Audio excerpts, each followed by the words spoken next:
I don't trust people anymore, not because I hate them, but because every single fucking hand I held eventually dropped me.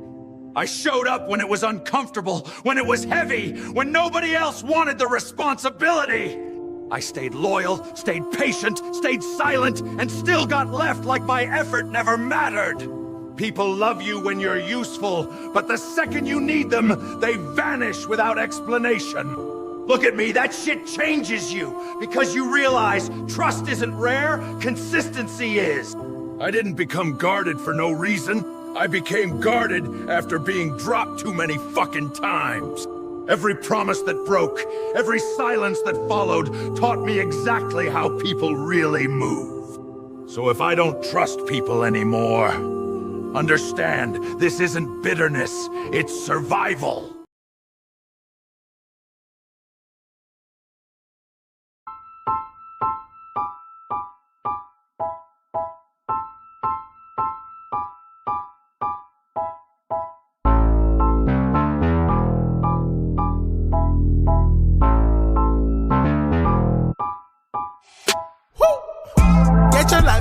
Get your life, baby.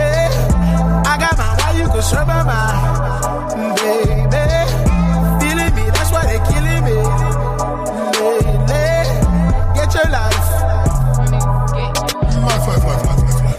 Get your life, baby. I got mine, why you could serve my mind, baby. Feeling me, that's why they killing me, lately. Get your life.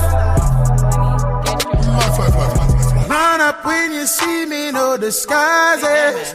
Keep that thing with me, cause I don't do surprises. J Chanel, show and tell, all facts, no lies, string. Get your life, cause I'm the type to come to it that mind quick. Eyes on me, what you care for? Watching me, baby, care for. If you ain't a fan, where the cameras? Hide in the back with the bellboys. My circle so restricted. Hands raised like it's your religion. When I sleep, pay close attention. Fake friends out here pretending. Get your life, baby. I got mine, why you could serve my mind, baby. Feeling me, that's why they killing me, lately. Get your life. Get your life, baby. I got mine, why you could serve my mind, baby. Feeling me, that's why they killing me, lately. Get your life. Focus there. Watch them cause they after me like a pot of gold. I'm not for play, ask Keisha if you don't know. I'm a little bit cray-cray, approach me, you better be right. If you don't come correctly, you can catch these cans tonight. Eyes on me, what you care for? Watching me, baby, care for. If you ain't a fan, why the cameras? Hide in the back with the bellboys. My circle's so restricted. Hands raised like it's your religion. When I sleep, pay close attention. Fake friends out here pretending. Get your life, baby. I got mine, why you could serve my mind, baby. Feeling me, that's why they killing me, lately. Get your life. Get your life, baby. I got mine, why you could serve my mind, baby. Feeling me, that's why they killing me, lately. Get your life. Get your life, boo.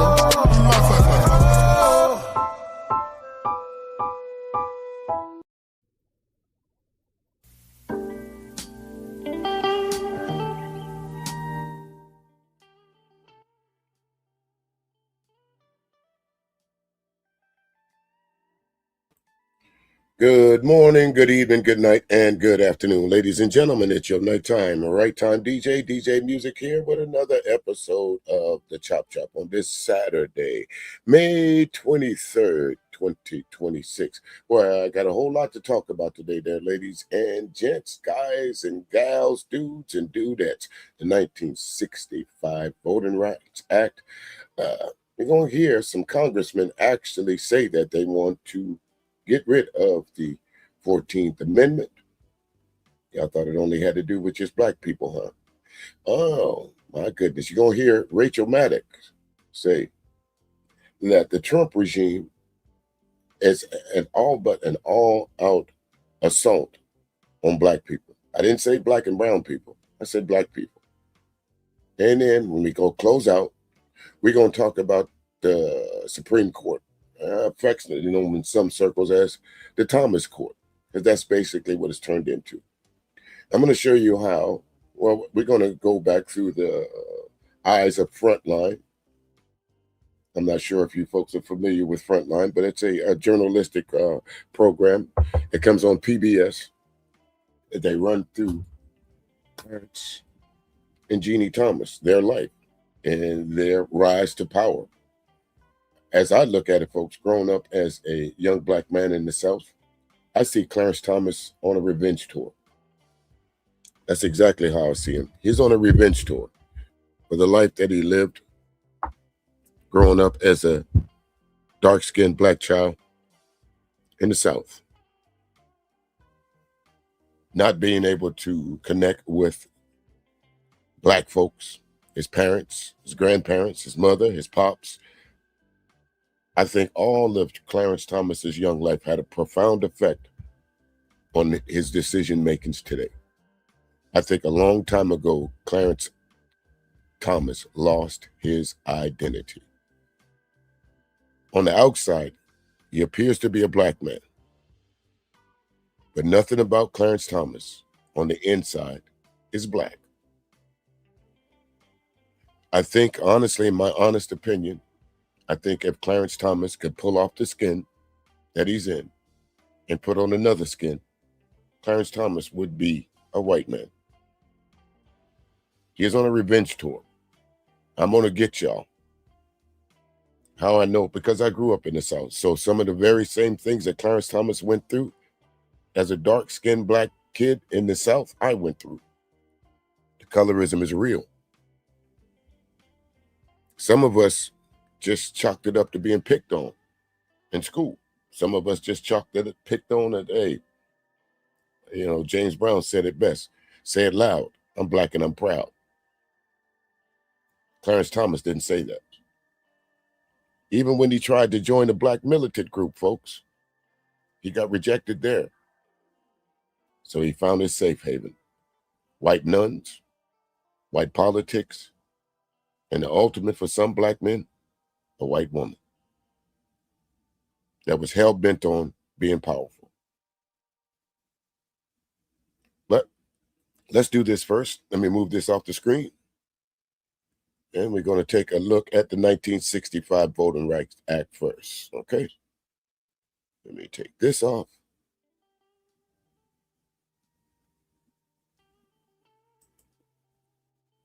Let's put this on the screen and let's get it.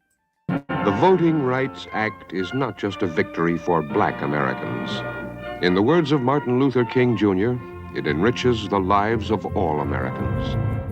The Voting Rights Act of 1965 is a very big deal. It transformed America, marking the end of the Jim Crow era and effectively banning racial discrimination in elections. When Lyndon Johnson came into office, he made black civil rights a priority. It is to give all our people the right to choose their leaders. To deny this right, I think, is to deny democracy itself. Now, the key word right there, what LBJ said, was for the black population to choose their leaders. In some white parts of the world, they believe that the only person that a black person will cast a vote for is another black person. And that's through history, we have found that to be absolutely untrue. But that's what's being spread around today. That's what this gerrymandering district is all about. That's how they're able to go into an all-black district where the population is mostly black folks and believe that black folks will only vote for another black person. We heard it during the last presidential election that the only reason that we're voting for VP Harris is because she's, and I want to use the air quotes because some of y'all don't want to claim her as being black or a woman of color. Hey, Candy Cane Lane, how you doing? Welcome in, welcome in. How you doing? Great to see you. When Congress passed the Voting Rights Act, I mean, they talked about it as, being this crown jewel, right? Like that they had finally righted a wrong. The stunning thing about the Voting Rights Act is just how fast it worked. So on the day it was signed, less than 7% of Black eligible voters in the state of Mississippi were registered. Less than 7% of the Black folks in the state of Mississippi could vote.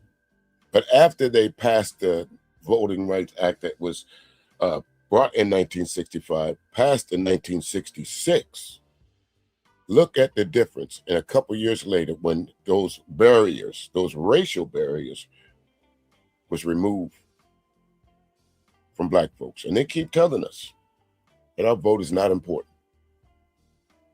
That's why Trump won last year and in that last election.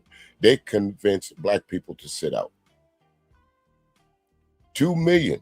Over 2 million of us sat out. And if you go state by state, I'm just saying. To vote. Just 2 years later, that number was 60%. But in the past few decades, conservative justices on the Supreme Court have taken major steps towards dismantling it. Supreme Court just finished hearing arguments in a major Republican challenge to the Voting Rights Act. This is a case that could gut key provisions that prohibit racial discrimination in redistricting. He's talking about the Louisiana versus Callais case. At first glance, it might look like yet another scuffle over who gets their way when it comes to drawing electoral maps. But the truth is, there is a lot at stake here, and you should care about it.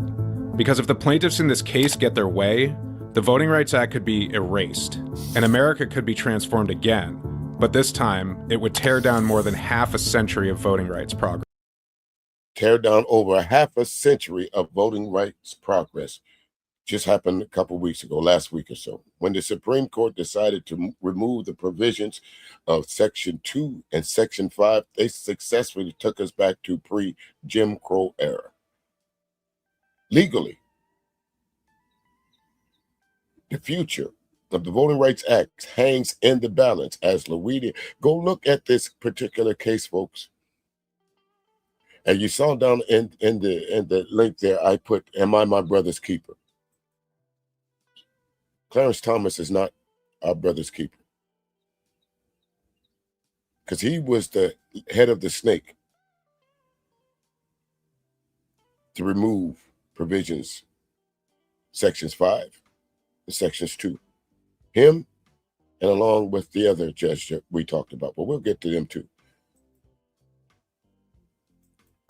The Supreme Court is now set to decide not just if Louisiana must keep 2 majority Black districts, but whether the Voting Rights Act can continue protecting minority representation nationwide. So slap on your "I voted" stickers and get your notebooks out. Because this video is going to take a trip through history to explain how a shifting Supreme Court got us here, and how this case in Louisiana could upend voting rights and political representation for a generation. This is The Docket, a Patreon-exclusive Vox series unpacking the Supreme Court cases that you need to know about. Let's go back in time to 1965. The world got Beatlemania, The Sound of Music was released, and it's also the year when the Voting Rights Act was passed. It was the culmination of years of effort and sacrifice by the civil rights movement. The VRA has been amended several times, but there are 2 key pillars to know, Section 2 and Section 5. Section 2 bans denying the right to vote on account of race, and was also amended to include the right to elect representatives of their choice. Section 5 said that certain jurisdictions... Now, if we go back in time, folks, if we travel really, really back in time, isn't that what the United States is based on? Isn't that what the Boston Tea Party was about? Isn't that what the Revolutionary War was about? No taxation without representation. If you break it down to its smallest thing, isn't this what this is about? Isn't it what the United States called themselves 250 years ago in order to form a more perfect union? Isn't that what they told the British monarchy, that you will not come over to this part of the world and tax us without fair representation? How many of you Black folks don't pay taxes? When you go to the store, you pay taxes. Every year around April something, you got to fill out a piece of paper to tell how much money you made. When you get your paycheck, down at the bottom, FICA and all those other folks get out some of your money. Isn't that the same form as no taxation without representation? Because that's what Section 2 and Section 5 prevented. But according with the greatness, I won't say greatness, I'm using that just cause, and all the infinite wisdom of this Supreme Court, they decided that Section 2 that was removed in 2013, I believe, or Section 5, whichever one was that was removed.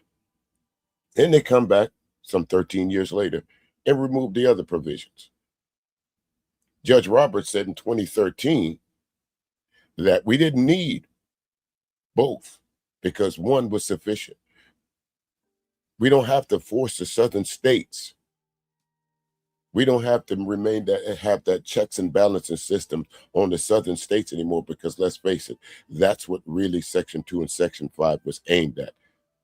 South Carolina, North Carolina, Georgia, Tennessee, Mississippi, because they were the main culprits in not allowing Black people or people of color or immigrants to vote.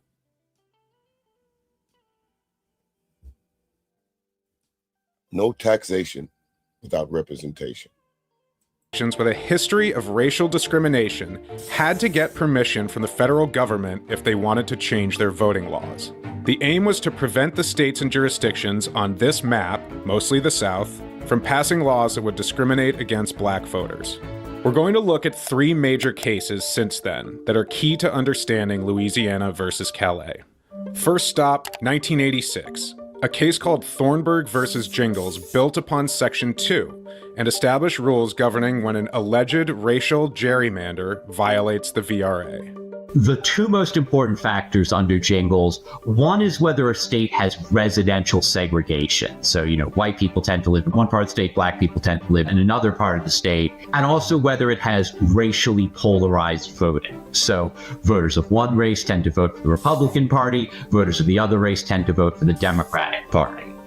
Well, let me just interject right there. You can't build something and then be mad at the way you built it. You can't push white folks to this part of the world and then Black folks to this part of the world and be mad when Black folks only see themselves.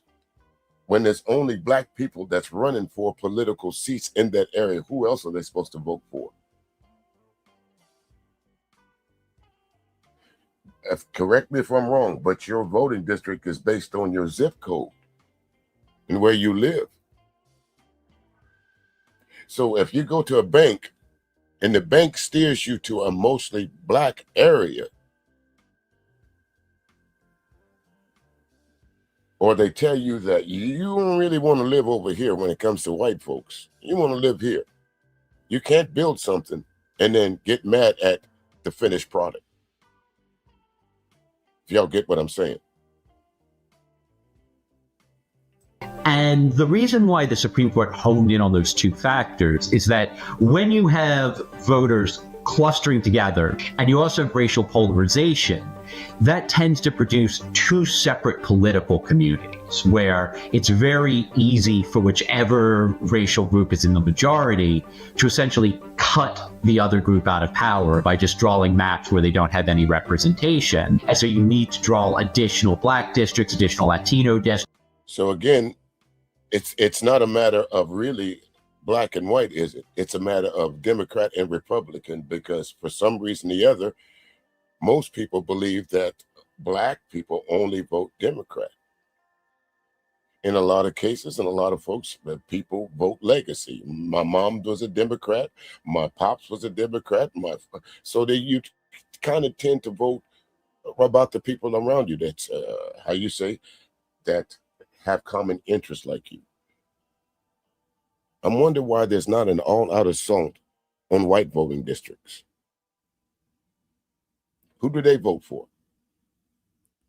The majority of white candidates voters do not vote for Black candidates unless they live in that particular district.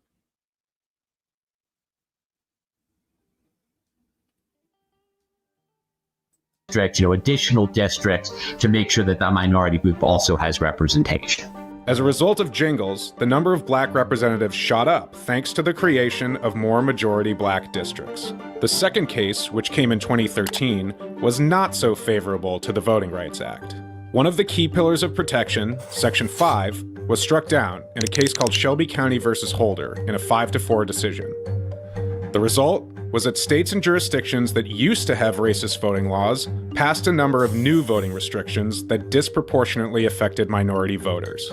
We saw a flood after the Shelby decision, a flood of laws designed to make it hard just to show up at the polls. The premise of the Shelby County majority opinion is, well, we don't have all this racism anymore that we used to have in 1965, so we don't need the law that stops the racism that we used to have in 1965. On the first radio station that I was on, folks, when I first started my career, I used to do a show called the M&M Show with a gentleman from the UK. And he would always ask me, what type of show you want to do this week? We'd do a show maybe about music or artists or something like that. But every once a month, I would want to do a show on racism. And he asked me one day, why is that so important to you? Now you see, Mango, why this is so important to me.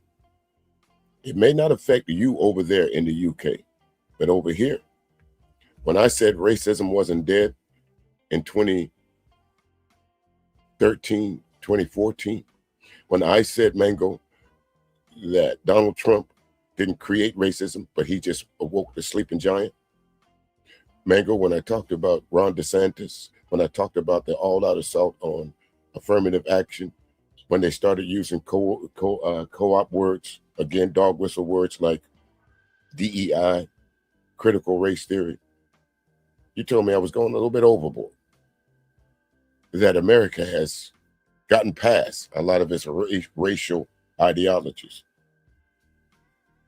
Why are we here? If what we were talking about in 2013 and 2014 on those M&M shows, why are we here? Why am I talking about this some 9 years later? Oh, what it is to walk in a black man's shoes sometime, huh, Mango?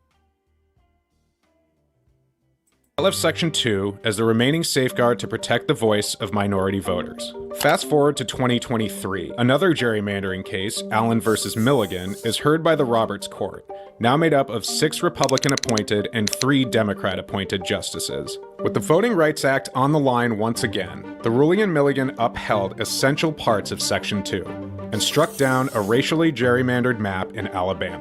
Chief Justice Roberts and Justice Kavanaugh voted with the court's liberal minority. Because this court, or at least its Republican majority, is so hostile to the Voting Rights Act, I think everyone thought they were going to strike down the anti-gerrymandering provisions, overrule Jingles, allow Alabama to have whatever maps Alabama wanted. And everyone, including me, was shocked when that didn't happen. I wanted to take a second to thank our Patreon members. We're putting this episode of our Patreon. The U.S. Supreme Court appears willing to strike down Section 2, despite the striking similarities to Milligan. This case has been kicking around for a few years before it made it to the Supreme Court, so let me catch you up. In 2022, Louisiana state legislators drew an electoral map called HB 1 that only included 1 majority black district out of 6 statewide, despite the 2020 census showing that 1/3 of the Louisiana population was black. Civil rights groups and community members sued, and it was decided— Again, no taxation without representation. Some people believe in the United States that black people will only vote for another black person. And I can absolutely tell you throughout the history of me voting, that is absolutely incorrect.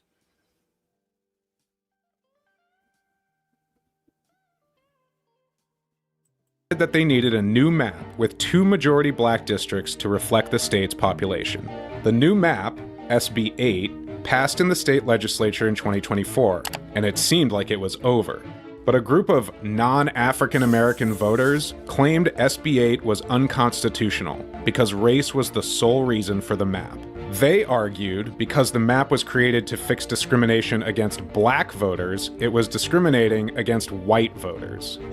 This is Louisiana versus Callais. And there we go, that good old reverse discrimination thing. Let me tell you about reverse discrimination. Y'all started it.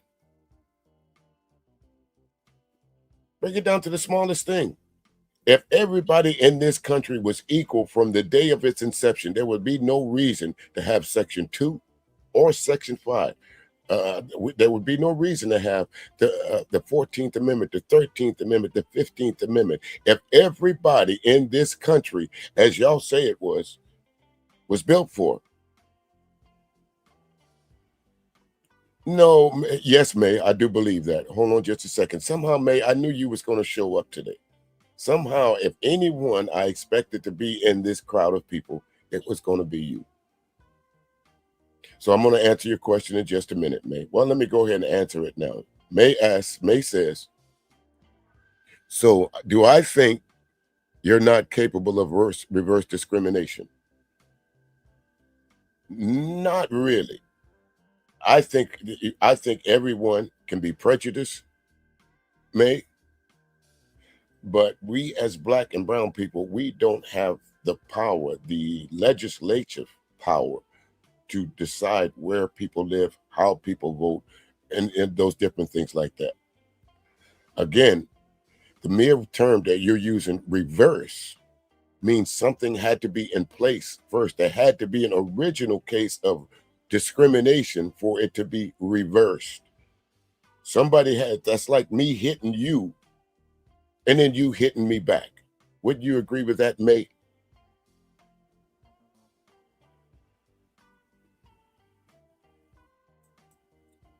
So why would you ask me, May, if there's no such thing as reverse discrimination? There is such a thing. I didn't create this term. Those folks did. Now, when I say those folks, I mean those folks who want to use it. No, discrimination and racism is two different things, May. Two different things. But they're synonymous with each other. Would you agree? Let's continue here. Callais case wound up being heard by 2 Trump judges. And those Trump judges said that the maps that Louisiana drew were themselves unconstitutional. After an initial oral argument in March 2025, the Supreme Court heard re-arguments 7 months later. We will hear argument first this morning in Case 24-109, Louisiana versus Callais. These arguments were framed around a single question: whether the state's intentional creation of a second majority-minority congressional district violates the 14th or 15th Amendments to the U.S. Constitution. This court's cases, in a variety of contexts, have said that race-based remedies are permissible for a period of time, sometimes for a long period of time, decades in some cases, but that they should not be indefinite and should have an endpoint. If it's going, well, what would be the endpoint? Why would you knowingly? Are you with me, May? You heard this for yourself. Why would the Supreme Court knowingly allow racial discrimination and then said somewhere along the line, maybe a year from now, 2 years from now, 5 years from now, we'll remedy it? Why not stop it at its inception? And when I say, you know what you know exactly what I mean by those folks. I don't mean all white folks. I should not have to use that disclaimer. You know who I'm talking of. See, in some cases, some people see and hear different things, and they automatically assume that I'm trying to be, or the person that's using it is trying to be prejudiced or use some racial undertones. But these words that I'm using are just words that you folks use. When I say you folks, those folks, I don't mean necessarily you. But I'm just repeating what these folks say, Nate.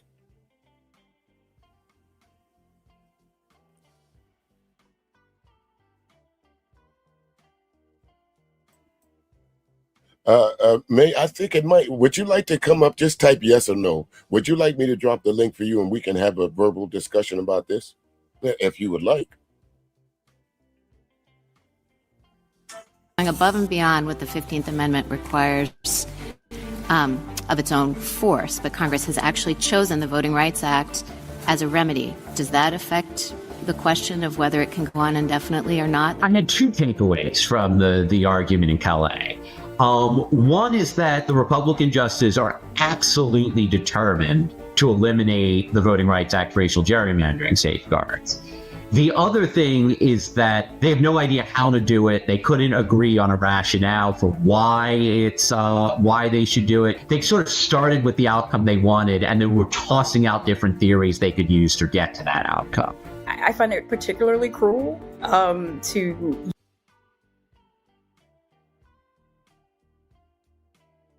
No, May, I didn't say that. I never said that I or anyone else can't be prejudiced. I never said that anyone, all of us have biases, explicit or unexplicit. We all have biases. And sometimes they lead into the realm of having a preconceived notion, prejudice about someone. Could be what they're wearing, could be the way they look, could be anything.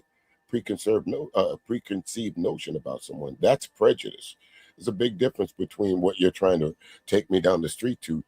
Yes, are they synonymous? Prejudice and racism. You could probably find them in the same neighborhood.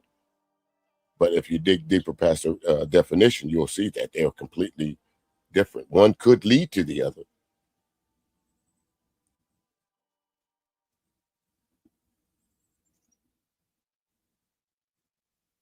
Hey there, Atlanta. How you doing? Good to see you. Welcome in. FWP pod.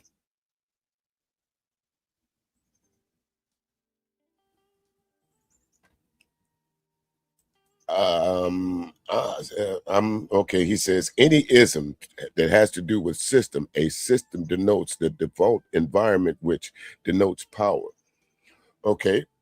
So what kind of power do black and brown folks have there, FW, when it comes to political power? What actual power do we have? And this is not a slight on black and brown people, but it's an honest question. What power do we have? What laws do the majority of the black and brown population, what laws have we put in effect that we could change?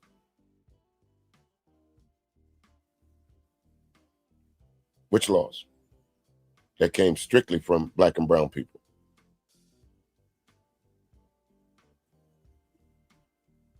Yes, I did. And when I meant those people, I meant those people that will deny anyone from having their fair voice heard at the voting box. Those people.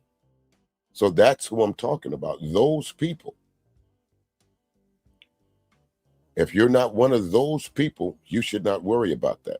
Ain't that right, Pure Butterfly? How you doing? Great to see you. If you're not one of those people, nothing that I say is going to bother you. But you know that I'm just speaking truth because those people say that. And I'm going to prove my point about one of those people in a little while, Meg. As a matter of fact, let's go to the next thing here. Let's remove that from the screen, Meg. And let's go to this. Here we go. Fair use. The court to get rid of the 14th Amendment. You know, the amendment that made black people citizens and creates equal protection under the law. It's a pretty big deal. Put them up full mass.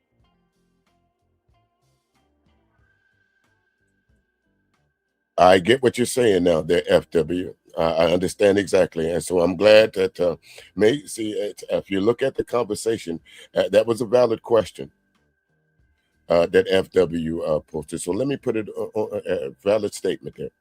So he directed that at you, so I'm sure you can see it.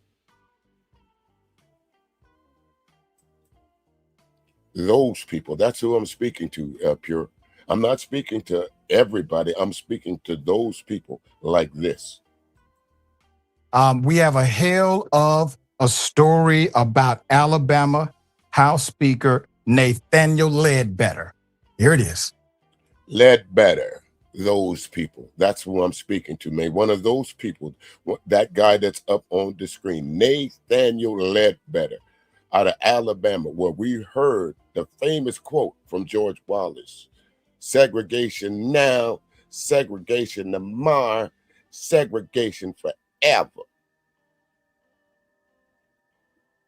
Remember that famous quote?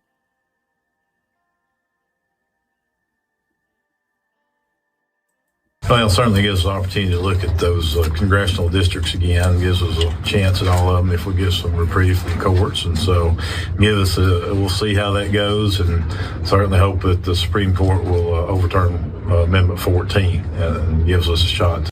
He kind of hopes that the Supreme Court will overturn Amendment 14. Take some time, folks. Open up another window right now and go look at all what falls under the 14th Amendment. This man that you see with this red tie trying to be a fake Donald Trump wants the Supreme Court to eliminate the 14th Amendment. What's stopping them? May?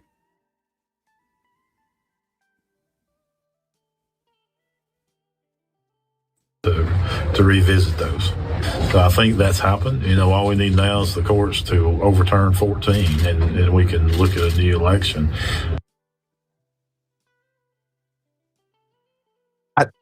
I didn't even know it was up for debate. Did y'all know that the overturning or the re-ratification of the 14th Amendment was up for debate? All it takes is a spark to get a fire going.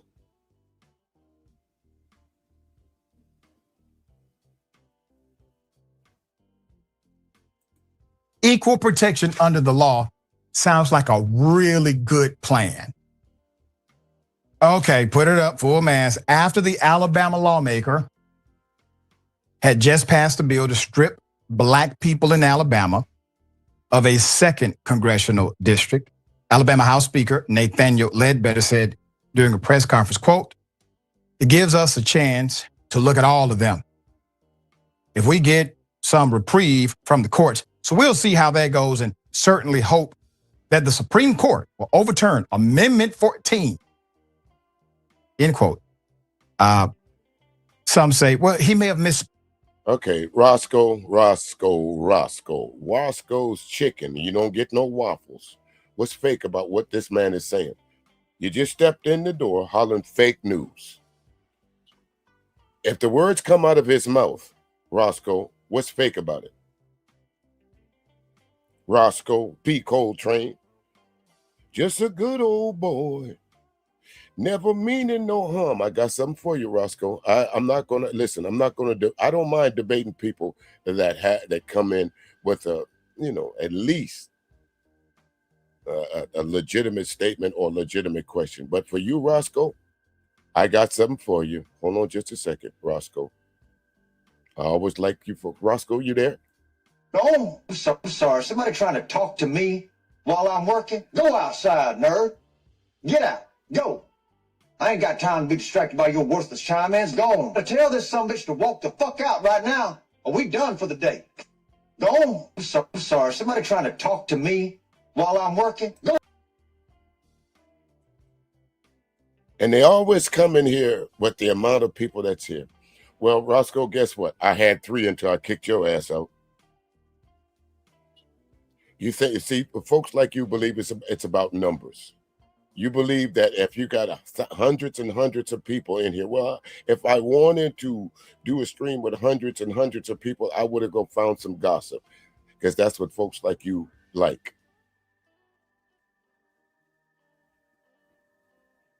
Uh-oh, mate, you're starting to catch on. Uh-oh, mate, you're starting to catch on. So that birthright citizenship is not only going to affect people from the southern border, is it, mate? Is it, mate? But anyway, back to what we were talking about here before we got rudely interrupted. Yeah, I was saying, you folks always think it's all about numbers. You build it right, it'll come.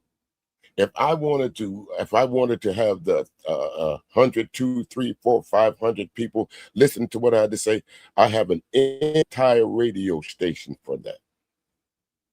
I could broadcast uninterrupted at any time I wanted to.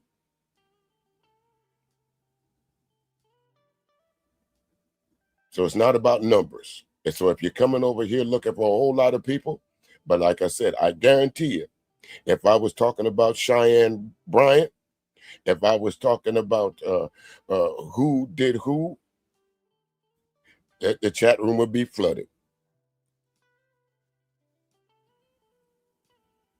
I know, but you know, man. You knew. You see, you caught. See, you and I we're kind of on the same parallel, but we just differ a little bit. You knew exactly what the reference that I was making when I said just a good old boy. Because the Dukes of Hazzard drove around with a car they called the General Lee with a rebel flag on top of it. And America accepted that for years. That was one of the #1 shows on TV. The Dukes of Hazzard. 2 country boys breaking the law every day.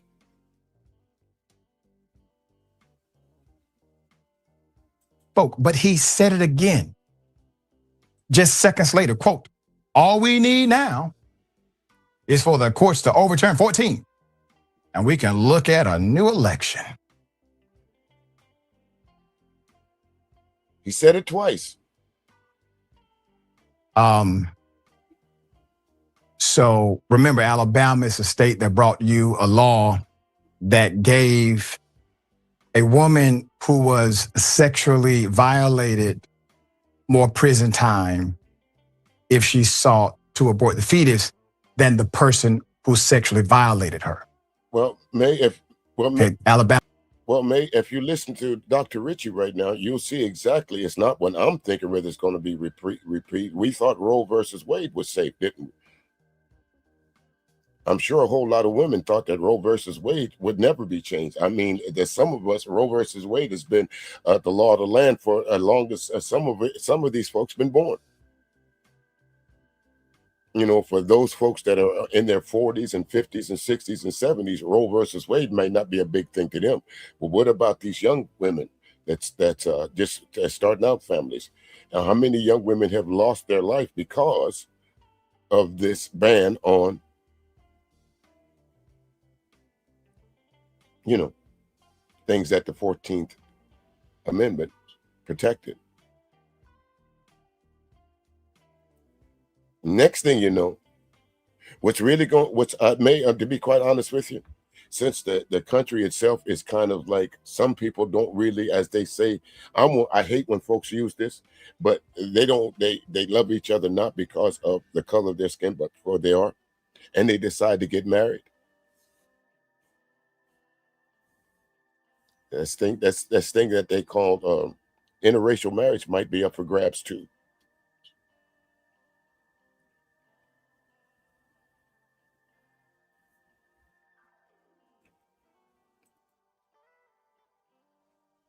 FW, I didn't understand why Africa was even brought up in this conversation, May. I got to agree with FW on that one.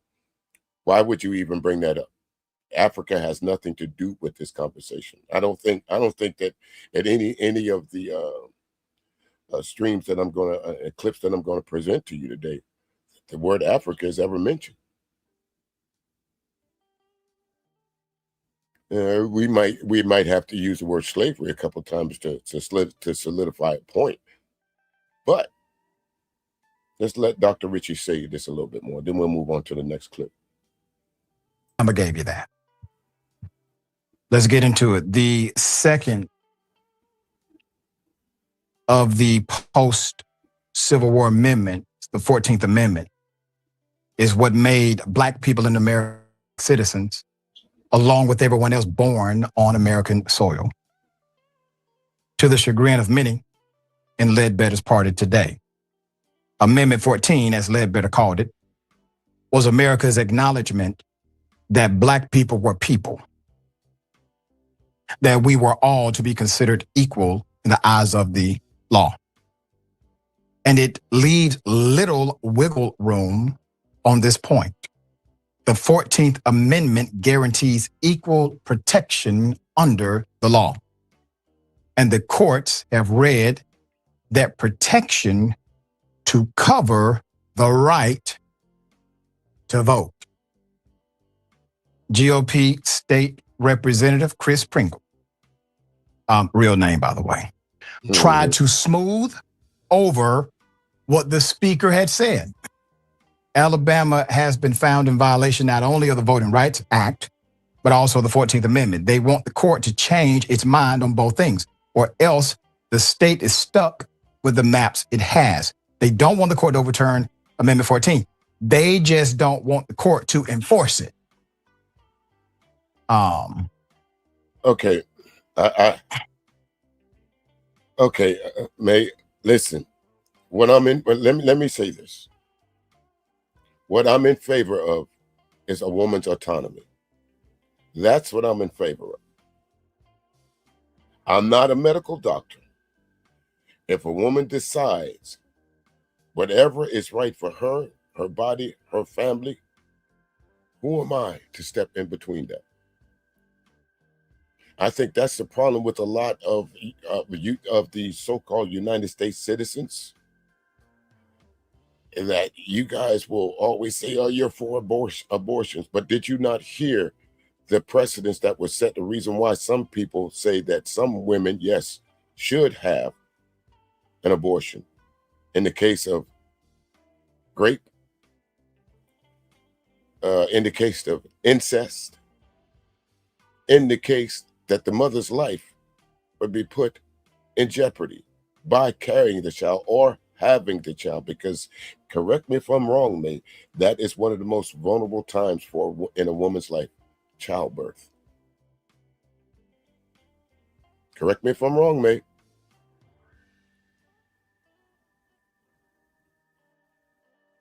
We're talking about a system of power and what they donate. What? You're missing me, man. You're missing me. I don't know where is the the Back to Africa movement is what you're trying to. I don't know. And then you asked me, I'm going to save my people. Who are my people, May? Who are my people? I bet you're going to say my people are people that look like me. When did distinction may become between Black American and white America? Are we not both American? Are South Americans not Americans? That's the distinction. Hey, El Boogie, how you doing? Welcome in, welcome in. I'm an American. My skin just happens to be dark, but I am an American. So by saving my people, who would I be saving?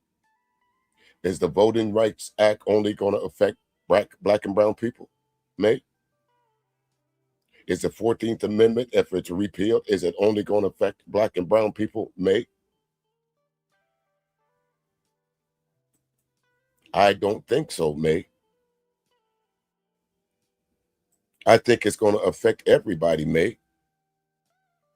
So in essence, May, I'm saving my people, even the ones that don't have the same hue as me, May. Now, can I continue, May? Or should we need to travel back to Africa? Are we going to turn this stream into BTBAU, the Back to Africa movement or something like that?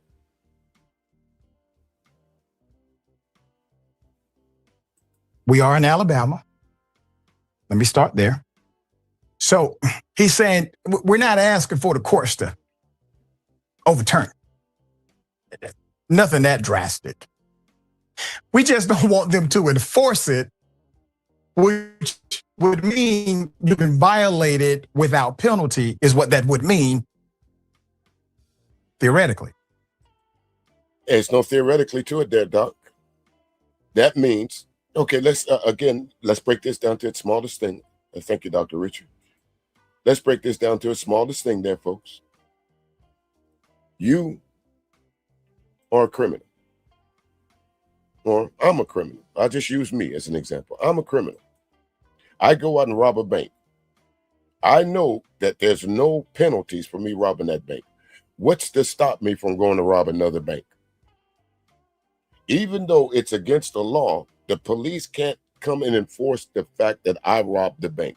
That's basically what these Republicans in the Alabama State House want the courts to do. Leave it on the books, but don't enforce it.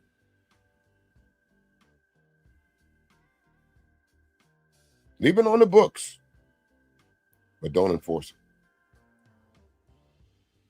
Now, again, I've had conversations with folks. They say, well, it's all about immigration.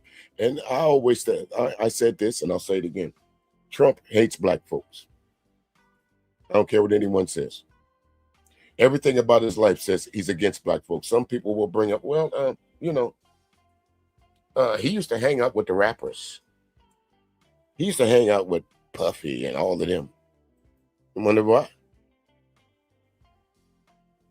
Wonder why he used to hang out with them. Let me get in good. Because we'll find out the guy from the Heritage Foundation. That'll be our next live stream. We're going to talk about the Heritage Foundation after this. You'll find out that's exactly what he did. He got in good with us. We made him an honorary hip-hopper. And then he closed the door on y'all. That's right. That's exactly it, El Bookie. An infiltrator is what Donald Trump did. He made black folks believe that because he hung up with what we thought was popular, that he was one of us.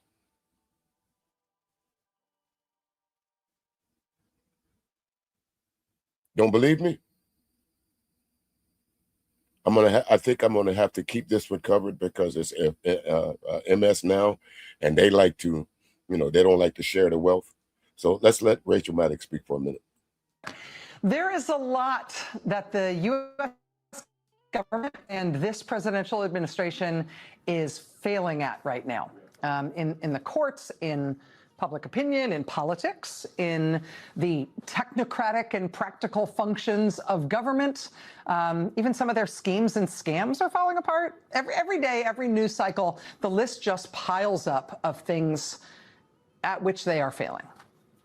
Today, for example, the Justice Department and the Homeland Security Department learned that their officials may be held in contempt of court by a federal judge in Rhode Island. The administration put out a press release lying about this particular judge, vilifying this particular judge in terms that were not true. What it said in the press release about this judge was false. Now, today in court, the Justice Department's lawyer begged the judge's forgiveness for that. He admitted in today's court hearing in Rhode Island that he, in fact, had deliberately withheld information from this judge. He said he only did so because the Department of Homeland Security explicitly instructed him to do that. That's really bad, but he sort of threw himself on the mercy of the court, told the judge he's so sorry. Lying to a federal judge, lying about a federal judge is a really big deal if you're a lawyer or a government official. And even though Trump's Justice Department lawyer, quote, profusely apologized for it in court today, Now remember, on both of Donald Trump's terms, he said he was only hiring the best folks. Let's go back to his first term. How many of those folks have not either been indicted or been in jail? Let's go to his second term.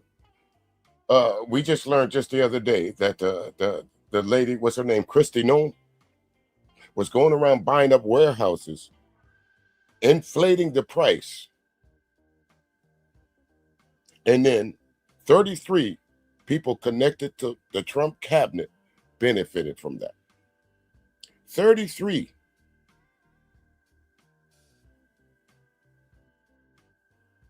But this is what this administration is good at, lying and creating chaos. But we're gonna get to this part about the black folks in just a minute. Hold on just a second. Just gonna lead up to this. Judge said at this hearing today that she is weighing contempt charges against DOJ officials and Homeland Security officials for the lying. That is very not good.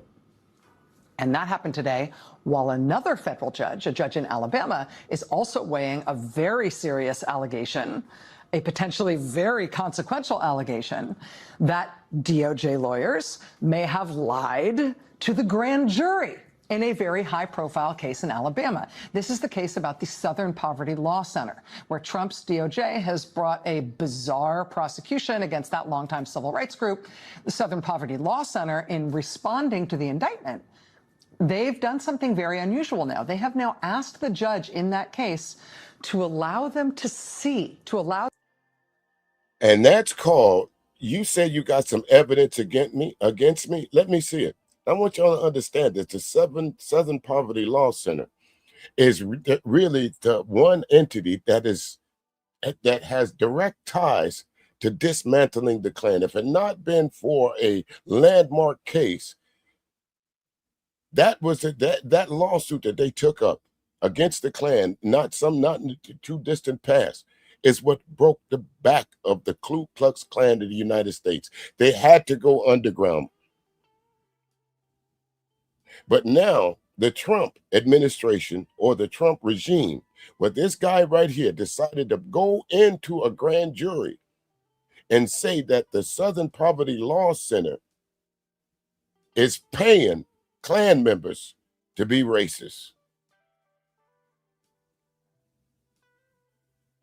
Let that make sense.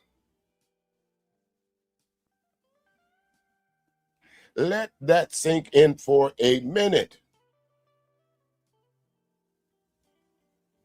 They said that the Klan used paid informants to infiltrate other clans and other whatchamacallits to make them stronger. Paraphrasing, of course.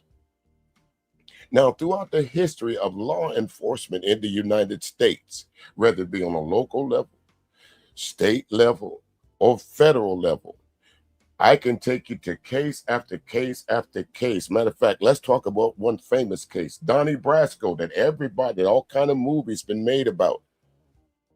What's up there, Black and Proud? What up, player? Donnie Brasco. How did they infiltrate the mob? Donnie Brasco was a paid informant.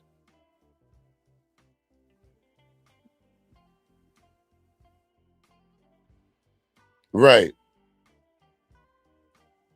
That's what they're trying to say, L Boogie, that like Chud the Builder, nobody was paying him to go around and do this except for the supporters. Those people was paying Chud the Builder to walk up to black folks and start calling them the hard end. I don't know what's the difference, the hard end or the AGA. I don't know why people try to distinguish the difference, but you're not going to walk up to me in a nasty manner and use any one of them to me, and there's not going to be some consequences or repercussions. That's what I'm saying. Hold on just a second, folks.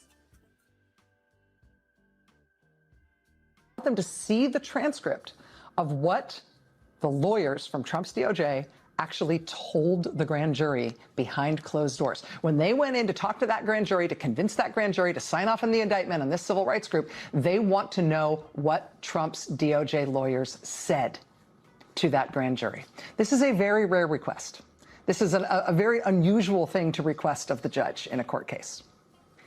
But the reason they have done it is because in this case, in this Southern Poverty Law Center case, the indictment really makes it seem like Trump's Justice Department lawyers might have lied to the grand jury, might have told them things either about this civil rights group or about the law that were just factually wrong. The arraignment in that case is on Thursday. The judge is right now considering whether to release the grand jury information to the defense. If that happens, if it does turn out that the lawyers at Trump's DOJ lied to the grand jury in order to get that indictment, not only would that instantly end the indictment, end the case, it could very easily mean contempt of court or discipline or even disbarment for the Trump lawyers involved here. The fact that this is even in play in a high-profile case like this is unheard of for Justice Department lawyers. But in Trump's Justice Department, that's kind of how they roll. They are not great at this. No, they're not great at this, but there's something's coming up that they're really good at. And we're going to talk about that in just a minute. But let's think about this now. It's already a case that's already pending against the Southern SPC, Southern Poverty Law Center, that already has questions about the legitimacy of it.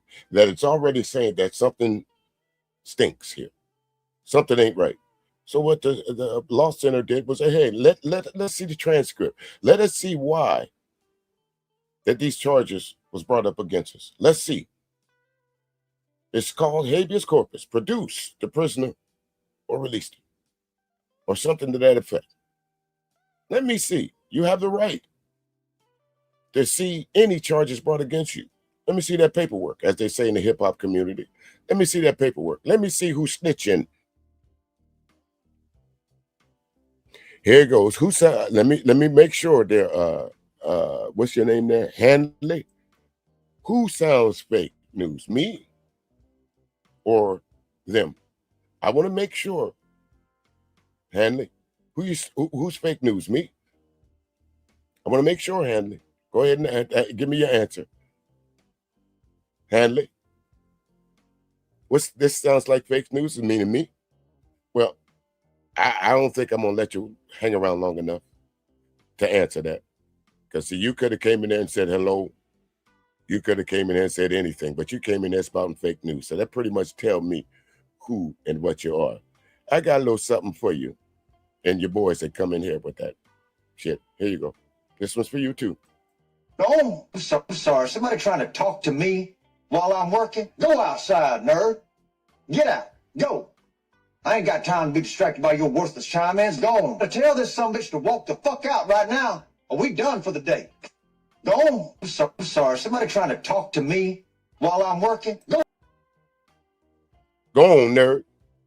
Go find another place to crash out at. Go over and find someplace else where they allow folks to come in and be disrespectful. Or go over there amongst your brethren. And that way y'all can have a circle jerk amongst yourself. But you're not going to come over here. Disrespect will not be tolerated anymore. I don't mind having a civil conversation with you. But I'm not going to allow you to come over here and disrespect me or anyone else. Let's continue. They are really not great at this. Politically, they're not great at this either, it turns out. In an environment where the Republican Party is embodied essentially entirely by their leader, where nobody else is allowed the oxygen to thrive or speak. The latest Washington Post ABC News Ipsos poll has Trump negative 25 overall. He's 25 points underwater on his overall approval rating. And that's kind of the high point for him. I guess that's fake news too, huh? I guess that his approval rating that we're seeing here is fake news too. I don't think it is. Let's go. In this poll. Minus 25 is kind of as good as it gets. On the economy, his approval rating is 31 points underwater. On the Iran war, his approval rating is 33 points underwater. On inflation, Trump's approval rating is 45 points underwater. On Trump's hand... In the red on everything.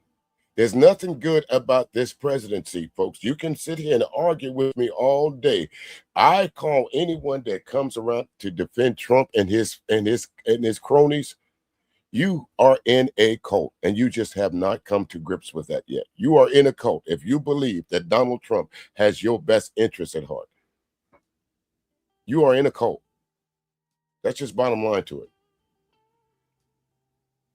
Handling of the cost of living, which is effectively what he ran on to get a second term in the White House, Trump is 53 points underwater. 76% of the country disapproves of Trump's handling of the cost of living. He's minus 53. So that's fake news. So all that 76% of the people in the country, that's fake news too. Well, it can't be just black folks because let y'all tell it, we only make up 14%. So take away 14% from that 76%.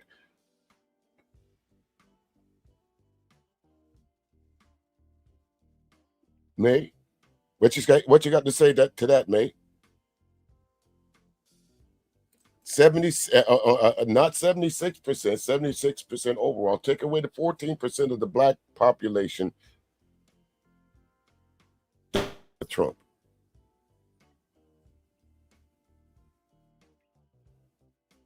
Over half of the population don't agree with Trump, even if you took out black folks, May, on nothing.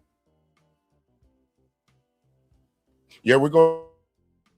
That's why we're doing this. That's the whole thing about this Voting Rights Act, mate. This is the whole purpose of it, because this is what they're trying to do. They're trying to convince brown people, black people, that your vote is not important. And once you figure out that it is, now we got to figure out a way to stop you from voting. And throughout history, Section 2 and Section 5 held all these states accountable for that. The Supreme Court, along with this man in the middle, Clarence Thomas, made sure that Judge Thomas and the rest of his sycophants went all the way back to 2013 to finish what they started.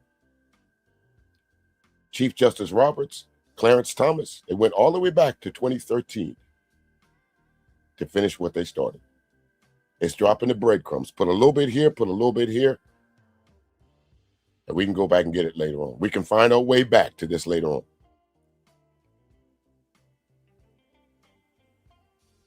And that's the point, mate. She says the majority of people don't vote. That's what the Republicans want, mate. They don't want people to vote.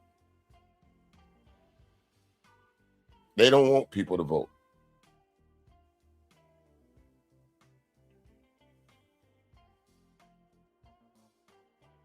As, among other things, his war of whim, his war of impulse, this war of choice that he doesn't even seem to understand, drags on with no end in sight, and the energy crisis he caused by starting this inexplicable war just gets worse and worse, with gas prices continuing their steady, steep rise. They are really, really not great at this.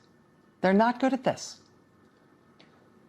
We're also now seeing every day the practical impact of what it means that they kicked off this second presidential term for Donald Trump by wholesale breaking the government in every way they could figure out to do it. And we're seeing that in very practical ways. Like, regardless of your politics, regardless of your ideological cant, we're seeing it in very practical consequences. Last month's tornado outbreak in Kansas City, Kansas. Trees damaged, homes damaged, mobile homes and RVs overturned, people injured. Turns out people had basically no warning of those tornadoes last month. And why not? Right? Usually a tornado watch goes up a few hours before storms are anticipated. But in the Kansas City, Kansas tornadoes last month, they only got the tornado watch up about 30 minutes before the... Okay, man. Here we go again. You want to shoot the messenger, May. Stop looking at where the message comes from, May, and start looking at the message. Or maybe you should go to the local news in Kansas City, Kansas, last week or 2 weeks ago when that tornado struck that particular part of the country. 2 years ago, there would have been sirens blaring to let those folks know of the impending weather danger. But the Trump administration, in its infinite wisdom, May, decided that putting up weather balloons wasn't cost effective. Remember when Doge went in and gutted all these programs?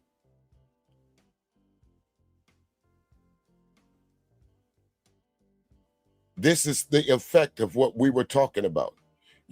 Some folks said this 7 months ago, 8 months ago, a year ago. This is not nothing new, but it is new, May. You don't want to see it as new because you're comfortable in that bubble that you've been living in.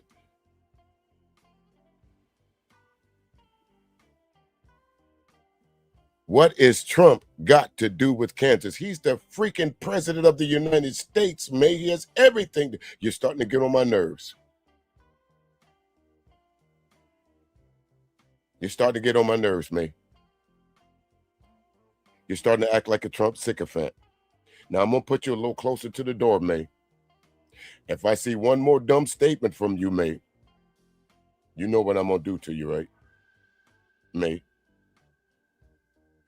Now, you can hang out and have a dialogue.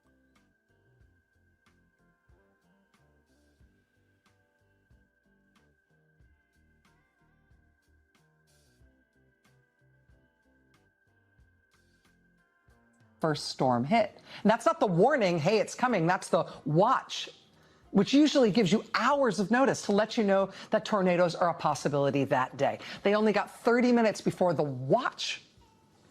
No time to get ready, which undoubtedly affected people's preparedness and undoubtedly affected the amount of damage and potentially the number of injuries. What happened there?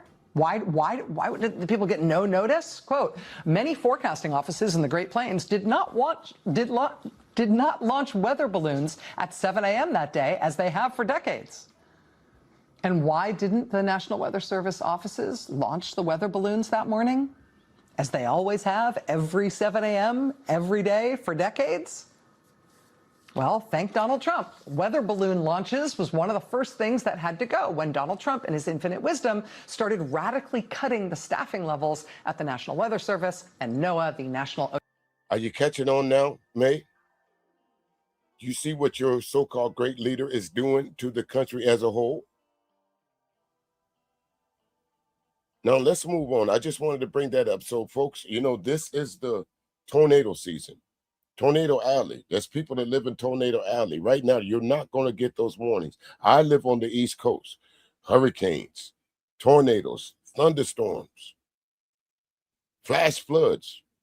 We're not going to get those warnings anymore. We're not going to have, this is almost like, and I hate to use the adage, but this is not, at least I think the folks in Pompeii are going to get more warning than we've been getting, thanks to the Trump regime.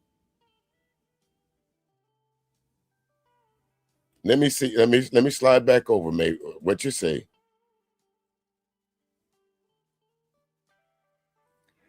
Okay, let me say something bad about the Democrats, May. They are just as wrong as the Republicans. They may not be as vocal about it, but they are just as wrong. They're complicit in this, May. But right now, the Republicans are not holding power, are they? I mean, excuse me, the Democrats are not holding power.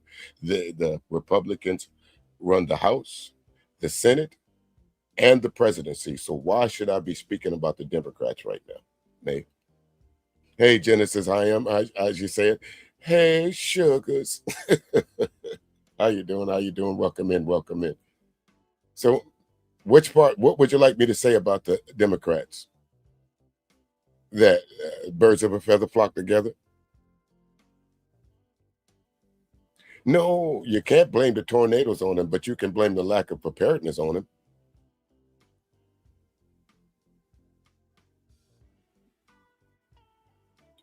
She said, wait a minute, now it says, you're old enough to see our money is worthless and they got the poor fighting each other over color. Well, see, now you're going to have to make me say something about the Republicans, because it was one of those famous Republicans that say, you teach the lowest white man that the black man is a little better than him and you could pick his pockets. Who said that, May? See, that's the trouble when folks come over here trying to, how do I say this? Trying to act like I don't have a grasp on what I'm talking about. That I'm just using clips from CNN to solidify my points. No, I'm just letting them folks talk, and I'm just bringing out the points that they may have missed. Been on this earth long enough to know that even CNN gets it wrong. Even MSN Now gets it wrong. And from time to time, May, even I get it wrong.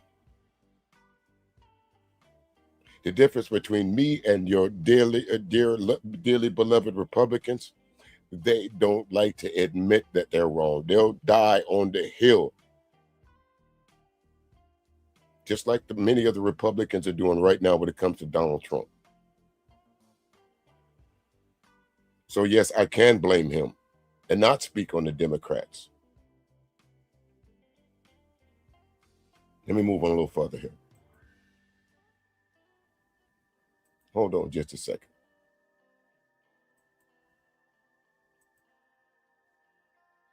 Let me move on just a little further here. Now, yeah, well, let's start right there. Let's start right there. Here we go. Let's start right there. And according to reporting at the time, he named some predominantly black countries, and he said they were S-hole countries, and couldn't we instead have immigrants from predominantly white countries? He mentioned Norway. Since countries with white populations are apparently good, and countries with black populations are swear words. So Donald Trump said that in his first term, and when it was reported that he had said that, he denied it. He said he had never, ever used that language. But then just a few months ago, he started bragging proudly. Weirdly, at a speech in Pennsylvania, he started bragging that, yes, actually, despite all those earlier denials, of course, he had used that term, and moreover, he still believes it. Predominantly black countries are S-hole countries. This administration, I think it's clear from just the repeated daily news cycle. I think this administration is bad at everything they set their mind to. They're terrible in the courts, to the point where, like, their performance in court jeopardizes the law licenses of everybody who speaks for them. They're terrible in the court of public opinion, which you can see in the polls, which is going to have a big political impact on them the next time people get a chance to vote for them en masse. They're terrible, really terrible, at all the technocratic, practical stuff a government is supposed to do, including, like, basic stuff like the weather. They're terrible at war, terrible at diplomacy. They're even terrible at hiding the ball in terms of how much this president does whatever Vladimir Putin wants, even when it makes no sense for us. They're just not great. They're bad at basically everything they try to do. But on the issue of race, on the treatment of African Americans, I want you to pay attention to this, May. Can you use quotes? Well, okay, May, my dear May. They made the car. How many years ago? How many years ago? Hold on just a second. I knew I should have put this phone on mute. Specifically. Even being terrible at what they're doing has still proven to be disastrous for our country. And it is, in part, the posturing and the messaging and the racist vibes from the White House and the president. That is stuff that validates and excites the worst bigots in the country, and that is consequential. But it's more than that, too. We are now about 16 months into what has been from day one a concerted and intense targeting of black Americans, specifically by this president and by this administration. On his first full day in office, he proclaims war on diversity efforts, not only in government, but in any institution in the country over which he can exert leverage, everything from schools and universities to law firms to private businesses of every stripe. He then immediately started firing some of the highest profile black public officials in the whole U.S. government, seemingly regardless of any other thing about them. I mean, right away, we get the firing of the chairman of the Joint Chiefs of Staff, Charles C.Q. Brown. We get the firing of the Librarian of Congress, Carla Hayden. And then it's Gwynne Wilcox from the National Labor Relations Board. And then it's Robert Primus, the chair of the Surface Transportation Board. And then it's Alvin Brown from the NTSB. And then it's Peggy Carr, the head of the National Center for Education Statistics. And then it's Willie Phillips from FERC, from the Federal Energy Regulatory Commission. And then it's Lisa Cook from the Federal Reserve Board of Governors, and on and on and on. When Trump and his top political donor, Elon Musk, then started just lopping off huge swaths of the federal government to disastrous practical effect, the largest and most egregious cuts targeted federal agencies that employed a disproportionate number of black employees. Reporter Erica Green wrote about this a few months ago for The Times, noting that nothing had moved backwards in the federal government for black Americans this quickly or this far in over 100 years. Since Woodrow Wilson came in 1912 and resegregated the federal workforce. Quote, black employees were fired or demoted to lower-level jobs, relegated to separate and inferior lunchrooms and other facilities, and accused of making white women feel unsafe. Those who remained were humiliated. A black worker in the Postal Service was surrounded by screens, so white workers would not have to look at him. Another employee had a cage built around him to separate him from his white counterparts. A clerk in the Treasury Secretary's office was assigned to rewrite all correspondence to address black employees by their first names. the way Trump addressed the Librarian of Congress, Carla Hayden, by her first name when he crowed publicly about firing her for no reason. In the year of our Lord, 2025, and now 2026, this president and this administration is not just inheriting that history from the Wilson administration, it's furthering it in its own ways. Since 1965, there has been an executive order in effect. It was signed by Lyndon Johnson, 1965. Since 1965, all federal contractors have been banned by executive order from discriminating on the basis of race, color, religion, sex, sexual orientation, gender identity, or national origin. Donald Trump rescinded that 1965 rule on his first full day in office. Now, mate, you speak of going back in time. Now you see why we have to go back, because those who don't know history is doomed to repeat it. May. Hey there, Prism. Thank you so very much for the super chat up in the clouds. Thank you. I really do appreciate it. Thank you very much. And HT Baldwin, how you doing there? How you doing, good brother? We don't need to talk about Teddy Roosevelt right now. Well, he's not a part of the conversation. Trump is. And those people, I don't ever remember Teddy Roosevelt having too much to do when it came to stopping black folks from doing anything. So why are we talking about Teddy? Why are we talking about either one of the Roosevelts, Teddy Roosevelt or FDR? Which Roosevelt you speaking of? Teddy Roosevelt, the Rough Riders, or you talking about Roosevelt and the New Deal? Which one, mate? Oh, you want to talk about the Hillary Clinton super predator comment? Okay, this is a valid point, but we're not talking about her either. She's not in power right now. What's up there, young Reyes? She's not in power right now. So why would her comments be relevant right now? Yes, in fact, Hillary Clinton did call young black men super predators. But one thing Hillary Clinton never did was try to stop these young super predators from voting. Did she? You got to get up pretty early in the morning to outsmart me, May. Pretty early in the morning.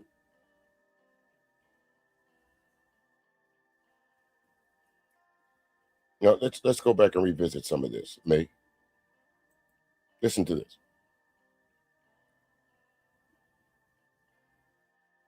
See that right there?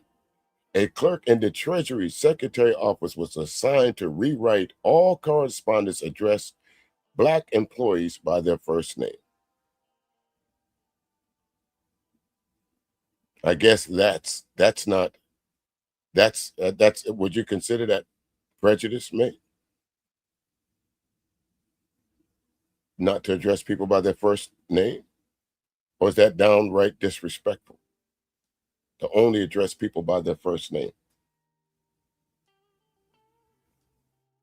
This is currently going on in the Trump administration. On his first day in office, all this was going on. And so did I, Reyes. I saw this coming in 2016. I did several talks about it on a radio station. Well, hold on just a second. I got something for you. Stay right there. A severe toe hype. You must have stubbed your damn toe coming in here like that. So I'm going to give you something to scream out the way on out the door. Here, take this with you. Wait a minute. Abso-fucking-lutely not. No, I'm sorry. Somebody trying to talk to me while I'm working? Go outside, nerd. Get out. Go. I ain't got time to be distracted by your worthless chime-ins. Go on. Tell this sumbitch to walk the fuck out right now, or we done for the day. Go on. I'm sorry. Somebody trying to talk to me while I'm working? Go. As you see, I'm not going to tolerate disrespect at all. Don't come in here with it. We can have dialogue. Don't mind that. But you can take your racist quotes and your racist ideology and go find someone that's more suitable for you. Not here. Not here. Well, I don't need to hear. Listen, seems like I'm spending a lot of time on you, but let me just say this: I'm not a proponent of Lyndon LBJ. Did he do some good things for brown people and people, immigrants, and all this other stuff? Did he sign the Civil Rights Bill and all this other stuff? Yes, he did. But there's such a thing called, if I don't do this, all hell gonna break open. Same thing with Lincoln. If I don't do this, all hell gonna break open. Same thing with we go back to George Washington. If I don't do this, all hell gonna break open. What do you say? Invention is the necessity, or whatever that is. So you guys, those guys from time to time have to reinvent themselves. They have to come up with new ways, and this is one of the new ways they came up with. Now you might not like the messenger. You might not like who's saying it, and you might not like where it's coming from. But if you go do your own research, regardless it came from me, Rachel Maddow, or the guy from across the street, truth stands alone, needs no alibi. So when you can go and find me something to dispute what's going on right here, then we can talk. Other than that, every time you come up with something, I'm going to shoot you down. Bye-bye. Secretary's office was assigned to rewrite all correspondence to address Black employees by their first names. The way Trump addressed the Librarian of Congress, Carla Hayden, by her first name when he crowed publicly about firing her for no reason. In the year of our Lord 2025 and now 2026, this president and this administration is not just inheriting that history from the Wilson administration, it's furthering it in its own ways. Since 1965, there has been an executive order in effect. It was signed by Lyndon Johnson, 1965. Since 1965, all federal contractors have been banned by executive order from discriminating on the basis of race, color, religion, sex, sexual orientation, gender identity, or national origin. Donald Trump rescinded that 1965 rule on his first full day in office. Less than a month later, Trump announced another rule change. They rescinded Clause 52.222-21 of the Federal Acquisition Regulation, which doesn't sound like much, but I'll tell you what the title of that is. It's Prohibition of Segregated Facilities. That's what Trump rescinded less than 1 month into being back in the White House. That section reads, quote, the contractor agrees that it does not and will not maintain or provide for its employees any segregated facilities at any of its establishments, and that it does not and will not permit its employees to perform their services at any location under its control where segregated facilities are maintained. That anti-segregation clause has been in government contracts for decades. Donald Trump overtly reached out to rescind it. What you say to that, May? Seems to me that if you're not old enough, you know someone that is, that literally saw that in real life. Donald Trump, in his infinite wisdom, whether you want to call Rachel Maddow a reporter or not, I think she would, with her credentials, I think she would beg to differ with that. But this was every place damn near in the South, you would see this. Bus stations, restaurants, water fountains, all over the South. These signs were literally littered like traffic signs now. White waiting rooms only. My parents grew up in a town that after a certain time of night, you could not drive down this part of town. You had to take this route. Seems that you and I have been around long enough to know that what's on the screen right now is absolutely positively true there. And anyone else, that those who forget history are doomed to repeat it. And Donald Trump has nothing to do with history except for his outright dislike of Black and brown people. That he was willing to go so far as to having segregated lunch counters again. And you want to talk about who's bringing you the message, May, instead of the message itself?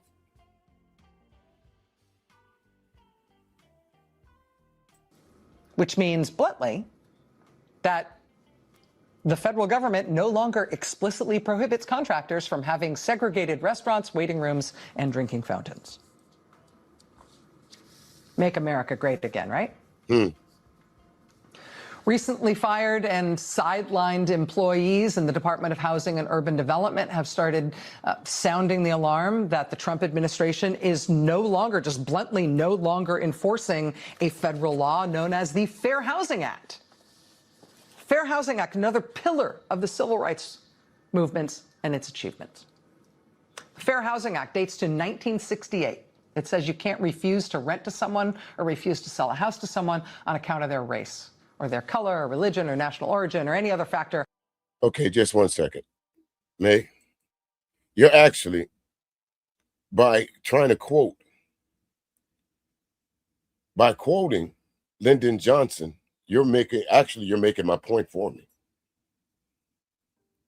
When I said those folks, you're making my point for me.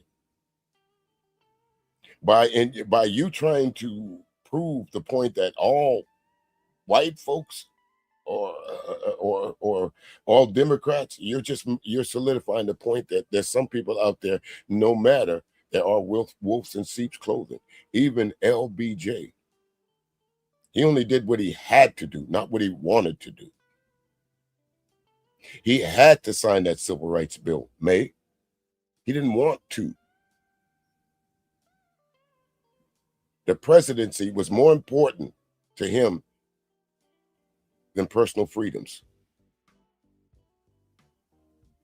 I can go and get you a whole bunch of quotes from Lyndon Baines Johnson that's unfavorable against black folks. But all you're doing is making my point for me.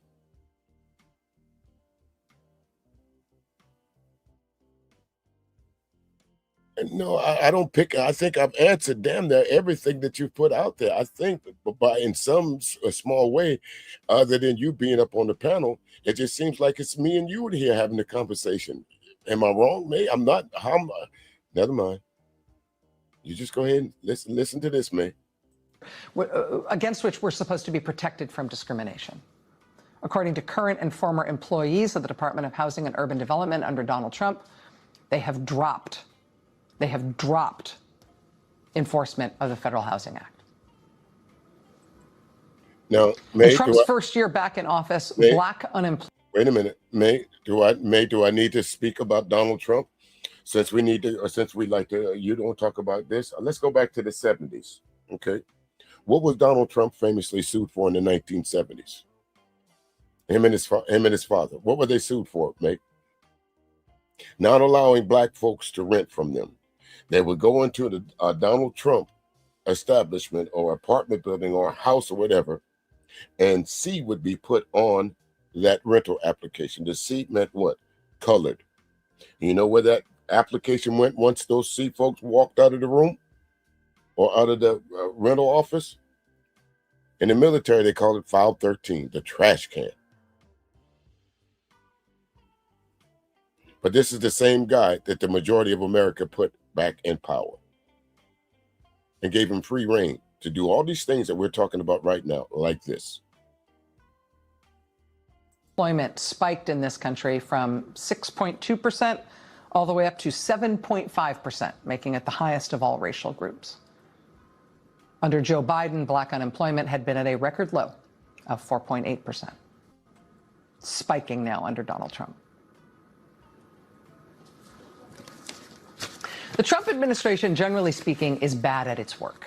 It is bad at what it sets its mind to in all sorts of ways. But black Americans, African Americans, have been targeted by this administration in a concerted way that has nevertheless been devastating, even though the Trump administration isn't good at anything they set their mind to. And that was all before the conservative majority on the U.S. Supreme Court, including all of Trump's appointees, voted to effectively end the Voting Rights Act a few days ago. As soon as the court said they would take up that case, people started mapping the worst case scenario for what Trump and the Republicans would do, particularly in the South, if the court gutted the Voting Rights Act of 1965, the crowning achievement of the civil rights movement. And the before and after looks like the snapback after the end of Reconstruction. After this. Look at that. Look at that, folks.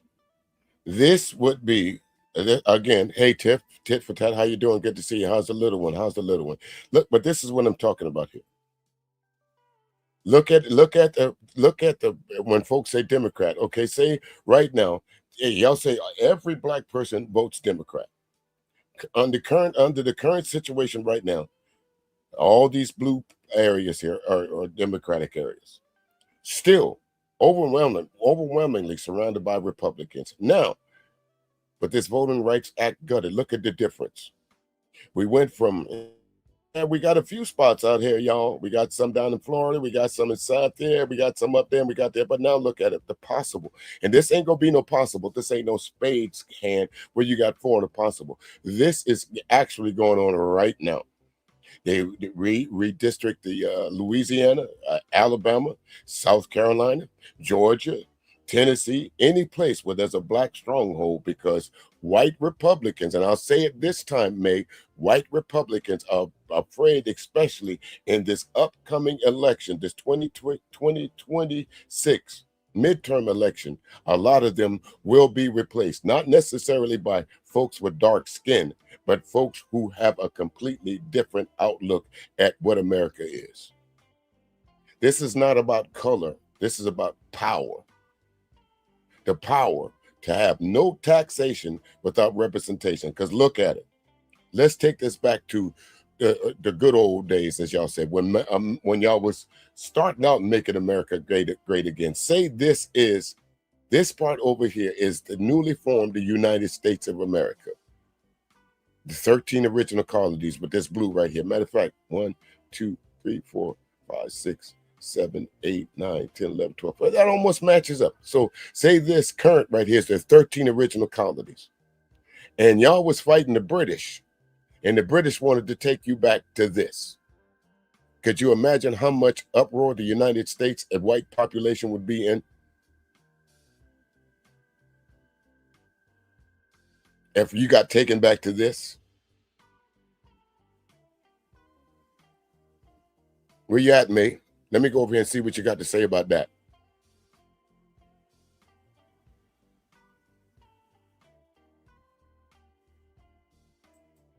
Yes, no, she didn't say the Republicans are underwater. She said Trump is underwater. She didn't say the Republicans, because there are some Republicans that are doing quite well in their districts. But I think all of those Republicans that are under the thumb of Donald Trump, those are the ones that are deeply in trouble. I think Mitch McConnell might be in trouble. I think Lindsey Graham might be in trouble. A whole lot of those Republicans that in 2015, 2013, 2014 hated Trump's guts.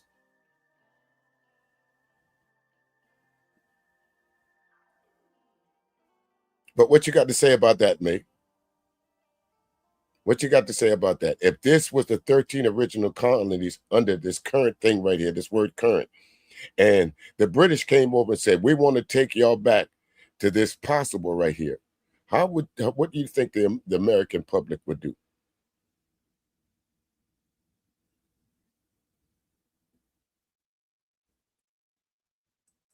And that's the point there, logical assessment. So all the Republicans are not doing bad, are they? They're absolutely not. All the Republicans are not trying to limit voting rights. It's only a select few, those MAGA Republicans. Those are the ones that I'm talking about. Again, those folks. Welcome in there, logical assessment. Appreciate you stopping through. Let's go.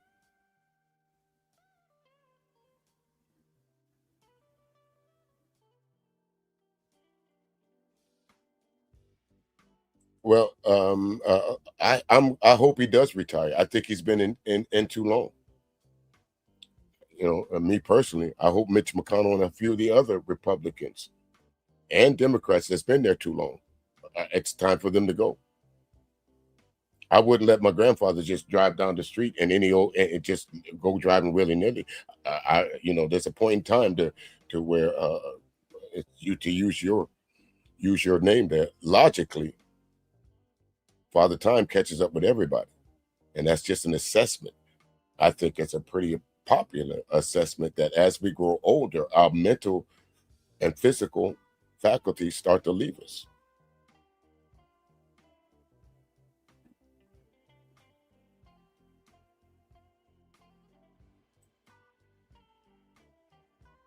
Well, for someone that's retired and now he sure has a lot to say. He sure has a lot. I think you underestimate Mitch McConnell there, Logical. I think you're underestimating the power that he still has. And I can give you a prime example of it. I grew up and I live in South Carolina. What Strom Thurmond did to South Carolina, some of the laws that still, the Thurmond laws are still on the books. But let's continue. Civil War. I mean, look at the state of Louisiana there. A third of the population of Louisiana is black. Louisiana's Republican governor canceled congressional elections that are already underway in that state to rush through new maps that will presumably make sure that even though 1/3 of the population of that state is black, there will be no black representation in Congress for Louisiana at all. No South taxation. Carolina, a quarter of the population is black. They have one majority-minority district representing. And folks, again, as much as great as he wanted to be or things that he tried to do, he's getting old too. Jim Clyburn is getting old too. It's time for him to sit down too. He needs to sit down as well, Democrat or Republican. I think everyone that's running these United States of America should be under term limits. 35 to 65. After that, go sit down. It's not that you're incompetent. It's not that you can't do other things, but running the government should not be one of those things on your resume anymore.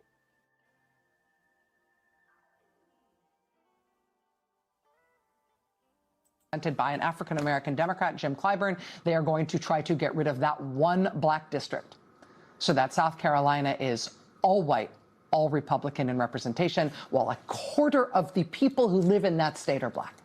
And that includes me. In Tennessee, 1 in 6. And that includes me. I live here in South Carolina. So basically, because if I pay taxes, if I do everything as a good citizen, I'm not allowed to have an elected official here. I'm not allowed to go to the polls and vote for who I want.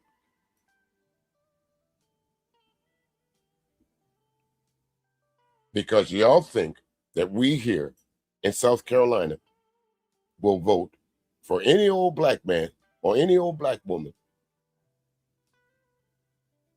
that throws their hat in the ring. Nope, sorry.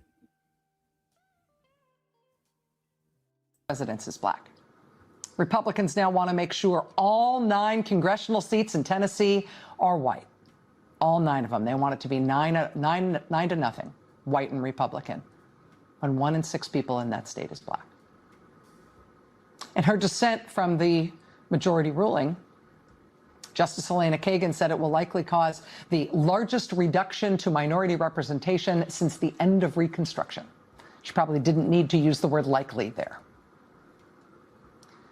The war on black Americans that is being waged by this president and this Republican Party is one of the only things they have put their mind to in this. I understand exactly what you're saying there. Yes, I'm allowed to vote. That has not been taken from me yet. But who am I going to vote for? Any of the folks that's going to be put on the ballot box, are they going to be looking out for my best interest or my family's best interest? That is the point. That's what we're talking about. That's the point. Now, folks will ask me, well, you said you were going to be talking about Clarence Thomas. I'm going to get to it. I'm going to get to it. Trust me. redraw and we will win. The we will sue part of that strategy is key because Democrats and voting rights groups are also pushing back in the courts wherever they can. As I mentioned at the top of the show, the Republican governor of Louisiana just took the extraordinary step of announcing it was an emergency and stopping an election that was already underway, specifically so his state can draw new maps that favor Republicans and that disfavor black voters in Louisiana. Today, a coalition of voters and voting rights groups sued the governor for stopping those elections after Louisianans had already started to vote. In a statement announcing the lawsuit, they said, by attempting to suspend an ongoing election, state officials are creating confusion, undermining public trust, and placing partisan interests above the constitutional rights of Louisiana voters.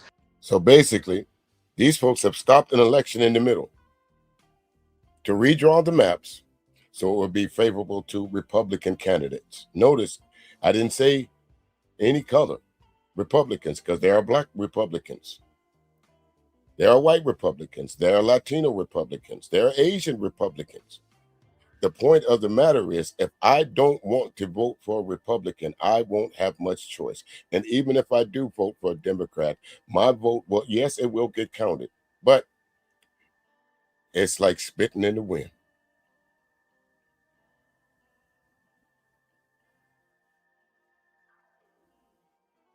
Let's move on here. Let's move on. Let me take this off the screen. Now, Frontline did a piece on Clarence Thomas. To me, Clarence Thomas is the linchpin to all of what's happening.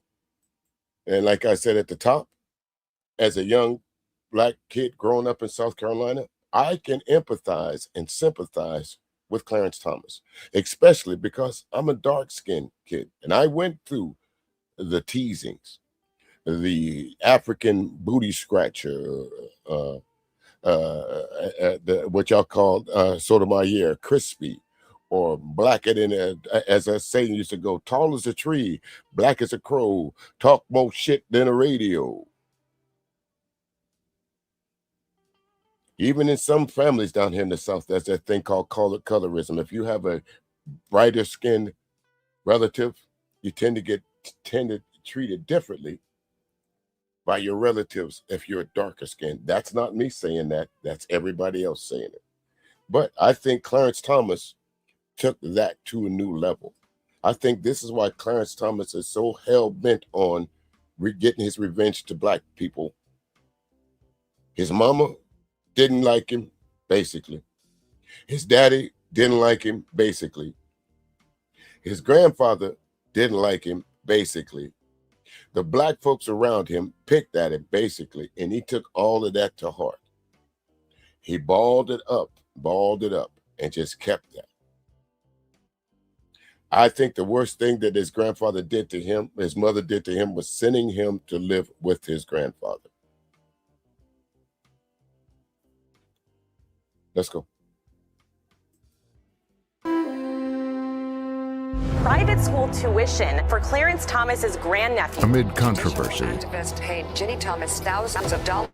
their histories, Ginni Thomas grew up with Republican activism. their influence, The idea that I won't be told what to think just because of the color of my skin animated Clarence Thomas. Overturning Roe versus Wade. Now, Clarence and Ginni Thomas, politics, power, and the Supreme Court.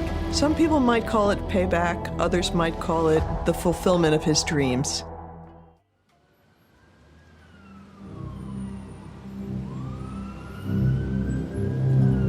In the days before the 2020 election, A massive impact on the American judiciary. a decisive moment, Clarence Thomas, Amy Coney Barrett. Folks, do you know how big this is? This is huge. presiding over the ceremony, Supreme Court Justice Clarence Thomas. Do solemnly swear that I will support and defend the Constitution. Amy.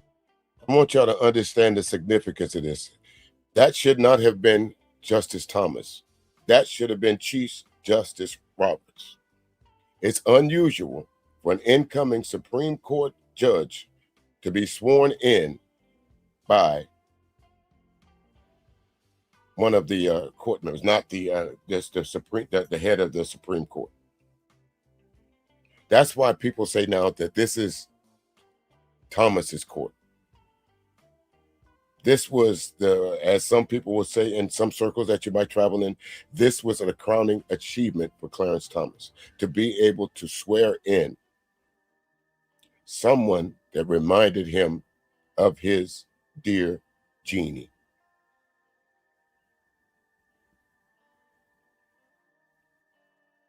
Coney Barrett had chosen Thomas to swear her in. So help me God.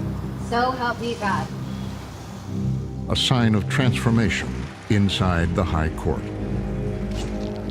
It's a moment of victory for Clarence Thomas. He's now become the center of the court. And I think he would say he won. Justice Thomas has developed into one of the leading lights on the court, if not the leading lights. This is why it's often referred to as the Thomas Court now. He really is sort of the ideological and intellectual center of gravity on the court. Ideological and ideological center of the court. That's important. That is really important right there. In the front row, Thomas's wife, Ginni. It was a momentous moment. Ginni Thomas is as good as any, maybe the best embodiment of the American right. Okay, again, logical. I never said that, this says John Roberts was allowed. I never said that. I said it was unusual. Normally, that particular is reserved for the Chief Justice. Correct me if I'm wrong. To swear in a new justice is usually reserved for the Chief Justice. Correct me if I'm wrong. Logical. You know, people will say likely. No, I don't think. I think Thomas will stay there until he dies, or until he's incapable of doing anything. I don't think retirement is in his future at all, sir. This is his court. And I don't think he's. I only thing that think that's going to snatch it from him is time or death. Right today. She's a true believer. She has always been on the far right. Her politics are all about this politics of fear and anger. That's Ginni Thomas. Two powerful conservatives on the court and in politics, pursuing a shared vision. This duo of Clarence Thomas and Ginni Thomas, they are the it couple of the far right. Two lives shaped by history. Segregation now, segregation tomorrow, and segregation forever. Politics. The American women do not want ERA. They do not want abortion. And race. Affirmative action is not equality. Leaving an indelible mark on America. The conservative majority overturning Roe versus Wade, the right to choose abortion. Challenging the use of race in college admissions, which could have an impact on affirmative action. In a nation freighted with division and upheaval, the Thomases have found their moment. They are one and the same in how they look at their opponents. It's a war with the. Now, I want y'all to look at this lady on the screen here. She was one of the instruments in the insurrection. You can agree or disagree what they call it, but there's no doubt about it that Ginni Thomas was one of the leading voices in that so-called Stop the Steal. Clarence Thomas said that him and his wife do not speak about politics at the dinner table. Would any of y'all believe that? After this opening salvo right here, would you believe that these two do not sit down and talk about the events of the political future that shapes America ever since he took over that office? Some folks said that it's not Clarence Thomas that has the power. Some say it's Ginni Thomas that has the power.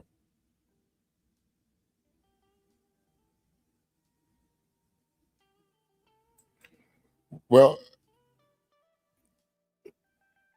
again, logical. I think is packing the courts the answer? I don't think so.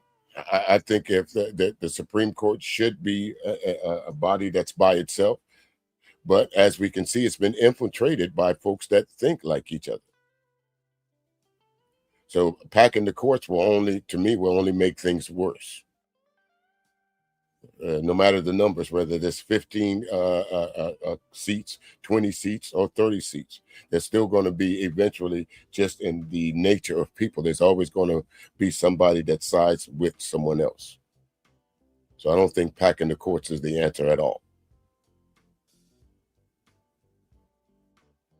The other side.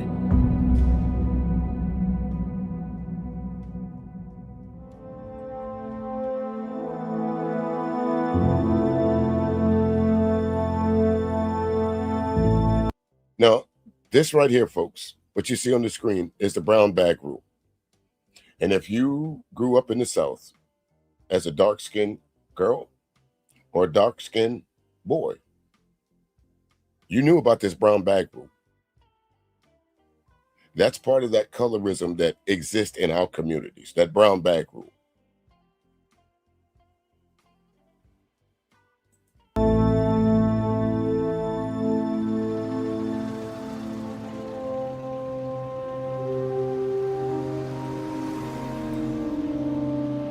My earliest memories are those of Pinpoint, Georgia, a life far removed in space and time. Clarence Thomas's journey to the center of American power began. He came up poor, very poor, from a marginal community. They talk about marginalized and underrepresented communities. Well, the Geechee dialect speaking, Sea Island dwelling, poor black people of the 1950s, which is when he was coming along, were as marginal, I can imagine, as you could get within the context of American society. As marginal or marginalized, I think that would have been a better term to use. I grew up in the South. It wasn't that folks down here in the South, regardless of the hue of your skin, if you were Black American or African American or Negro or colored, it wasn't the fact that we chose to be marginalized. We understood that we lived in the South. And anything that you say can and will be used against you in some cases.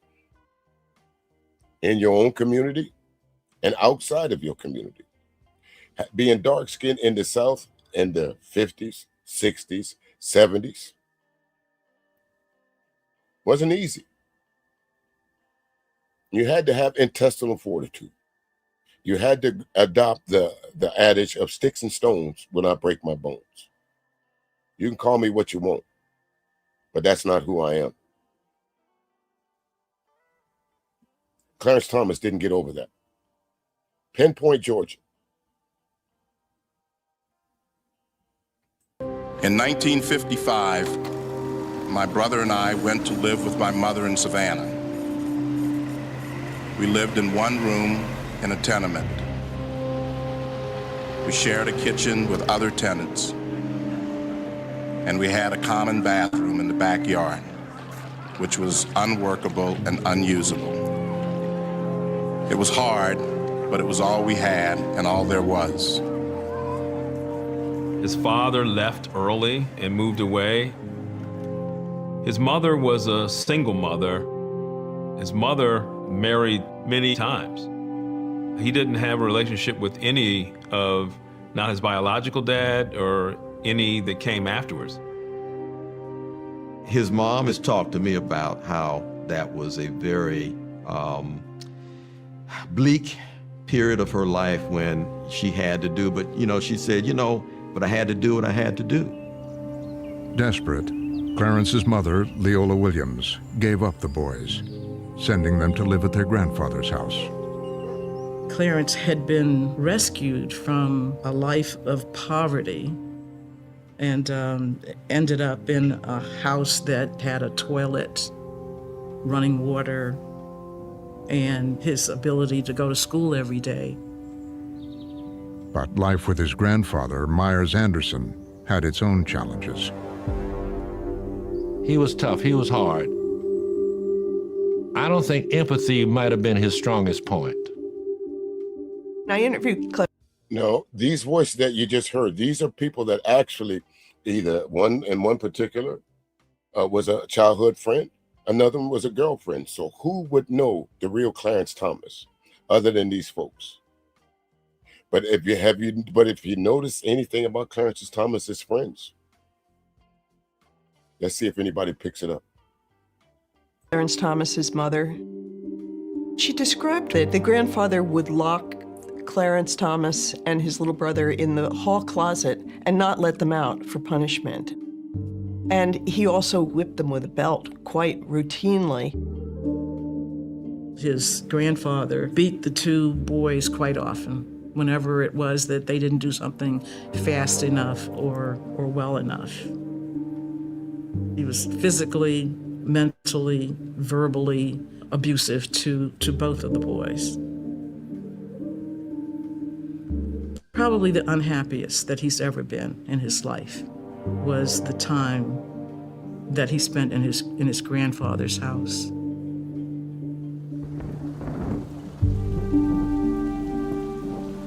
Things weren't much easier for Clarence out in segregated Savannah. Savannah would have been divided on racial lines. And when I say that, don't just think that I'm talking white, black. We had racial divides among the black community. They had the brown bag rule. Your complexion is either equal to the brown bag or lighter. Anything darker, it was ridiculed or derogated in some way. Well, see, this is the point that I'm making logical. This is why I do streams like this. When I might know, somebody might not know. You could do a stream and you might be able to tell me something that I don't know. Now, I grew up, I've been aware of this brown bag rule since God and creation. This was something that we lived with as dark skin. All of my brothers and sisters are dark skinned. I have a few cousins that are on the brighter side of things. But we all understood that when we went out to these little things like that, we saw the brighter kids with themselves, and we saw the darker kids with themselves. Yes, when in high school, and especially elementary school, 4th, 5th, and 6th grade, I got more assaults from people that looked like me, that were supposed to be black like me, than I did from white kids, to be quite honest with you. So again, I empathize with Clarence Thomas and I sympathize with him, but the path is the same. How do I say this? Let me use another analogy here. We hear all these great people saying about, the tragic life that they grew up in. Not having enough to eat, or the mothers having to go to take on 3, 4, 5 jobs. Pop's not there. But none of them took the route of Clarence Thomas. He could have been a beacon for those marginalized folks down there in Savannah and for those single mothers. I don't think he chose that route. Thomas wrote about it in his autobiography. Most of the insults aimed at me had to do with the darkness of my skin, the flatness of my nose, the kinkiness of my hair, and the way I talked. Such racial slurs stung all the more for having come from my own people. The issues of class and race have always been at the heart of how Thomas has seen himself. That's the prism through which he sees his own life. And at every turn, there is a racial dimension to his life that he talks about. Clarence was, frankly, never comfortable around the black people in Georgia. Clarence had been ridiculed by the children in that area around Pinpoint, and he was nicknamed ABC for America's Blackest Child. And if you don't think that stung folks, there was a song out by the Jackson 5, ABC. It's easy as 1, 2, 3. That fella blacker than me. ABC. What ABC mean? America's black child, blackest child.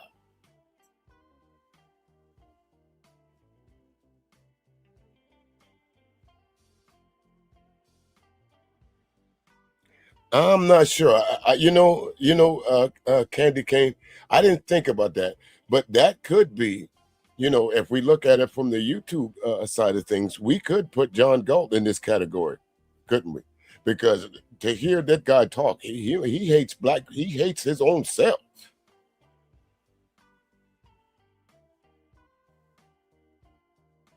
That's a good observation there, though, Candy Cane.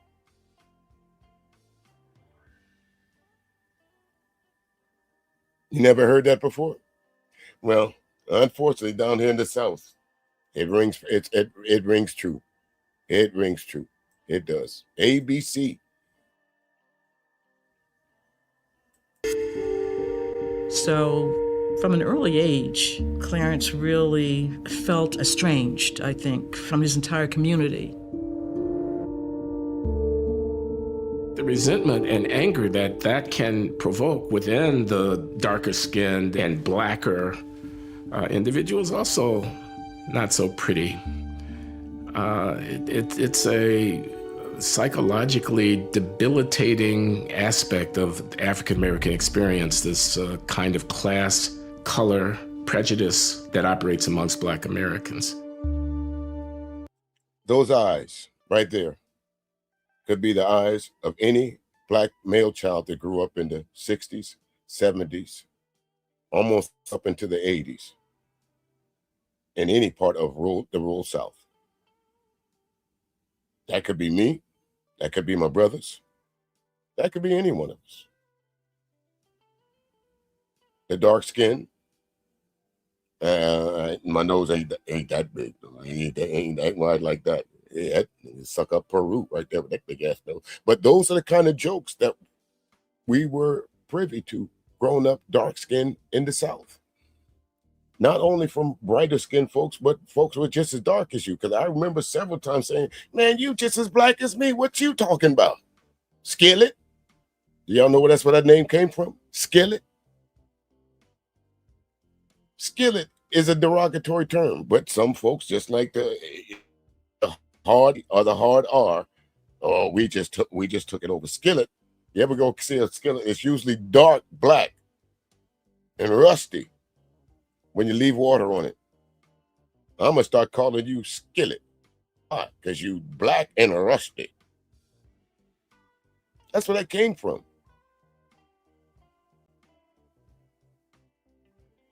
Sometimes those eyes right there in Miss Mason's class, in Miss Guthrie's class, in Miss Crosby's class, those eyes would have tears in it by the end of the class, being picked at. Spit, what you call them spit things shot at you. I remember, this is a straight truth. I can speak about this because firsthand experience. I had one of those spitballs from somebody up close, shot it in my ear, that stayed there for weeks.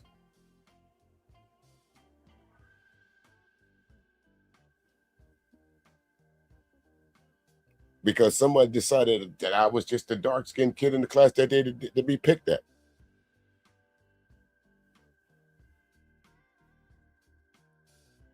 That's right. Who taught you to hate yourself?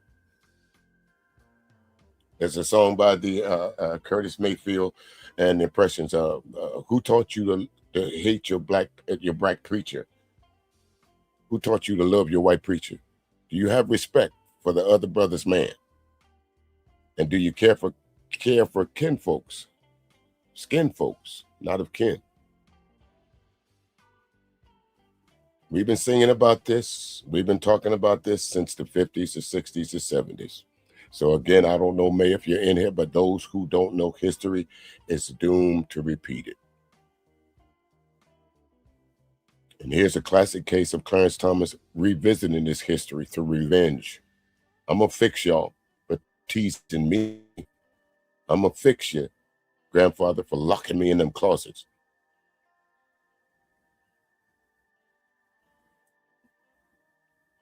No, No.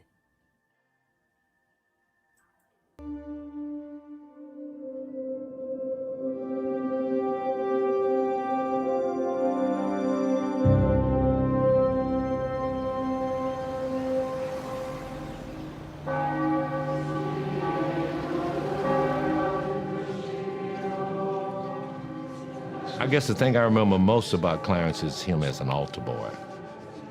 Whenever father needed to find altar boys, all my classmates and all would hide. Clarence would volunteer.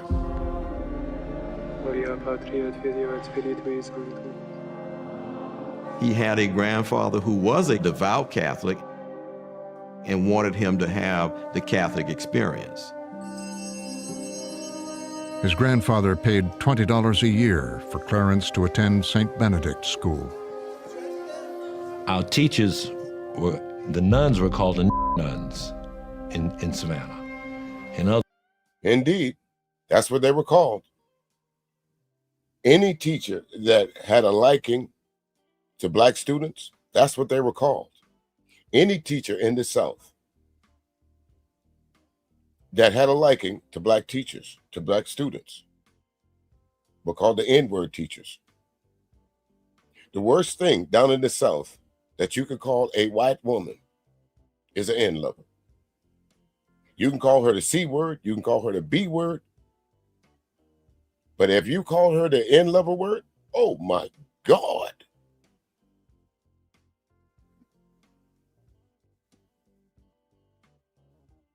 In other words, they were assigned to educate black kids.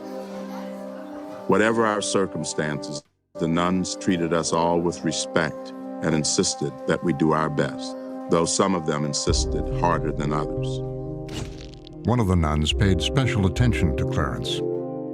Sister Mary Virgilius, my 8th grade teacher, took a no-nonsense, high expectations approach to teaching, which may be why she got the most out of me. I think his nurturing came from them because it wasn't coming from his immediate family. Crucial. His nurturing came from someone that did not look like him, so it was easy to have that cognitive dissonance a little bit later on in his life.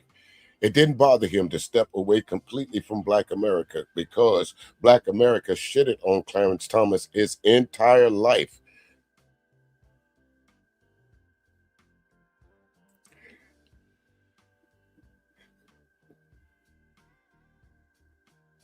Wow. Small world then, huh, L. Bookie? My favorite teacher was Miss Crosby, Miss Brailsford. Miss Brailsford paid special attention to me and my brothers and sisters. Why? Because every year, I've got 9 other brothers and sisters, so every year she was getting one of us in her class. So she paid special attention to my family because she knew come next year, she was going to have another one of us in her class.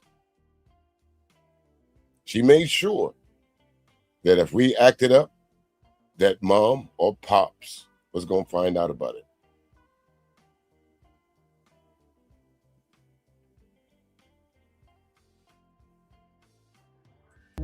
I don't think he had the nurturing of parents and whatever we would normally get, and the nuns and the priests provided that for him.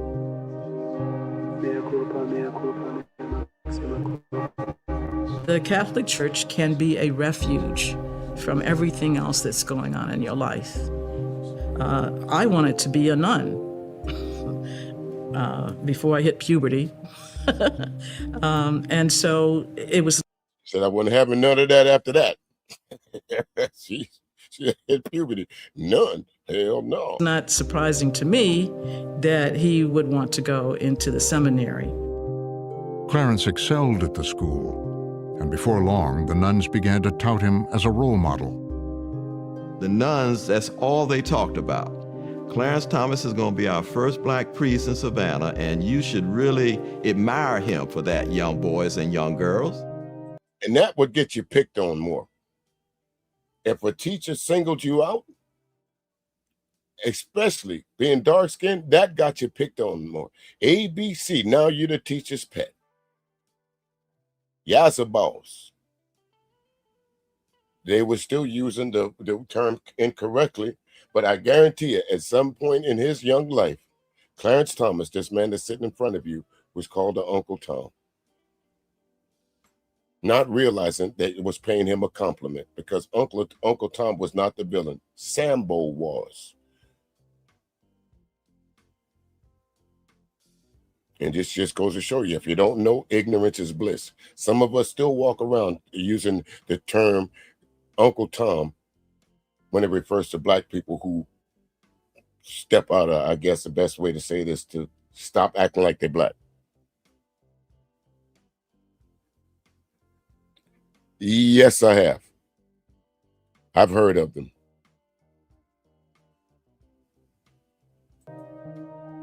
He is hard driving and ambitious and very hardworking. He's trying to prove himself. You can sort of see in him from this early period that it's kind of like, I'll show them. And I don't care if you reject me. I'll show them. I don't care if you reject me. I don't care. Y'all can call me out my name all you want to. But I know one thing for sure, when I'm old enough, I remember watching the Pittsburgh Steelers, the Immaculate Conception game with my uncle. I'm very young boy then.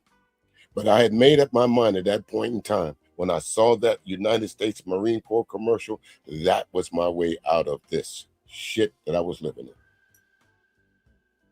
That was my way to go see what the rest of the world had to offer me.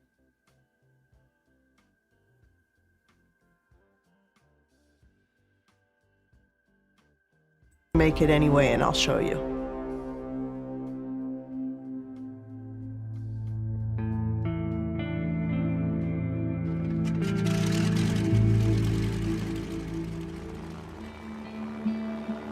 Now, folks, before we go any further, hey there, Brownie, how you doing? How you doing?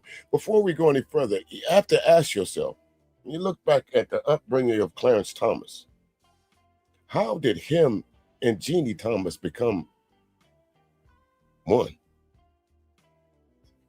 Do you see these two worlds ever colliding, except if it not been for some folks want to call it, as they called it, divine intervention. That's what they called it, not me. They called it divine intervention, that there was Ginni Thomas at this time, wasn't his wife or his girlfriend, that they decided this. Look at the upbringing. Look at the vast different upbringings.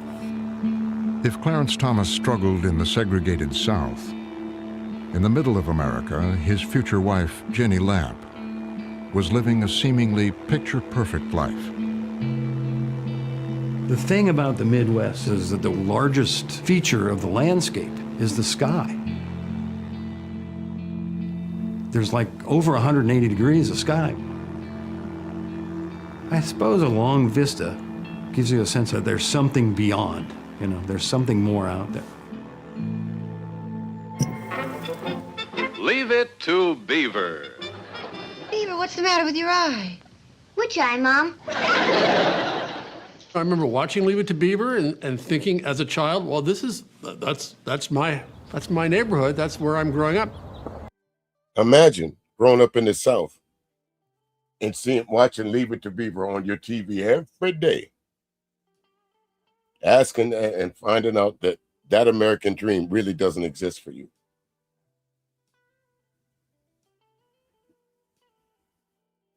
We was watching Leave It to Beaver on the TV screen. But when we got outside those doors, it was a completely different thing. The kind of American dream locale in the 1960s and early 70s. Kurt Anderson grew up across the street from Ginni. Where we lived was this prosperous, all-white neighborhood, except for the housekeepers and cleaners. It was easy to go for days, weeks, months, forever without seeing black people, frankly, is what it was.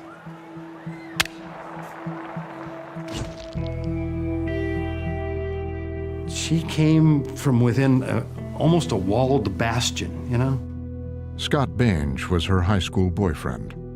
There was no exposure in her life to somebody who was a high school kid and drank, or smoked weed, or did all those things that I thought were normal and high school kids did. She was a pretty good little girl. She was just kind of a non-exceptional, middle of the pack girl in these giant classes of 750 people. She was involved in things like pep club. And then she became something they called warrior woman. She would lead the marching band and all these, people carrying pennants and whatnot. But at home, there was something underneath the everyday suburban veneer. She's the youngest child of a very prosperous real estate developer. Her mom was a homemaker and political activist. They were leading what looked outwardly like an idyllic suburban lifestyle. I've heard Ginni Thomas say that she was sort of the mistake child, that she was born a lot later. So her parents were very politically engaged. They thought they were done having children, and then comes along Ginni. They would take her to these Republican rallies, and so she grew up with Republican activism, and obviously it took. It was a Republican activism beyond the norm, even in conservative Omaha. I first became familiar with the Lamps from my parents talking about them as what they called black hats. That was their phrase for extreme, far-right, John Birchie Republicans. The Lamps were immersed in a growing culture of right-wing fear-mongering. Again, folks, the stark contrast of how these two vastly different people grew up. But one thing they do have in common, and you'll see that it comes to a little bit differently. Both of them grew up with parents that ruled them. Like this film from supporters of presidential candidate Barry Goldwater. Our streets are not safe. Immorality begins to flourish. Violence pits American against American. We don't want this. It's there in this film. Shots of the city, of newsstands with pornography on it, and fast cars, and kids doing the twist and topless dancing, and the whole realm of cultural, boogeymen. Demoralization, chaos. This is the change, the other America that the people slowly wake up to. In the streets, the mob. Mobocracy. Now ask yourself, the life that you saw just now is what Clarence Thomas saw every day growing up in Savannah. Jeannie Lamb was not exposed to that. The only place that she was exposed to that was on TV. So I asked myself again, how did these two end up being married?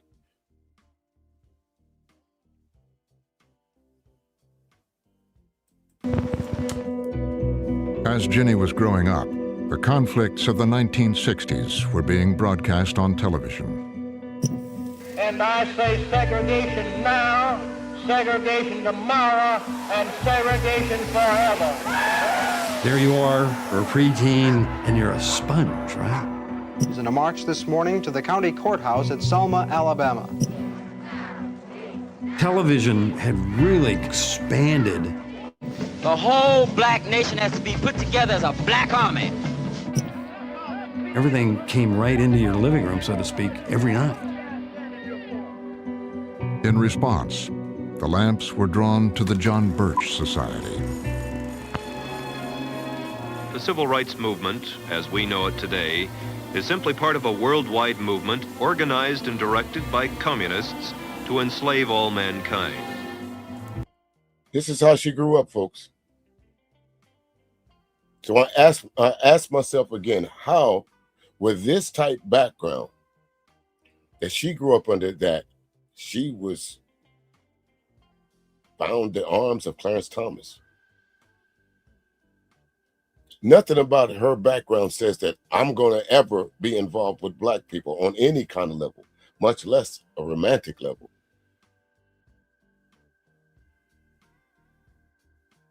I don't get it either, that Black Hawk. I really don't get it. I'm under the James Brown mantra, say it loud, I'm black and I'm proud, regardless of the hue of my skin. I am who I am. I can't change that. I can change my attitude. I can change my location. I can change my socks. I can change my underwear, but I can't change my skin color.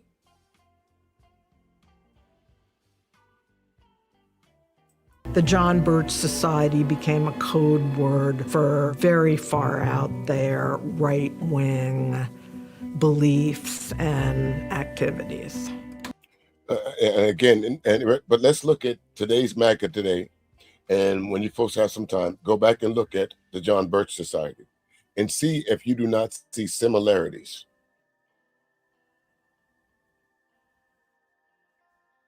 Go ahead. Their objective is not communist conquest, it's anarchy. Breakdown of law and order, helplessness.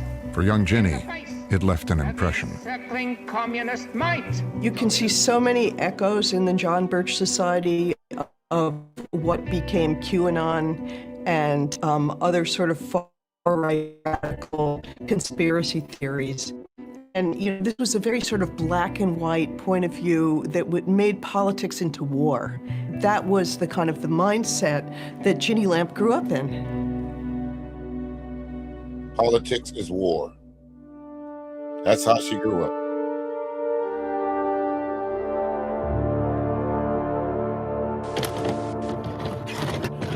In Gullah, the name of this poem is Dem Fo Gals, okay?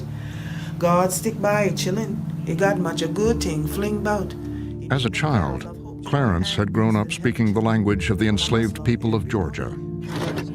It's called Gullah Geechee. And when we greeted people, we say, how una datu. We used to call it Pidgin English, but I think it was a French flavor to it. Down here, they call it Pig Latin. They tried to actually, if you guys go back to what, I think the 90s, where they tried that Ebonics shit, they was mocking the Geechee Gullah language. I'm from South Carolina, but when y'all hear me speak, do y'all hear that? Do y'all hear me speaking the Geechee Gullah language? There's no need for me to speak it. But when I'm around some of my relatives, especially those that never left Charleston and speak and live in some parts of Georgia and South Carolina and the Virginias, they speak that language. They don't say children, they say Yenna. Yenna, come here. Where y'all for going? Or for truth? They don't say orange, they say orange. But some people will take that as being low educated. But you have to understand something. You can't be much more educated than these Geechee Gullah people. Not only did they take a language that they were unfamiliar with, they turned it into a language that was uniquely to them. The slave masters didn't understand it. The overseers didn't understand it. They could speak openly to each other, and it just sounds like gibberish to them. It sounds uneducated to them. Now, when Clarence Thomas gets into the seminary, once they find out that he is from Georgia, Pinpoint, Georgia, oh, you just one of them Geechee fellas, ain't you? That's another sting for Thomas.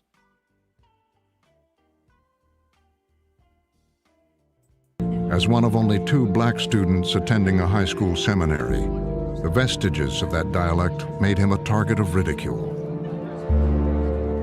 Not only does it remind everybody around him that he's different, it also reminds them that he's of a lower caste. It has to be monumental for him. Father Coleman told me matter-of-factly that I didn't speak standard English and that I would have to learn how to talk properly if I didn't want to be thought inferior. His blunt words hit me like a slap in the face. And instead of using it to inspire you there, Justice Thomas, you used it as vitriol. Instead of you stand up being proud of who you are and what you are, you allowed some person to tell you that you were less than that, because you do not speak that way now.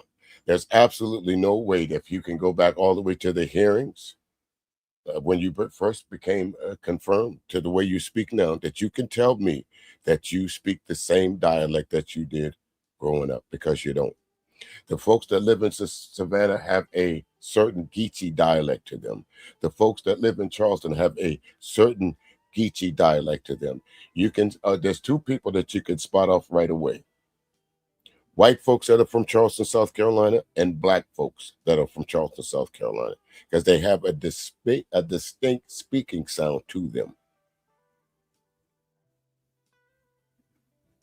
And why is that? Why is that? Why do people think that? Why do white folks from South Carolina kind of sound like black folks? Because we took care of y'all asses. We raised you. Not only during times of slavery. You just heard Ginni Thomas say the only folks that grew up around them, the only people, black people that were around them were maids, butlers, and service people. That's where these folks that they sent Clarence Thomas off to, that's how they saw him. So I ask again, how did Ginni Thomas end up with Clarence Thomas? That moment stuck with him for the rest of his life. Clarence, when he got really relaxed, would revert to some of those. I appreciate you there, a logical assessment. I do appreciate that. You came over and you lived up to your name. You were quite logical, sir. I appreciate the dialogue, and I appreciate the conversation. Come on back. Like, share, and subscribe if you would like to. If not, I really do appreciate you. Anytime I'm live and you want to have conversation, please feel to drop on through. Ways of phrasing and that accent. But he was always extremely conscious of how he pronounced words because he had been forced to do that. When the justice was on the high court, he was famous for not speaking during oral argument. And one of the explanations he would offer for that was because he was embarrassed about how he talked, even though that was so far in the past that no one who knows the present-day Clarence Thomas would think that that would be a concern of his, but it indeed was. His days living in the white seminary shaped him in other ways, too. He was in a dormitory living on that campus, so it had to be tough. You know, when somebody says something derogatory to you in that environment, you got to deal with it because you're there 24/7. Good night before. In a nice way, he's saying he's outnumbered, he's outgunned, so you just got to suck it up. The only black kid at this, one of two black kids at this seminary. Could you imagine the hell that they caught? Seems to me, Judge Thomas, you turned your anger on the wrong people.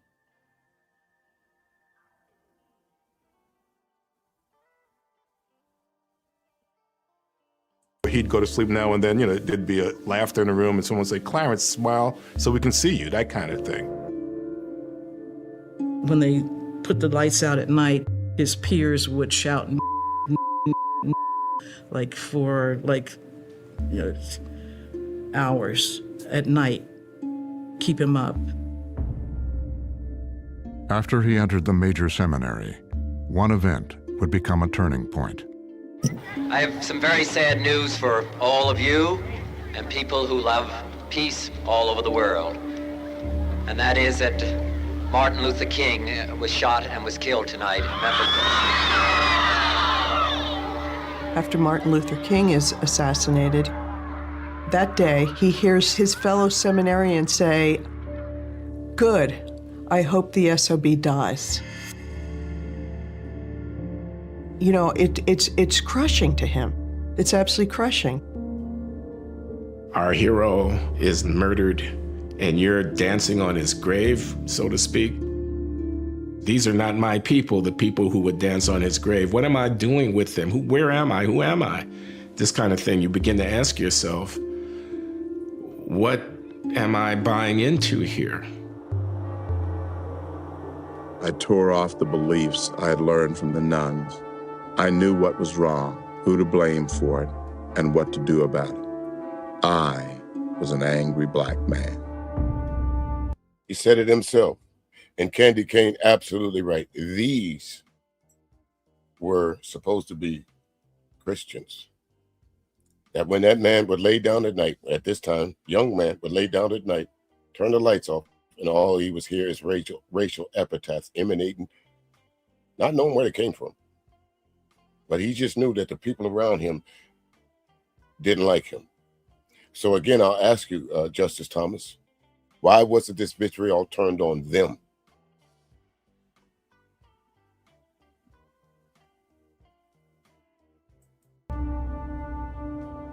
That seminary was too much for him. He had to leave. It was heart-wrenching. Not only did he leave the religion that sustained him, but he was also living there. And so he had to go back to this household where he was treated like a dog. Had to be tremendously. And I ask, what's the difference? Bad people are bad people, regardless of whether they're in your family or they're outside of your family. What is the difference of being ridiculed? I guess the only difference is that where it comes from. And sometimes you have to bite the bullet and understand that the grass ain't greener.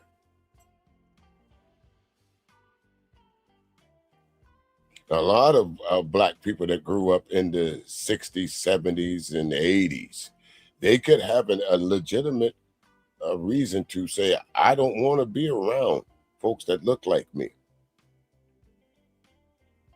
I don't want to be next to them folks because all they do is talk shit about me. And I'm going to go find me a different family, some folks that don't look like me. And when I find that family, the so-called Catholic religion, they're just as bad. I leave them. I don't have any hate for them. But I sure have hate that I had to go back here to these people that look like me. What's strange is you joined a black militant unit. Let's go. Painstaking.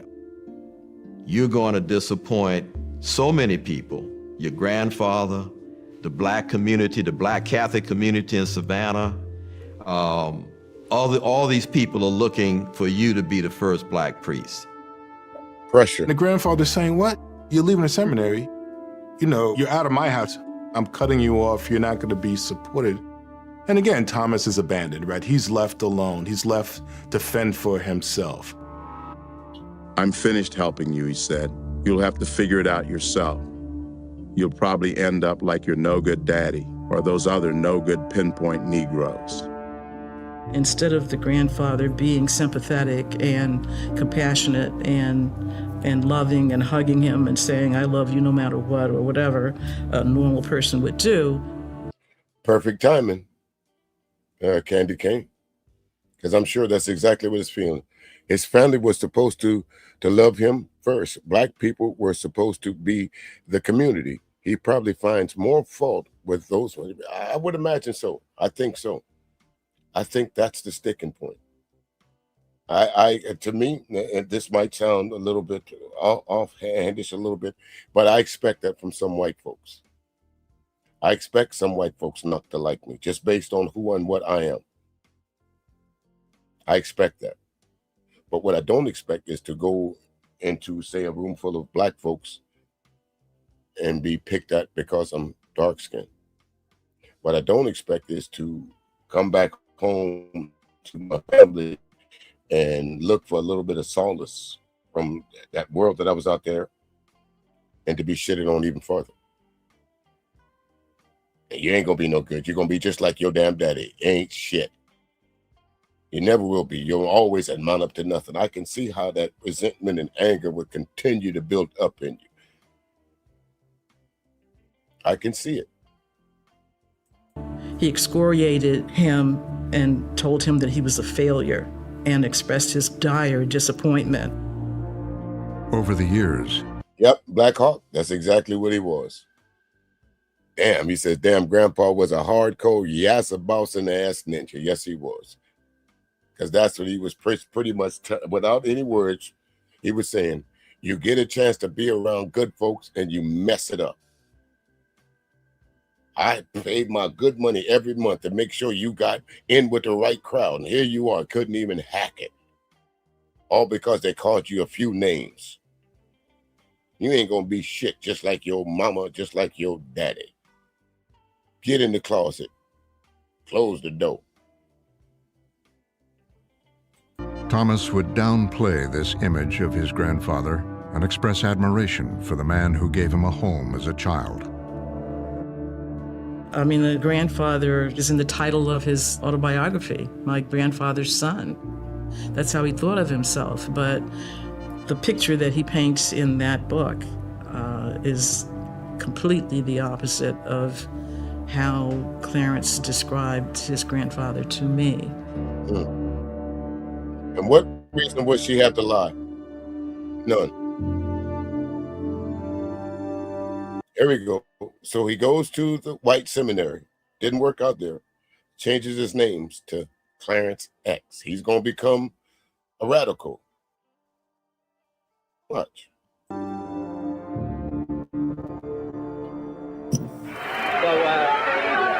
my thanks to all of you, and now it's on to Chicago, and let's win there. One day, I turned on the radio while making my sandwich.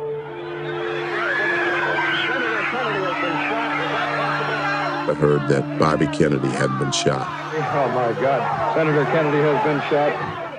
I fell to my knees and burst into tears. That's it, Raper. Get it. Get the gun, Raper. Okay, now hold on to the guy. Hold on. I felt the blind, self-destructive rage that haunted so many of the people I knew. And the crowd is running, and the police are chasing them into Jackson, into Grant Park. Surely the time for politeness and nonviolent protest was over. Look what it had done for Dr. King and Bobby Kennedy. We aren't going to put up with their nonsense, with their irrationality, with their murder any longer. The more injustice I saw, the angrier I became. We're going to shoot the cops who are shooting our black brothers in the back in this country.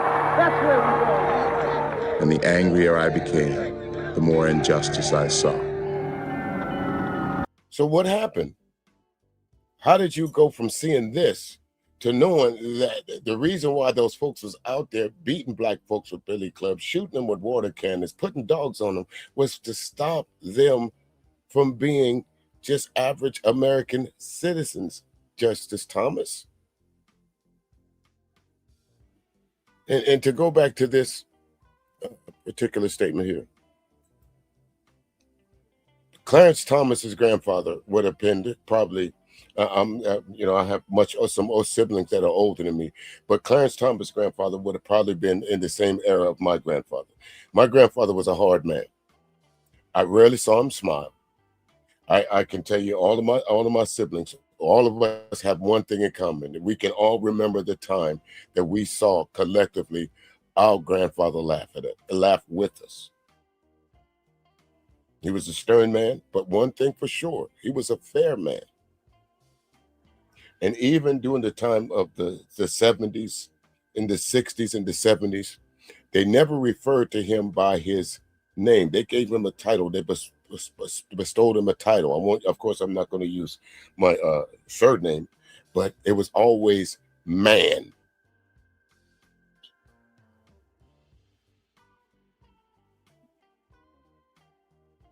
It was unusual for the amount of respect that I saw my grandfather have amongst white folks.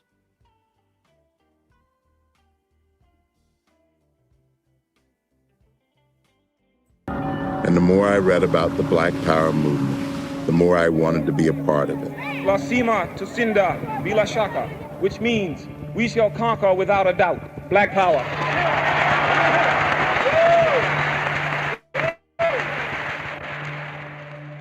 Now Clarence Thomas, budding campus radical, would pursue his education elsewhere. He received a scholarship to a private college in Massachusetts.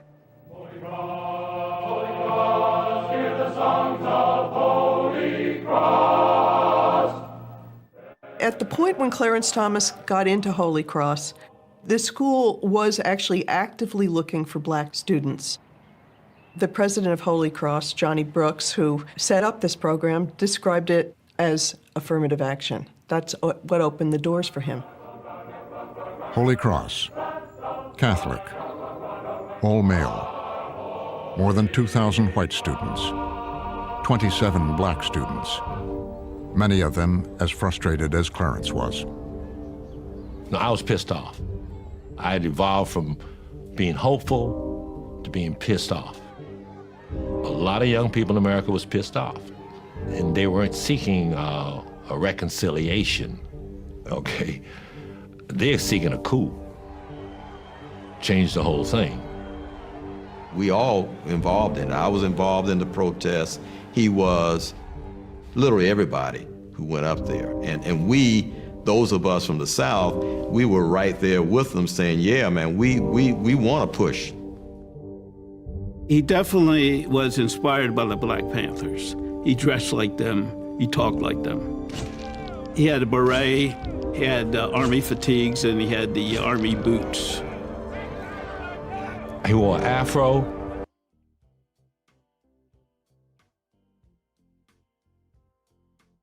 You have to ask yourself, what happened to that Clarence Thomas right there? What happened to him? He was out there with everyone else. I think it was positive because he had a group. He wasn't alone now.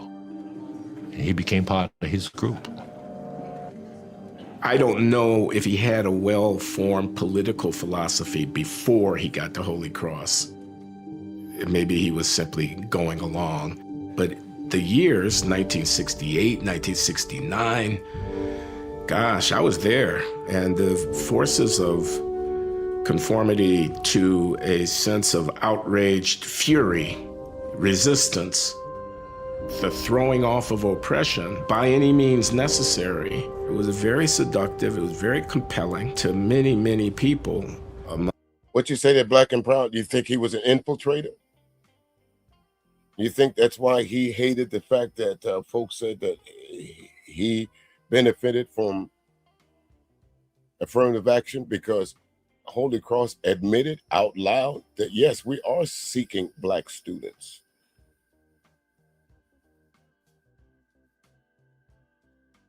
Maybe he took that the wrong way. I don't know. I wish I could dive into completely into the mind. I was quite, as I'm doing my research on Clarence Thomas, folks, I was quite confused about him. On some hands, I was empathetic and sympathetic to him, and in other times, I was quite taken aback. Especially right now, I'm quite taken aback to see him with around all these brothers under a noble cause and to turn out the way he has now. Among whom was Clarence Thomas. And he had a hero, Malcolm X. We want freedom by any means necessary. We want justice by any means necessary. We want equality by any means necessary. He had a poster of Malcolm X in his dorm room. Justice Thomas boasted at one point he had read all of his speeches. And he said at one time he could quote you some of them by heart. I mean, so he really did pay attention to Malcolm X. We are oppressed. We are exploited. We are downtrodden. We are denied not only civil rights, but even human rights. Clarence Thomas's activism culminated in his junior year as protests broke out 40 miles away in Harvard Square. An estimated 2,000 radical students from the greater Boston area decided to march to Cambridge and continue demonstrating. We drank our way to Harvard Square, where our disorderly parade deteriorated into a full-scale riot. The demonstration then turned into the most extreme civil disorder in Cambridge history. 4,000 1,000 students against 2,000 police. The police fired rounds of tear gas into the crowd. But that didn't deter us, and we kept on rioting well into the night. I got back to campus at 4 in the morning, horrified by what I'd just done. All over the United States yesterday, there were anti-war protests, most of them peaceful. One was not at Harvard University last night. Nearly 200 people were injured. 40 students were arrested. I had let myself be swept up by an angry mob for no good reason, other than that I too was angry. It's certainly something he talks about a lot. Here I am in Harvard Square and like this mini riot. Like, what am I doing here, right? What am I doing? He was conflicted about what he'd done, who he was, what he stood for. I don't think anything about Clarence Thomas is simple. I mean, he's a bundle of contradictions, and it seems like there's just always so much inner tension within him. Yes, he was radical like his peers, but not as radical. And he broke with them in various ways. And it seems to me that El Boogie, sometimes, have you seen this before? Because you say you're not confused and empathetic. And you can see now that some people aren't confused either. The confusion lies within this man. I can understand some of his views. I can understand why he would be upset at some things, but I don't see how he could go from this extreme to that extreme. Seems to me Clarence Thomas was always looking for a place to belong to. And each time that he looked for some place to fit into, he didn't fit in. Maybe because of his beliefs. In some cases, maybe it was because of his background, maybe because he was embarrassed of how he grew up. Maybe it was because of his father abandoned him. Maybe it's because of his mother shipped him off to somewhere. Maybe it was because of his grandfather. There's a whole lot of determining factors to who this man that we see on the screen now is. And he's always breaking with whatever the dominant political trope is. He says, he's always talking about how he's not going to do what's fashionable. He wants to be different. He set about remaking himself. Gone was the Black Panther uniform. Gone. Proving his grandfather wrong, he excelled at school, graduating near the top of his class. And the next day, he married his college girlfriend, Kathy Ambush. I asked him, why did you marry her? And he said, because she was the first woman who was nice to me. He always... Wow, where have we heard that before? Where have we heard that before? Grab the first woman that's nice to you. Not that I was in love with her, not because I cared for her deeply, not that I wanted to spend a life with her. She was the first woman that was nice to me. Maybe we heard that before. Always had a problem with women. He regarded himself as not attractive at all. He regarded women as being pretty mean to him or indifferent to him. And this was the first woman who did not show that. So he married her.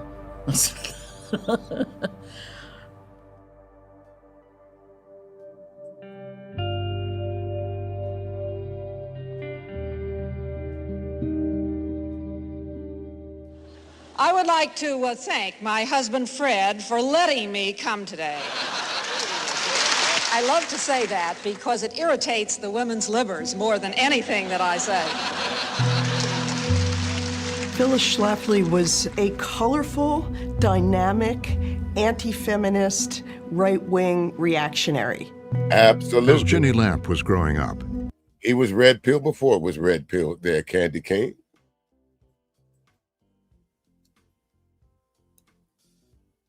Let's see, Shar says, a lot of trauma that never let up. After not things working out with his wife, he ended up taking a different direction and never looked back. You're absolutely right. He never looked back.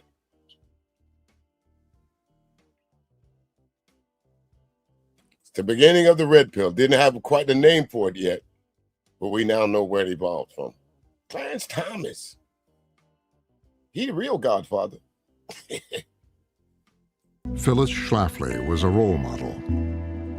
Her mother, Marjorie, was a prominent member of Schlafly's group.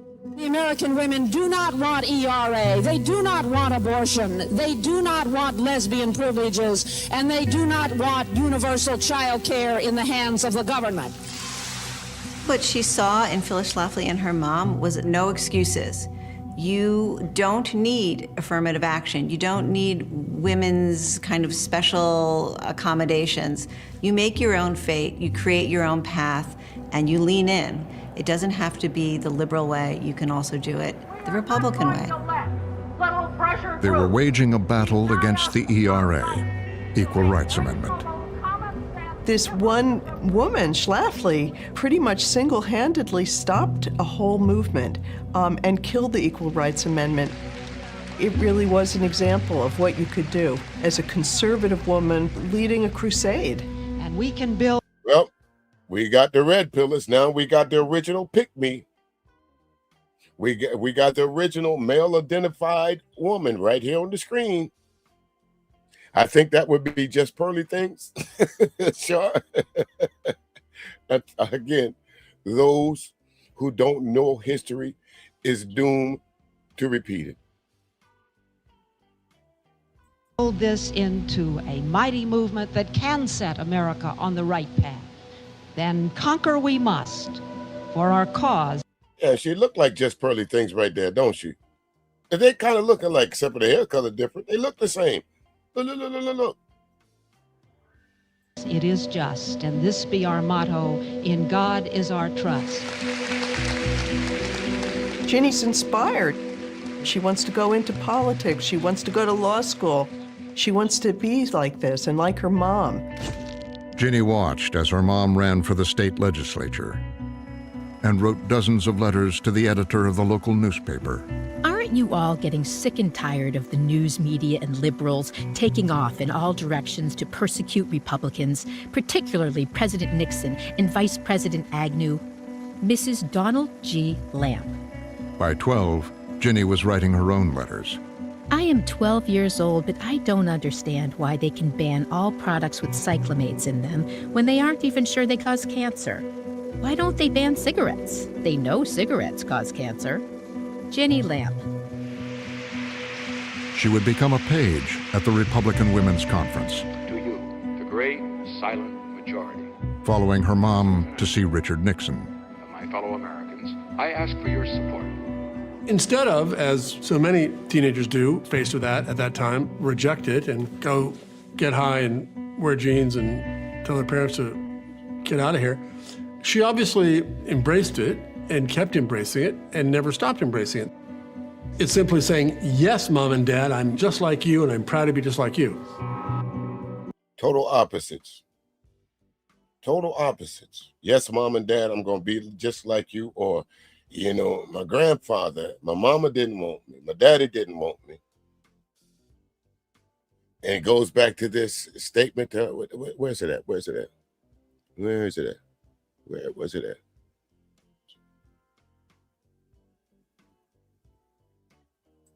That one right there. That white woman validated and filled that hole that was in it. I think that's it right there. Validated everything about him. Told him, yeah, you are good. Yeah, you are smart. Yeah, you can be somebody. But you got to start thinking like me.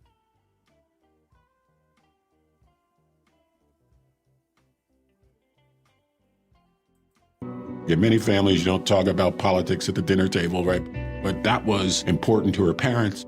And it leads to that manichaeistic view between good and evil. And if you look at things in terms of good and evil, you end up angry, you're bitter, you don't accept defeats. And so it takes you to a really dark place when politics is your focus.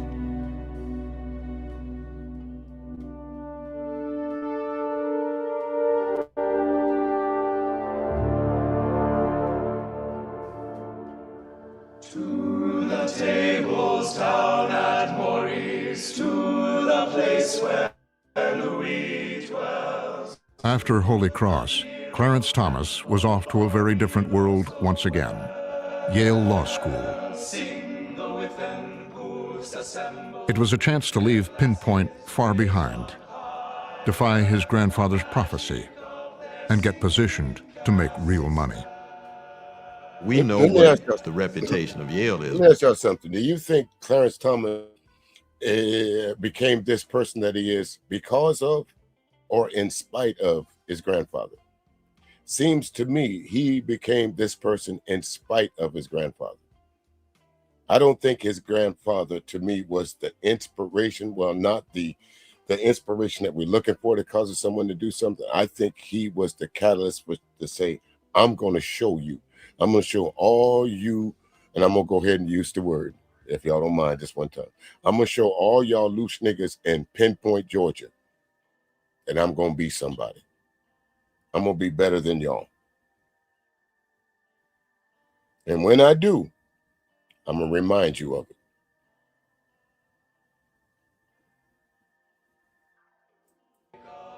You got a network of folks in all walks of life in the legal community, and all you got to say is, man, I'm a Yale alum, and bam, you got a job. That was our perception. He had thought, well, you know what? I just go make me a bunch of money, maybe go to New York and be a lawyer. He and Kathy moved into married student housing. They made a connection with their neighbor. We were both in married student housing. He set up his study room. Ooh, who is that right there, folks? When he a part of Trump's cabinet, so he's known Clarence Thomas a long time. Even when he was married to a black woman, he knew Clarence Thomas. That to me, that's like I liken this to being in the military, starting out in the barracks. You go find you a young lady you're interested in, and then you move into base housing. Base housing, you don't know who you're going to be next to, but because you have this common thing, you might work together, or you might be in the same squadron, whatever. So you become friends with that person. You hang out. Their wife becomes friends. You become friends. Y'all do the barbecues together. Y'all go on trips together. Because I know that's how it was for me. The next door neighbors, when I was married and lived in the base housing, seems like we did everything together. Our children still know each other. So in a way, I guess you can say John Bolton shaped his life too. Again, Black Hawk pointed out, still in white world. Leaving Pinpoint, Georgia, as far behind in his rearview mirror as he possibly can. John Bolton. In what should have been, a joint storage room. His classmate, John Bolton, would become UN ambassador, Undersecretary of State, and National Security Advisor. And we started talking and talked for the next 2 years, basically, and that's where we got to know each other. Over time, Thomas would open up to Bolton. I don't think he was terribly happy at the law school. Look, people at Yale Law School, generically speaking, are a pretty arrogant group. They think that they're going to rule the world. For example, in the year ahead of us were Bill and Hillary Clinton. That was kind of the atmosphere. I don't think Clarence came with that in mind for himself, and I think it was kind of off-putting. Now, I think he thought he was going to fit right in. And when he got to Yale Law School, he found that he didn't fit in. Another slap in the face. And there are other black students there, but again, the black students who are there, like, he doesn't feel they are like him. He's not part of the elite. They're, in his mind, privileged kids, the sons and daughters of doctors and lawyers. They came from money, and he didn't. So we automatically looked at things at a financial way instead of a skin folks way, as a we are related because of what we look like. We have a common bond here.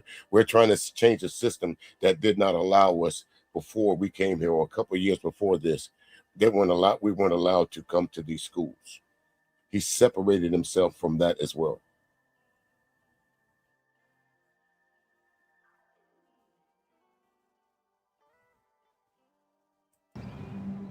So he feels, again, like the outcast. He believed that people assumed he was there as a beneficiary of affirmative action, and it grated on him. He has this feeling of, oh, I'm around these white students who he senses question his presence at Yale. How is it that you, not just you, Clarence Thomas, but you, all you black students are here? Is it because of merit, or is it because of affirmative action? There was one law professor, Ralph Winter, who, in a challenging way, mentioned this. People don't think, you deserve to be here, that kind of thing. And Thomas doesn't take it as a challenge, he takes it as a slight. Rather than try to fit in, Thomas tried to stand out. He dressed in overalls and a T-shirt. It was kind of a uniform. Neither one of us was terribly rich, so I didn't wear overalls, but I understood what it meant for him. With Clarence Thomas, what you see is somebody who's isolating himself. And he's kind of saying, I don't want to try to join you, maybe because he doesn't want to be rejected again. After 3 years of Yale Law School, graduation was nearing. But Clarence Thomas wasn't getting the offers he expected from prestigious law firms. He was saying that he wasn't getting the kind of offers that other students were getting. And we couldn't understand it. We thought that, well, you're at Yale, and if you're not getting offers, something's wrong, because that's the whole purpose. And instead of looking at the obvious, you decided it was affirmative action, the reason why you didn't get these offers. Instead of looking at the obvious there, Justice Thomas, is saying that white folks don't want me working for them regardless of my educational background or my skill set. Has nothing to do with my educational background or who I am. It has everything to do with the color of my skin.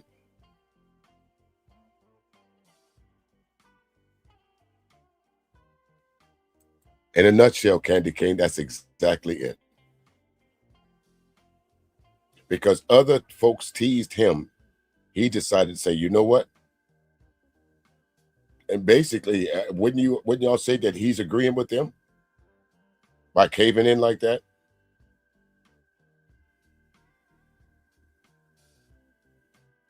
Going to those schools.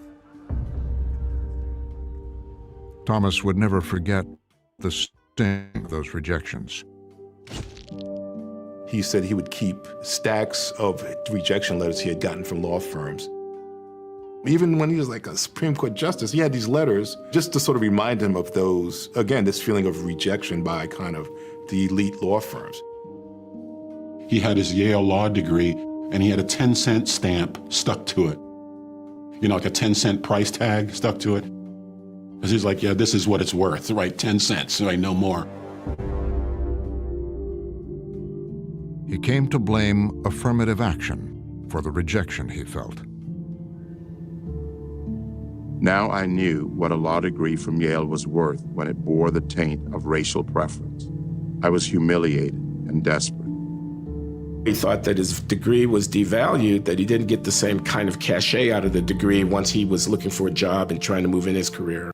Okay, Justice Thomas. Again, I'm not on the educational level that you. I never attended college.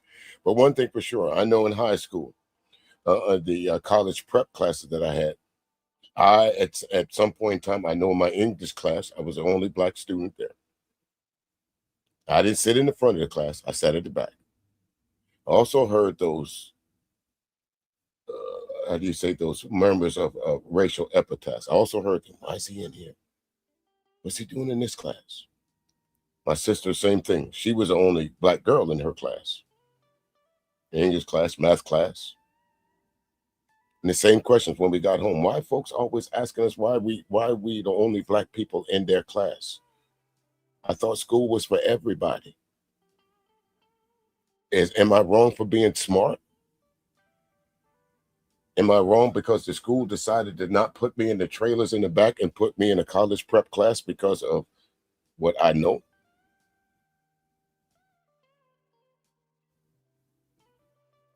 Sticks and stones may break your bones, but names will never stop you from being great, only if you allow them to.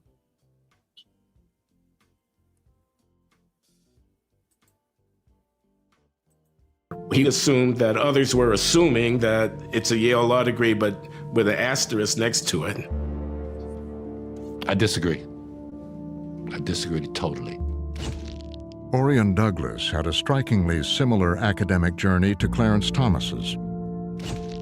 Scholarship to Holy Cross, law school, eventually becoming a judge. I ain't gonna blame affirmative action for not getting a job when you never was offered the job for 100 years before. Anyway. Okay? Anyway, this is your friend, Clarence Thomas, that somebody probably would have told you this standing face to face. Chuck, my man, how you gonna blame affirmative action when it's affirmative action that got us in the door? Before affirmative action, we wouldn't have been here. We wouldn't have had the choice to look at a prestigious law firm to be a part of. Blame the right people.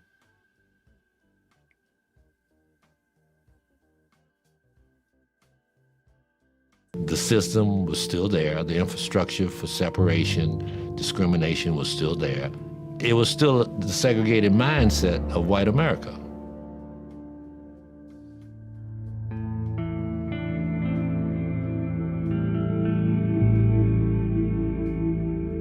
And that's it.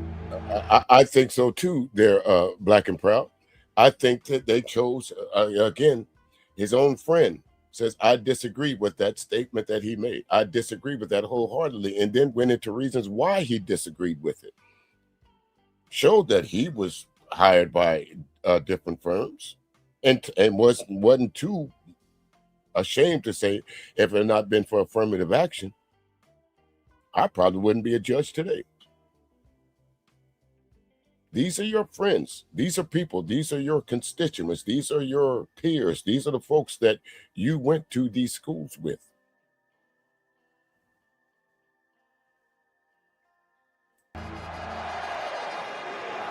Ronald Reagan's presidential campaign rocked the world of conservative Republicans.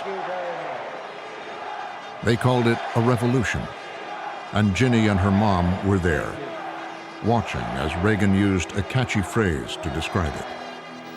For those who've abandoned hope, we'll restore hope and we'll welcome them into a great national crusade to make America great again. Ginni had y'all thought that was just a new slogan, didn't you? Yeah, how many of y'all knew that Ronald Reagan used that before? Y'all thought Donald Trump was the originator of that? No, those who don't know history is doomed to repeat it. This is not the first time that MAGA slogan has been around. There's nothing new under the sun, folks. There's nothing new under the sun. Reaganomics is right back into play. Reaganomics. To Washington, hoping to do her part, break into politics. I spoke to her brother, Russell, and he said, you know, Mom was a big politician and Ginni wanted to be like Mom. And I think Ginni actually came to Washington thinking that she might run for Congress one day. She was prodigious. She worked very hard, morning, noon, and night, and certainly didn't need anybody to light a fire under. She was very, very anxious to perform and to deliver. She was young. She was fairly new to Washington. She was someone who wanted to do things in the world, wanted to accomplish something, had a sense of being on a mission. But Washington was a far cry from life in Omaha. She got to Washington bright-eyed and idealistic from the Midwest, and her mom and dad weren't there, her older siblings weren't around. It's easy to get lost in Washington. People drink, people sleep with their bosses, people do all kinds of crazy things. During this time, Ginni suffered a traumatic experience, something she later described in People magazine. I was once sexually harassed at work. It wasn't verbal harassment, it was physical. It was something I had put way down in the recesses of my mind. She had mentioned to me that she'd had an incident with sexual harassment. She didn't want to get into the details of it, so I didn't know much about it. I just knew that there had been some trauma involved. Which is, again, is another thing for me in the confirmation hearing. That was the center point of his confirmation, Clarence Thomas' confirmation, Anita Hill. And that's when Joe Biden came into the spotlight, really. He was the chairman on that.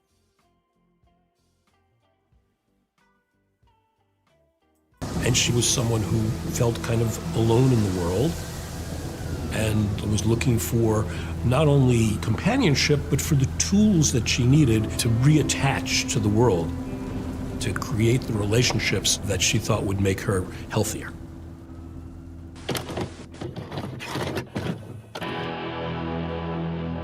She was drawn to a controversial self-help group called Lifespring. In your life, up until now, whether you consider yourself successful or not, you've really done the best you can. This program is an invitation for you to open up new areas for success. The program gave her a sense of belonging.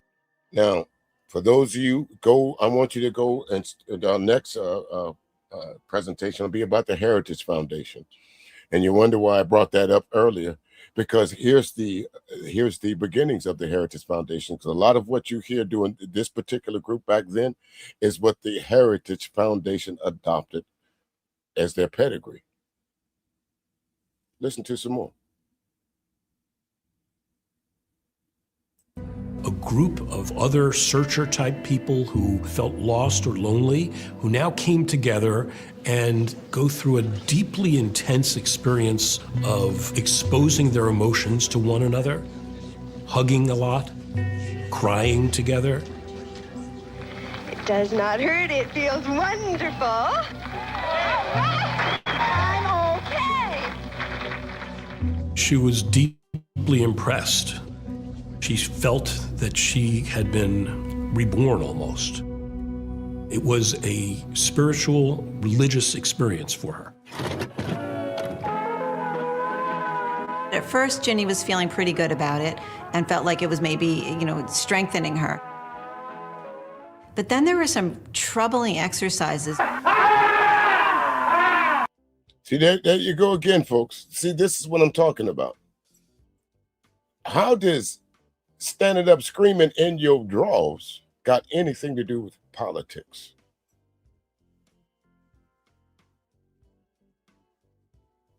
Somebody want to explain this on the screen here, Ginni? Lost sheep in the woods. If you stand for nothing, you'll fall for anything. Seems to me that's what was happening to you during this time.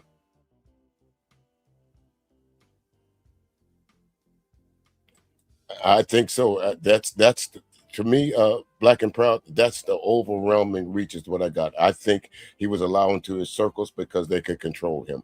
They could control him being a Yassa boss. He was the beginnings of Black people saying something against other Black people and them using the saying, see, look, he said it. Here's a Black man that came from Pinpoint, Georgia, that says he pulled himself up by his bootstraps. They become a Yale graduate, a law professor, and ultimately a Supreme Court justice. And he came from Pinpoint, Georgia. But look at this right here.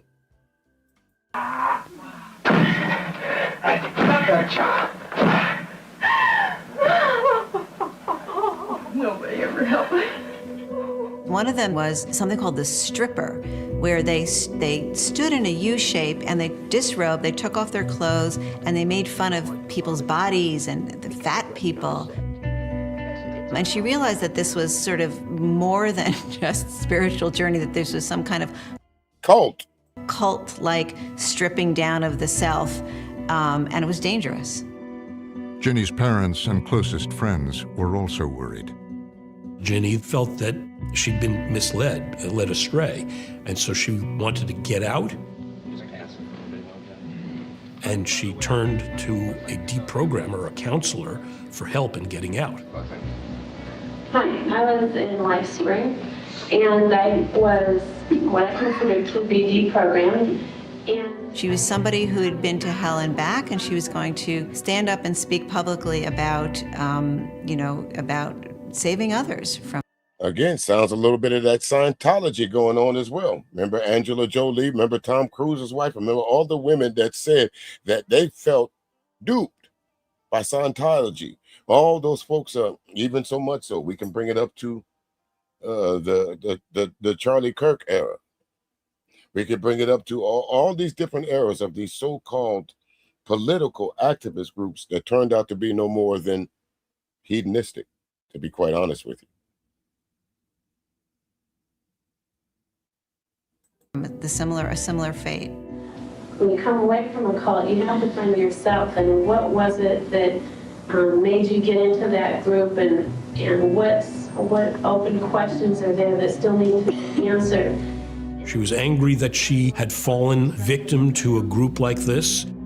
When she goes into something, she does it fully, with all her heart. And when she leaves something and feels betrayed and angry, she is against it with all her heart. So all those things that got me to Lifespring are still there. And I guess I struggle with not going overboard and fighting a cult, but I know that's important too. I spoke to her minister, and I guess he gave me the greatest insight into her. He said that she's a very, very trusting person that you have to be careful with. He told me that he thought it was that kind of trusting quality that led her to Lifespring, that she believed in them until she was burned.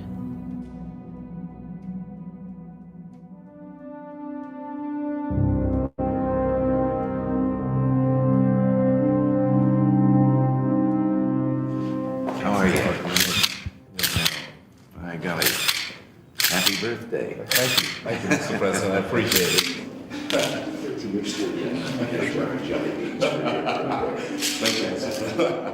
Thank you very much, Mr. President.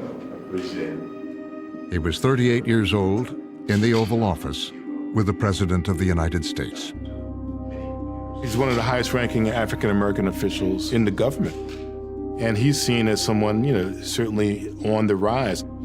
People already are eyeing him, thinking, well, maybe we could get this guy prepared for a Supreme Court seat. He'd paid his dues by being the front man for Reagan on issues of race. I think that the president has really been treated unfairly in the media with respect to his views of minorities. Ooh, boy, have we heard that before. Again, I'll say it to you, maybe I should have changed the name of this stream to Those Who Don't Know History is Doomed to Repeat It. Because we see exactly what Clarence Thomas was doing back in the 80s, doing Reaganomics, to what some folks are doing now. The Jason Whitlocks, the Stephen A. Smiths, the all these black conservatives that will get up, the angry man, all these different folks that are on these YouTube streets that talking about Trump is not a racist. Right, Sharp. Especially affirmative action, which Thomas came to see as deeply flawed and insincere. Where you do run into the conflict is when you have a system set up under the guise of affirmative action that is called preferential treatment. See, again, ever since the Reagan eras, folks, Clarence Thomas has been talking about affirmative action in a negative light. He has not met Ginni yet. But this is him. This is who Clarence Thomas is. He adopted this policy of thinking that of what was said to him because of where he went to school and who said it to him. He decided to reverse it. It wasn't about the black people anymore. It was about the white people that told him that affirmative action was bad, that affirmative action was the only reason that he was in the particular position that he was in. Now he's trying to convince every other black person, pull yourself up by your bootstraps. Affirmative action is not how you get ahead. Well, I'd like to see any black lawyer that had not passed the bar exam yet. How is that affirmative action? You got to pass a bar to become a lawyer.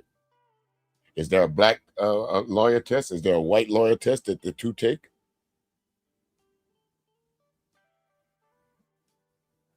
He's playing the role of a black conservative. He's playing the role of a black Reaganite. The president has been singularly supportive. He supports us where it counts. He's giving the Reagan administration cover so that when people say, you know, the Reagan administration is racist, Reagan said, well, you know, you can't say that. Look at these people over here. Trump said it. Look at my African American over there. Basically the same thing Reagan said. Look. I got one of them right here. I got another one standing on the other side of me. What y'all talking about? The two of the most infamous presidents in this country, Bush and Reagan. Look at them.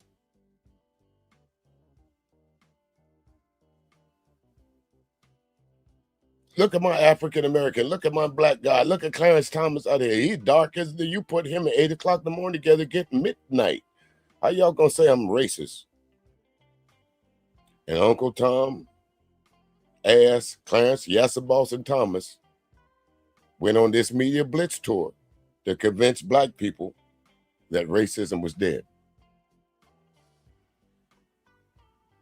Long before social media was out there, folks. We're getting to it now, aren't we, Blackhawk? We're getting to the Black and Proud. We're getting to the meat of this. I know this. I told y'all yesterday this was going to be a long stream.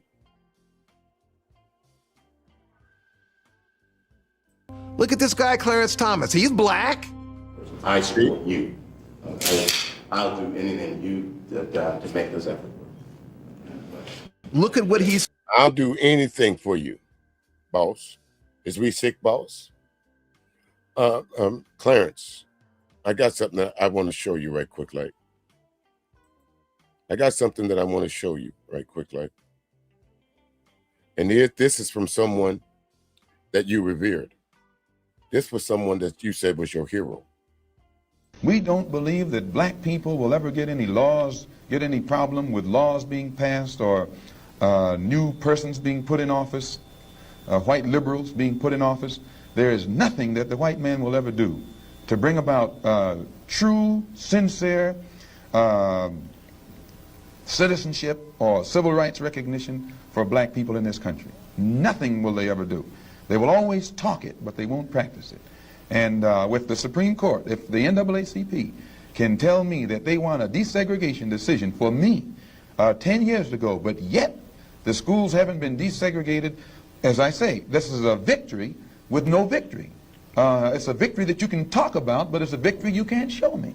So if you represent the NAACP and you're telling me about this great victory you won for me, when I look at you, I have to conclude that either you have been duped yourself or else you are trying to dupe me. And in most instances, either you've been duped yourself, Clarence Thomas, or you're trying to dupe me. That's from one of your heroes that you said you read everything about him. That's from one of your heroes, sir. How did you get past that? What did you do? Throw all your Malcolm X books and texts away? Did you stop reading it? And did you take up with the likes of Ronald Reagan, the Bushes, the Lambs? Saying he's with us. Take care. This has been the highlight of my career. I guess I'm a little bit nervous. Thank you very much. Okay. Thank you, Mr. President. For Clarence Thomas, it had been a long journey to the White House. Unable to get a prestigious job out of law school, he'd settled for a low-paying job as a staff lawyer for the Republican Attorney General from Missouri, Jack Danforth. When I first met Clarence, I told him that I would offer him more work on less pay than anybody else interviewing at Yale Law School, and he took the job. He followed Danforth to the United States Senate, where he worked as a staffer. Danforth offers Clarence Thomas a job in Washington, which is kind of a turning point in Clarence Thomas's career. He has said that he wants to be a big courtroom litigator and make a ton of money, but that's not really happening. I think at this point what you can see is he's ambitious. He decides maybe he can make it in government. He can get to the... So I'm gonna take a cut and pay. Isn't that like Ari Spears? And right, Candy Cane. I'm sure y'all folks catch on pretty quick here. So you take a cut and pay. A man tells you, I'm gonna give you an ass of work, but I'm not gonna give you a whole lot of money for it. And you take that over that prestigious law degree that you're walking around with to be a part of the Republican Party.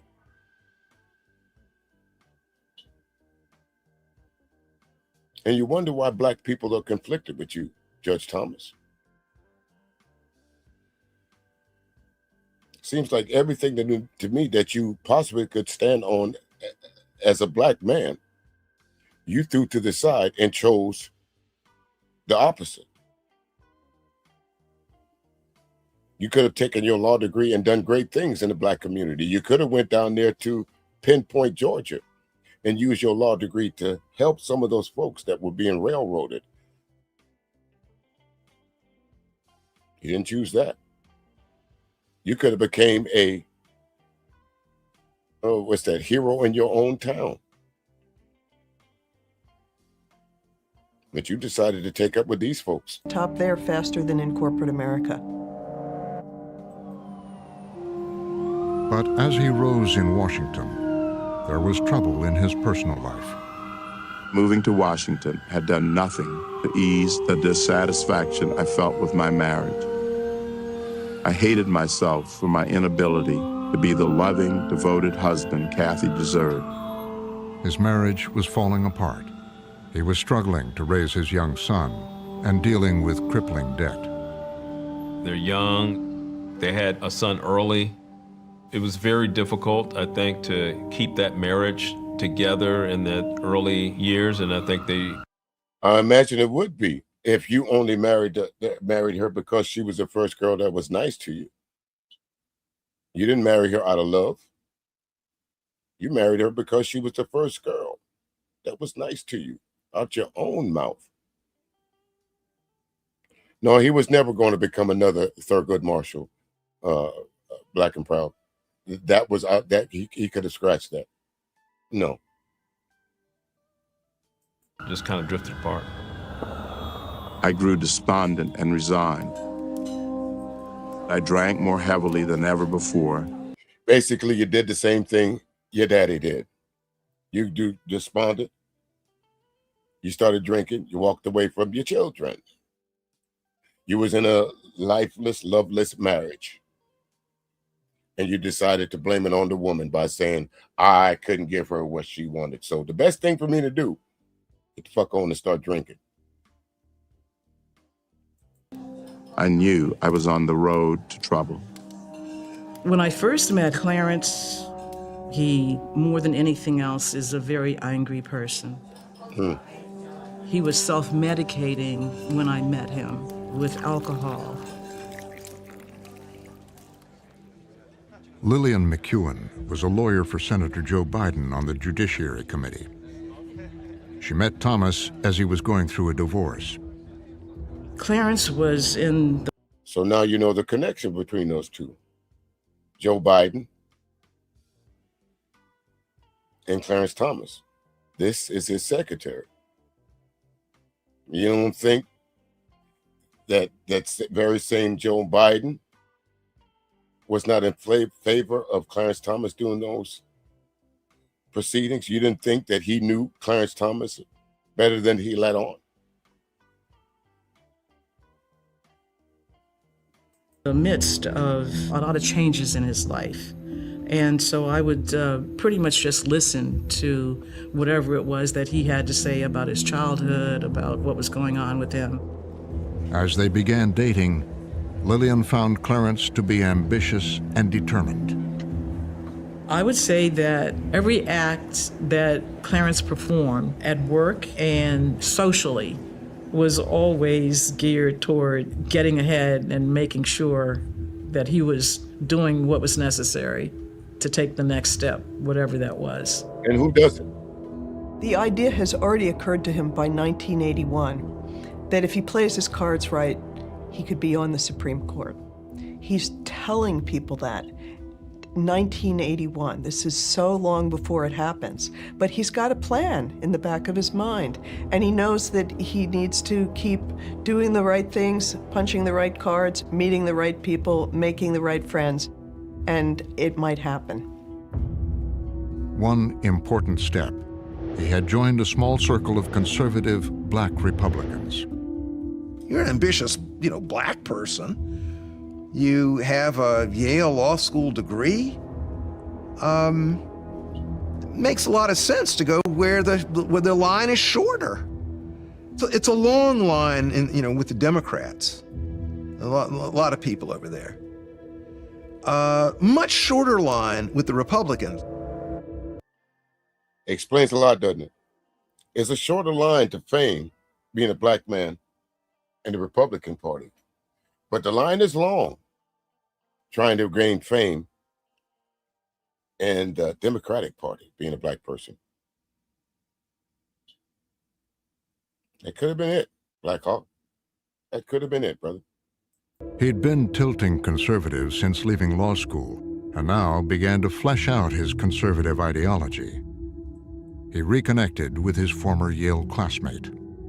At one point, he said, "Can you send me some books or something that might be worth reading?" And so I put together a bunch of things I thought he might be interested in reading and sent him out. I think he went through clearly an evolution. He had certainly become much more conservative, really outside of Yale Law School, out in the real world. You've heard about Clarence Thomas, but not by name. He is one of the black people now on center stage in American politics. He is one of the black people now on center stage. Y'all hear that? He's one of the black people now. You didn't know his name, but he is one of those black people now that is center stage in American government as a Republican. Is a Republican. Thomas would put himself in the spotlight, making controversial comments in the Washington Post. Thomas is also a man who has a sister on welfare back in his home state of Georgia, but he feels that he must be opposed to welfare because of the dependency it can breed in a person. She, his sister, gets mad when the mailman is late with her welfare check, he says. That is how dependent she is. What's worse is that now her kids feel entitled to the check too. Any of that sound familiar to y'all? Can we go to any of these so-called black conservative YouTube streamers and find that very same sentiment? We heard your boy BGS said, fuck getting a job. No, lady, we'll start first.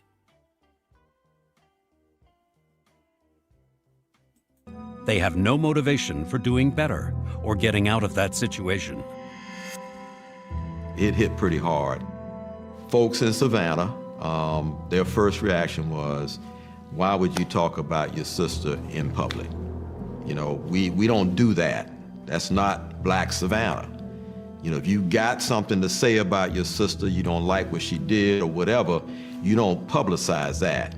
You know, you keep that in the family. But in Reagan's Washington...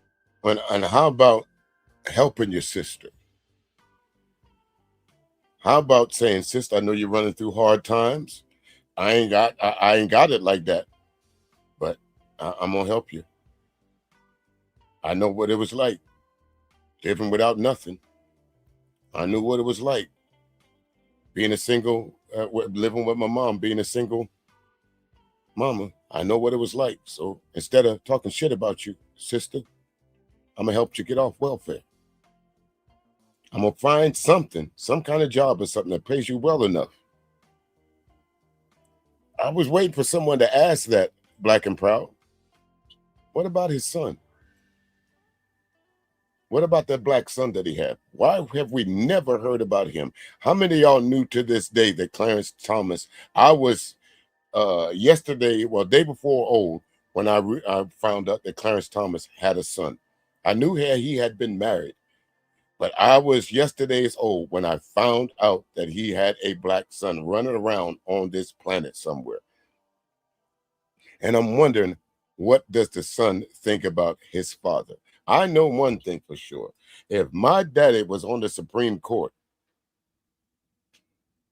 wouldn't that be something that you'd be proud of?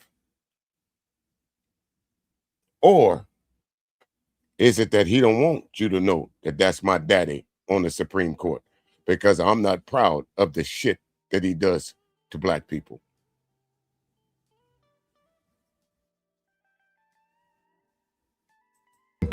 The article propelled Thomas. Ronald Reagan, was famous for denouncing welfare queens. So, wow, here is, a Yale Law School graduate who's African American and who's talking about how terrible it is that his sister was on welfare. That was Gets right back to what you were saying, Black Hawk. Hey there, ABT, how you doing? Welcome, welcome in. Gets right back to what you were saying there, Black and Proud. They used you, Clarence Thomas. They used you as a mouthpiece long before there was the internet and social media. You was the mouthpiece. You was the reason why white folks could say, listen, look, pull yourself up by the bootstraps. He did. He came from Pinpoint, Georgia. He made it, but not telling everybody else that the reason why he made it was because of the doors that was open for him.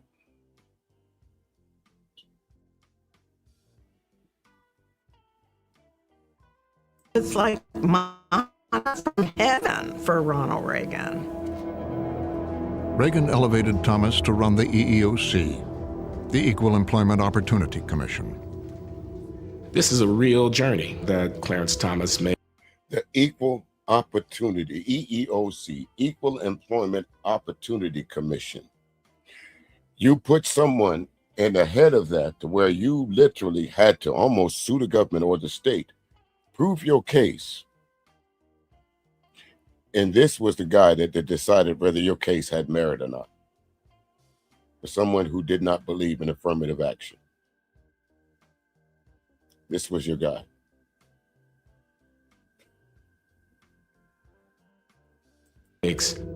From modest, humble origins to the top of one's profession and ultimately to a leading position in American government.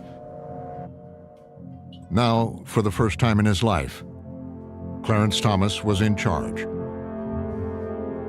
But people who knew him then saw disturbing changes. His personality, his aggressiveness sexually, everything changed. He became a different person after he got that job. He stopped drinking alcohol, so just go ahead and say it. He got radicalized. Just go ahead and say it. He got radicalized. He was not self-medicating anymore, and his mood swings were quite obvious. He never really seemed to be anyone who took any particular joy in anything unless it was denigrating someone or somebody, and then he'd just guffaw after he made such a comment. Angela Wright was Thomas's communications director. I think he really, really wanted to just sort of prove to conservative white people that, he was their guy. He just took such pride in denigrating black people. He is taking stereotypes and laughing at them and making white people feel comfortable in his presence because he's the first one to make the racial joke. Can you imagine that? You, the black man, telling the racial jokes.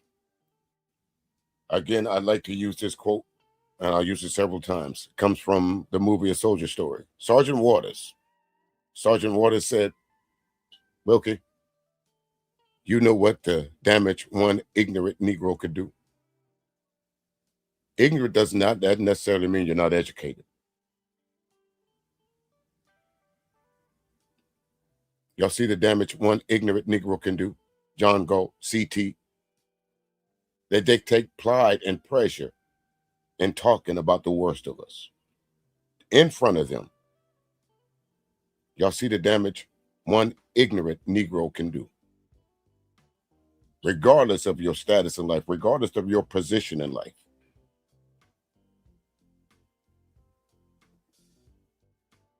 What's the difference? I'll ask you, what's the difference from what we've been hearing from John Galt and CT and what y'all been hearing from other people about Clarence Thomas? What is the difference?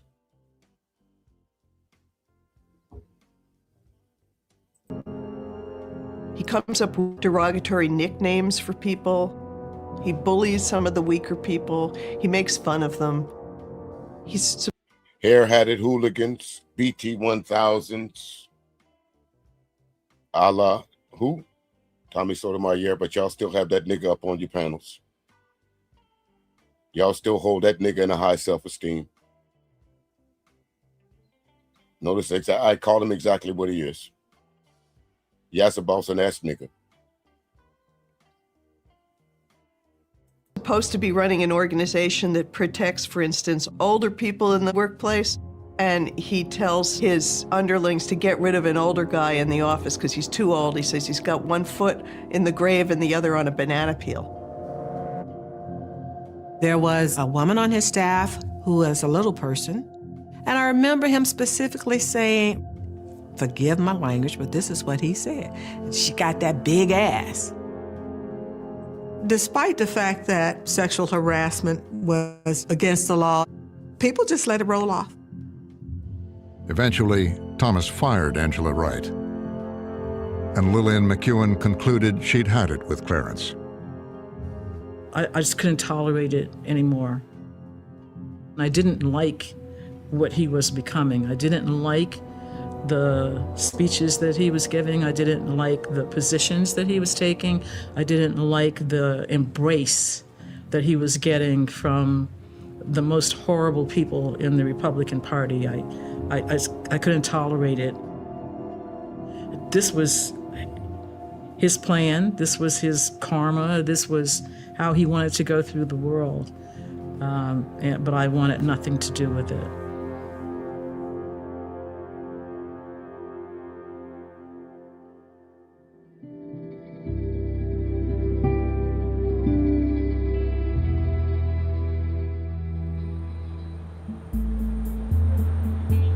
Ginni Lamp finally met the man of her dreams.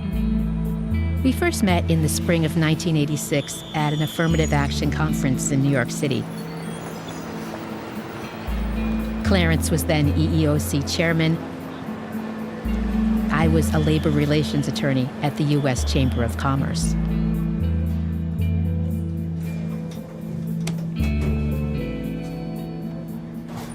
When she sat in that meeting with him for the first time and saw him, what she saw, in her own words, was a powerful man. And they kind of strike up a friendship at this conference. They're both there speaking. They get a cab together, and that kind of, touches off this romance.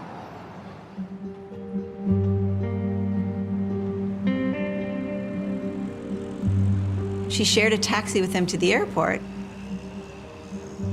When she asked him, how do you feel about being a black man in the Reagan administration?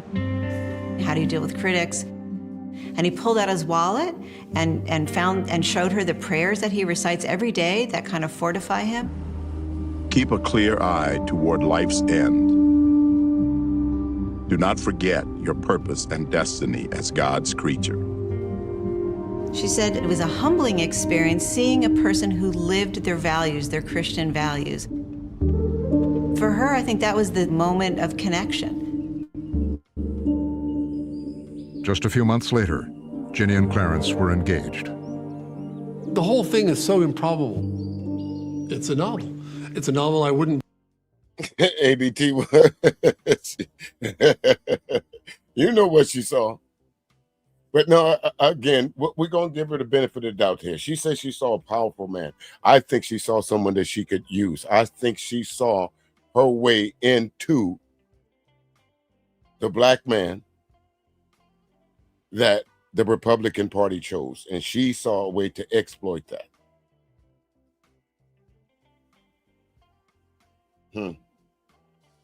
Leave. It's just that these people in such dissimilar worlds end up getting together and being of such enormous political consequence. You can't make it up. It's so extraordinary. But they had important similarities. Clarence Thomas is at odds with the civil rights movement. He's against affirmative action. Ginni Thomas is at odds with the feminist movement, and she's opposed to equal pay for women. In the very same things that they seems to me that they should be fighting for. Ginni Thomas, well, this time Jeannie Lamb, as a woman fighting for the equality of women. Clarence Thomas, as a black man fighting for the equality of black men and women. Seems to me that would be the natural path for these so-called two political juggernauts. But they chose the opposite. She was going to steer him in the right direction. Absolutely, ABT. You the right man for the job. some ways, they really have a lot in common politically and in terms of sort of where they position themselves in sort of opposition to the politics of their own generation. Soon, out in Omaha, Ginni Lamp became Ginni Thomas. When she got married to Justice Thomas back in Omaha, she didn't tell people that she was marrying a black man. She just said, I'm getting married. And so the guests show up at the wedding and they're shocked. Gasp! Imagine that. Our little Ginni's getting married. You don't tell them that your husband is black. They find that out when they get there. Is that a good way, ladies? Is that a good way to start off a marriage? That your own folks don't know that you're about to marry someone of a different nationality? Would you rather be shocked and surprised and shocked and awe of your parents seeing your parents' face when they walk through the door and they grew up in this conservative white and leave it to Beaver neighborhood, and all of a sudden their Republican raised daughter ended up in the arms of in the bed of a black man? Could you imagine? Somebody passed out there. I'm sure that somebody fainted.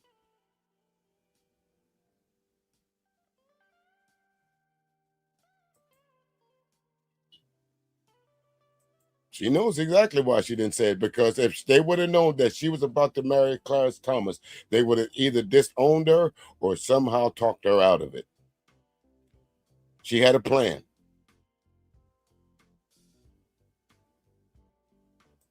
It won't be long before he gets thrown under the bus, Black Hawk. It won't be long at all. That she's marrying a black guy. And one of her relatives was quoted in the Washington Post as saying, well, we were surprised when he turned out to be black, but you know, when we got to know him, he's so good to her that it made up for him being black. And so it was obvious this person and maybe others thought him being black was a bad thing. Those who knew him from his Black Power days at Holy Cross were also surprised.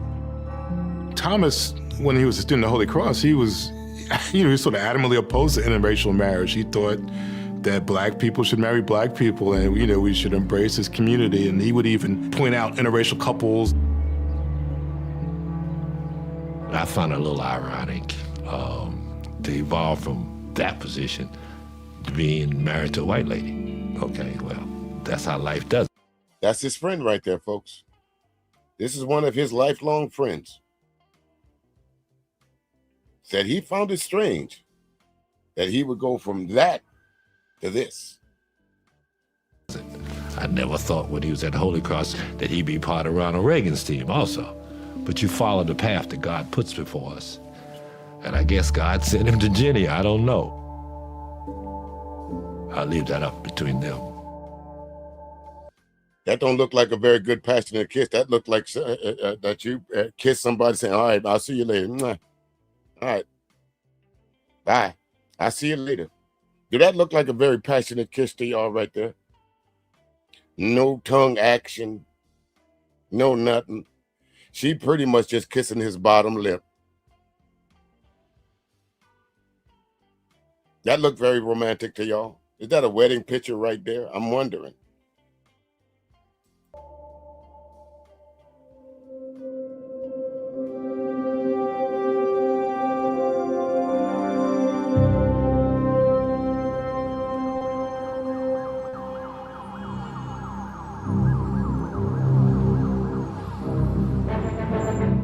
A stunning decision at the Supreme Court.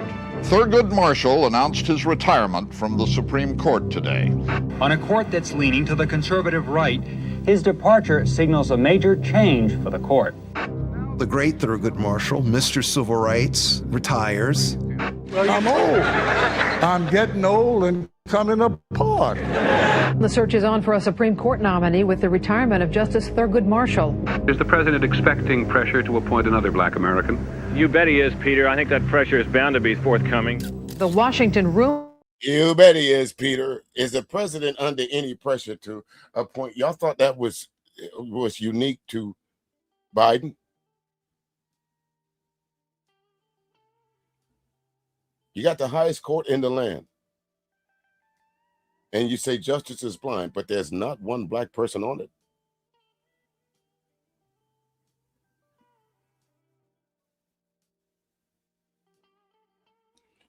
I don't think so either, that Candy Cane. I just can't imagine.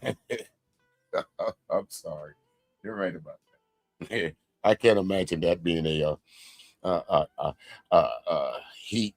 heated relate. You know what I'm saying. Y'all know what I'm trying to say. Let me stop. Let me get out of that. Mill has gone into overdrive this morning trying to think. President Bush said he would pick someone representative of all Americans. But should that person be black?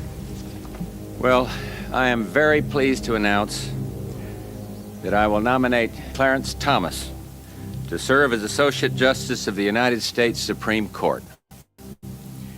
Clarence Thomas is nominated.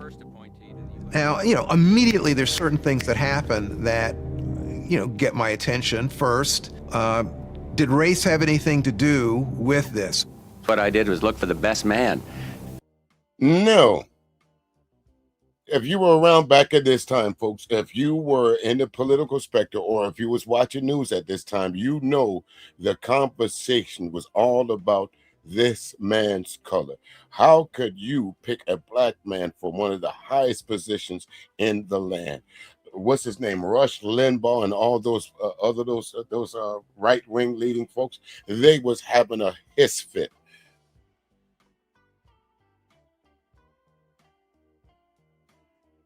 And the fact that he is black and a minority has nothing to do with this in the sense that he is the best qualified at this time, and we have. Well, who believes that? Clarence Thomas stands to be one of the great beneficiaries in American life of affirmative action. President. He was only 43 years old. He'd spent just 1 year as a federal appeals court judge. But he'd built a strong reputation as a conservative and strong connections with Washington Republicans. He got there through networking. He was in the right place at the right time. He had the right support people. Damn, y'all seen this before, or y'all soothsayers? ABT and L Boogie and Shaw and Black and Proud. Have y'all seen this before? Because no, I tell you what, we all just got common sense, don't we? You don't have to. We didn't have to know that Clarence Thomas married that white woman for proximity. We know that she married him for power. Even his own friends know that. Even his own friends said, how could you talk about affirmative action when you're a direct benefit of it? His girlfriend left him. The wife walked on. The kids don't even talk about him.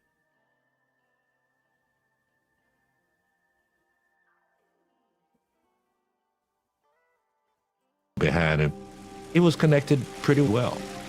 He had settled on the 43-year-old appeals court judge, Clarence Thomas, replacing the court's first and only African-American with another African-American. Reaction has been flowing and ricocheting ever since. Clarence Thomas is a self-made man with many self-made enemies. Liberals have been scared about Clarence Thomas for years. What impact will Clarence Thomas have on the High Court? I thought I'd be able to sneak in. Oh, sure.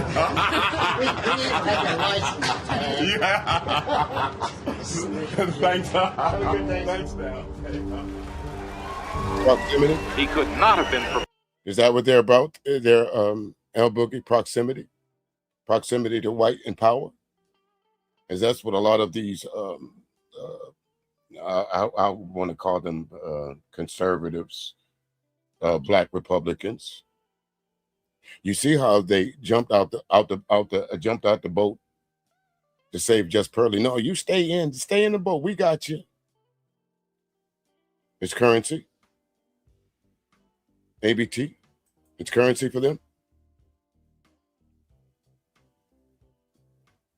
Prepared for the mob of still photographers, TV cameras, reporters, police, and senators which engulfed him this morning. It promises to be a political, ideological, and cultural event of historic proportions. The hearing will come to order. Good morning, Judge. Welcome to the blinding lights. The Democrats, politically, they were in a very difficult position. It's very difficult to attack an African-American judge, and they wanted to befriend him, not attack him. God bless you. Certainly that was true for Biden. Heck, you are 6-7 years younger than I'm 48. How old are you, Judge?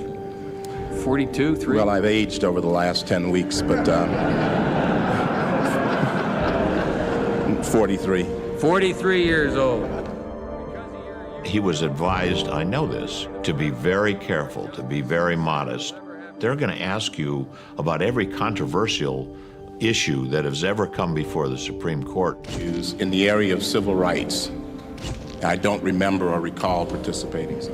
He's told to just basically sit there like a potted plant and don't say too much. It's in. I remember this quite well. And at that point in time, I did not know that he was a part of the Black Panther groups, or he was trying to be a part of them. But that statement now sticks out more to me than anything. That was a blatant lie. He said he's never been part of any civil rights organization. But we know that to be incorrect. Just like Matt Kavanaugh. We know that they lied during their confirmation hearings. And it was an easy lie that could have been proven. But they just swept that under the rug. They just said, just answer the questions basically. Don't go too long. Don't try and explain away anything. Just use the old adage, I don't remember, I don't recall, or I don't think so. And that'll get you through, because we're going to confirm you unless you say the wrong thing. Same thing with Kavanaugh. Same thing with Coney Barrett. Don't say the wrong thing. When they asked him about Roe versus Wade, don't say the wrong thing. Just say it's precedent.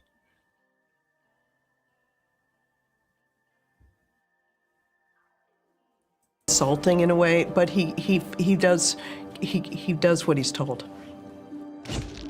I think that to take a position would undermine my ability to be impartial.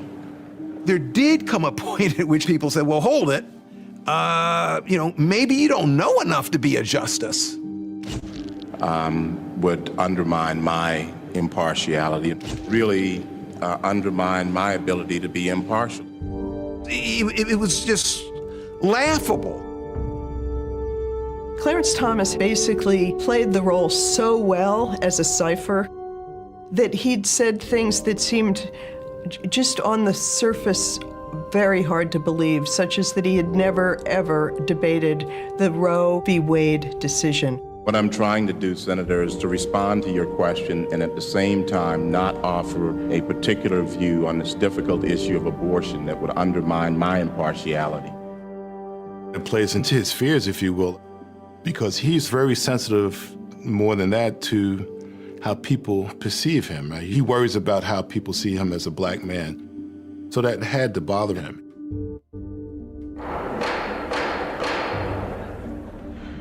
But as the hearings concluded, it seemed like confirmation was imminent. Senator Jack Danforth had shepherded Thomas through the process. Good boy. I can remember thinking, well, don't that look like that's what Trump did to Byron Donalds? Patted him on the back. Good boy. You did good up there. You did good up there. You good up there, Clarence. You good up there. You didn't say the wrong things, boy. Let me pat you on the back. We got this. We got this, boy. We've got, however many votes. There was no question that he was going to get confirmed. So we've got this. So I just felt, I didn't feel threatened that there was any threat at all. Clarence Thomas ran into trouble today. Questions are growing over charges of sexual harassment against Thomas. The FBI did indeed interview Anita Hill, a former subordinate of Thomas's. The effect was to create chaos and a great deal of uncertainty about what would happen to Clarence Thomas's nomination. Political explosion on Capitol Hill was one of those explosions where no one in Washington knew what was going to happen, not even the White House. Trouble today for Clarence Thomas. Enough trouble that some senators are calling for a postponement of this week's confirmation vote. These 11th hour sexual harassment charges stunned Washington. Hill emphasized she has nothing to gain by making allegations against Thomas and resents those who question her motives. I went out to his house. There was a big media stakeout outside of his house. That was excellent. Excellent driving. And so I went in. I have never had an experience like that. Ever. Still haven't. Because he was a broken man. He was just broken. He couldn't sleep, according to his wife. He was. And all because he thought, and that was the stigma of the day. And this is where this comes from. Here it is, a black woman trying to take an important black man down. And if you were around during that time, you would have known that that was the common sentiment. Because everybody that was somebody black was championing Clarence Thomas, because a lot of folks did not know better. They thought Anita Hill was some 11th hour black woman that was put to derail Clarence Thomas from his Supreme Court position. But if they would have gone back and talked to his former girlfriends and his former wives and some of those former people that he hung around, they would have known that those sexual harassment charges had validity to them. But they persecuted Joe Biden and that panel of folks up there. They persecuted Anita Hill.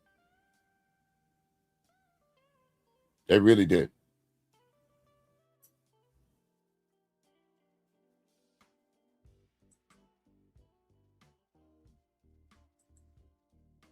Oh, I messed up there. Let me see where I get back to it. I pushed the wrong button there, folks. Let me move on. There it is. Let's try right here. Did I move it further? Let's go right here. Come a point at which people say, well, hold it. maybe you don't know enough to be a justice. Would undermine my impartiality, really undermine my ability to be impartial. It was just laughable. Clarence Thomas basically played the role so well as a cipher that he'd said things that seemed just on the surface very hard to believe, such as that he had never, ever debated the Roe v. Wade decision. What I'm trying to do, Senator, is to respond to your question and at the same time not offer a particular view on this difficult issue of abortion that would undermine my impartiality. It plays into his fears, if you will, because he's very sensitive, more than that, to how all my reserves were used up. The stage is set for what everyone anticipates will be a brutal hearing. Later that week, Anita Hill testified. Now in the nation's capital and before the world, an emotional dispute of historic proportions. Professor, do you swear to tell the whole truth and nothing but the truth, so help you God? I do. Thank you. Mr. Chairman, Thomas was at home. members of the committee, He told Ginni he wouldn't watch, my name is Anita F. Hill. but she did. His conversations were very vivid. He spoke about acts that he had seen in pornographic films involving such matters as women having sex with animals and films showing group sex or rape scenes. It was incredibly compelling television. You know, she was gorgeous, composed, obviously projecting sincerity. On other occasions, he referred to the size of his own penis as being larger than normal, and he also spoke on some occasions of the pleasures he had given to women with oral sex. He said that if I ever told anyone of his behavior, that it would ruin his career. There's an anger and... No, I'll ask y'all something. Does that sound like something that an educated woman would make up? I'm not saying that, okay, I was around back in that time. Let's just put it that way. And like the reporter said, this was riveting television. Everybody watched this. It was on the news. Everywhere you turn was something about the newspaper. Of course, there was no social media back then, but if it was, could you imagine the streams that would have been held about this? Could you imagine the live streams that Angry Man would have had, that BGS would have had, that Obsidian would have had, that Stephen A. Smith would have had, talking about Anita Hill?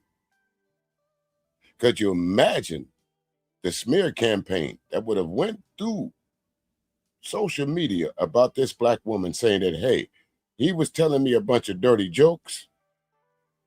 Could you imagine the memes that would have been popping up with Coke cans, with pubic hairs and all that other stuff growing up on them? No, she didn't make this up. And just some lies that you, no matter how hard you tell them, you can't tell them right the same time. You can't tell it the same way twice. And suspicion that washes over Ginni Thomas. She sees others attacking her husband, attacking her, attacking their core beliefs. She sees that outside world that's attacking her as something that needs to be beaten down, as something that needs to be destroyed. It was spiritual warfare, good versus evil. We were fighting something we didn't understand. We needed God. It's a reprisal of the kind of ideology Ginni Thomas had from her Birch Society days. They regarded their opponents as enemies and practically, satanic. So basically, even though she said this was a stain on her, this was traumaed her, gave her trauma throughout her life, she used those very same tools to go after her political or perceived enemies.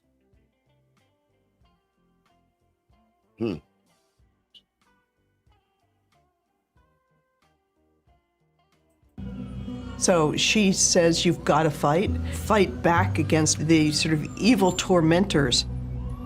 That night, the Thomases traveled back to the Capitol, to Jack Danforth's office. We sat with Thomas, with Jack, Danforth, Thomas.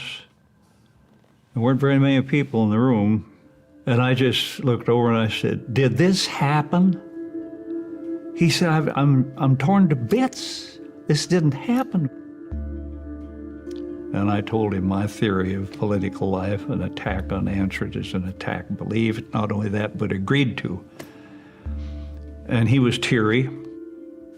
I told him that he should go up and look at the senators, and Senator Ted Kennedy was on that program, and he should quote the Bible, and he should say, "Judge not that you be not judged, condemn not that you be not condemned." So. The danger of crossing politics and religion, because that's how Clarence Thomas got off the hook, folks. He went up there and he used the very same tactics that his wife taught him. Use the Bible, use religion. They fall for that every time. If you appear to be a God-fearing black man, they'll accept you.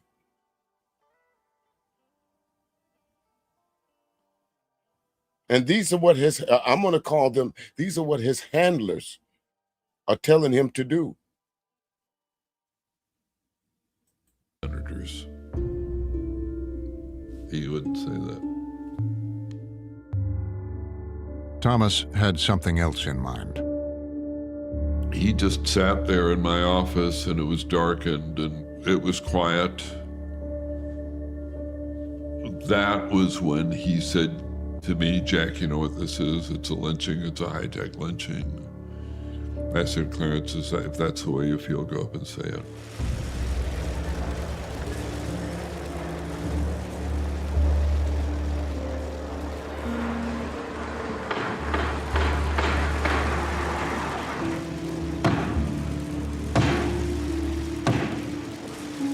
The hearing will come to order. Clarence Thomas had people standing behind him, first and foremost his wife, who, by her presence, made it obvious that she believed that these were lies. Stand by your man. She had to be there. I felt such... Hillary Clinton did it. Jacqueline Kennedy Onassis did it. What's her name? All these presidents' wives have stood by their man. And what's the name? Rosalind, Richard Nixon's wife's name? All of them stood behind their man when they knew the shit was about to hit the fan. Not because they believed that they were right, because they knew that their political career was at stake. And if you show any chink in the armor, they're going to come after it. She had to be there.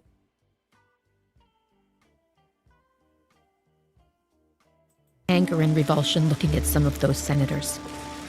I was watching them and I felt like my eyes were laser beams. They wouldn't look at me. These little people, they seemed so small, and our purpose seemed so great. Judge, it's a tough day and tough night for you, I know. Let me ask, do you have anything you'd like to say? Do you have anything you'd like to say? Senator, I would like to start by saying unequivocally, uncategorically, that I deny each and every single allegation against me today that suggested in any way that I had conversations of a sexual nature or about pornographic material with Anita Hill, that I ever attempted to date her, that I ever had any personal sexual interest in her, or that I in any way ever harassed her. Your Honor, she lying. She made all of this up. Ain't none of that true. She's just trying to take down a black man. This black wench is just trying to take down this black man. Y'all see me got this pretty white woman over here, and here this woman talking about, I'm looking at Coke cans with, listen, I've been in the workforce before too, folks, and I gotta admit, sometimes I say some things that could have been considered off-colored. I don't think there's any man in his right mind that's worked in a co-ed situation has not seen a woman or someone, a girl that he has worked with. I won't use the word girl. Let me take that back.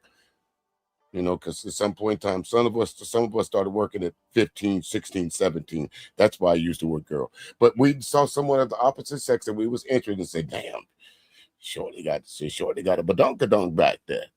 Damn, Shorty thicker than oatmeal. Damn, she pretty as all outdoors. Damn, she look like a cold drink of water.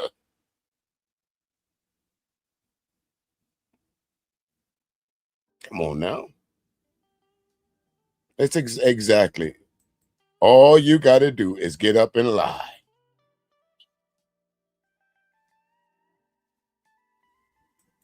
His testimony was very much, sort of absolute, again, stark, black and white. Nope. I can't think of a way of reconciling the stories, right? That wouldn't mean that someone perjured. But clearly someone lied. I think that this today is a travesty. I think that it is disgusting. I think something is dreadfully wrong with this country. And these lies. That's the real Clarence Thomas. They've come for me at the jugular, and I'm a man. I am a man here before you. I'm furious about the way I'm being treated. You're going to do what you're going to do, but I'm going to hold a dignified line in defense of my integrity. This is a circus. It's a national disgrace. And from my standpoint, as a black American, as far as I'm concerned, it is a high-tech lynching. You will be lynched, destroyed, caricatured. And folks, that particular quote right there lives in infamy to this day. This was a high-tech lynching. This was the start of the brother man, the sister girl trying to take down the brother man.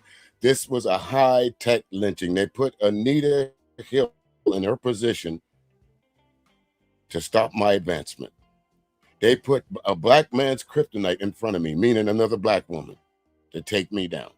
I didn't say any of this. I didn't do any of this. Y'all got to believe me. And I'm going to stand firm to it.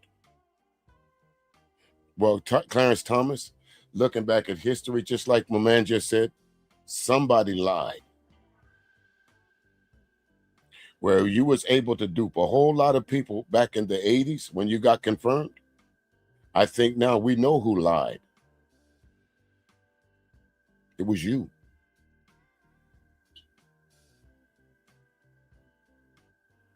Just like Chris Tucker said, all you got to do is go and call it, and whoever comes out that room and whoever stays, that's who has the most to lose. You had the most to lose. Anita Hill didn't.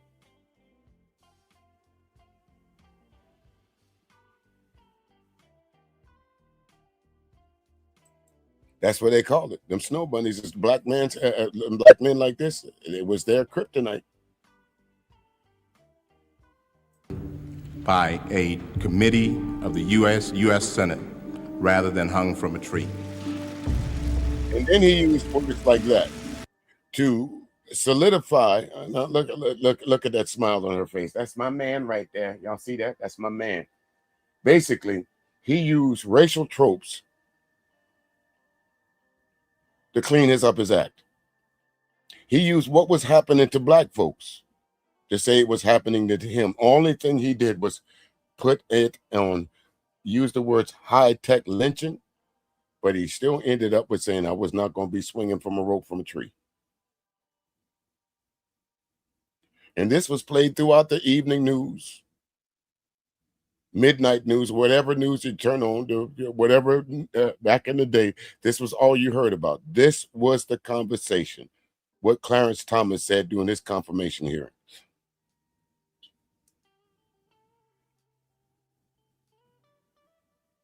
When everything was on the line, he knew what to say high-tech lynching. There are a lot of people who rush to his side. They disagree with him. They disagree with him about lots of things. But he blew that whistle, and there were lots of black people who immediately went to his side. Yep. We're sitting there saying, give it to him, Clarence. Give it to him. We done been here before. We had to live through this in Savannah. When they try to beat you down, what do? You fight back. That's the way we do it here. And so we were very proud of him, and we were roaring him on. In a moment, the politics had changed. Chairman Biden and the committee moved quickly. On this vote, the yeas are 52 and the nays are 48. Within days, Clarence Thomas had realized his ambitions. The nomination of Clarence Thomas of Georgia is hereby confirmed. A permanent seat on the United States Supreme Court. But he would never forget those who had opposed him. He invited me to come and visit him in his chambers. And if I were a novelist, this is how I would paint the scene. He sits back in his chair, he puts his feet up on his desk, he takes a puff on the cigar, and he says, I'm gonna be here forever. They've had their say. Now, in my leisure, I will have my say.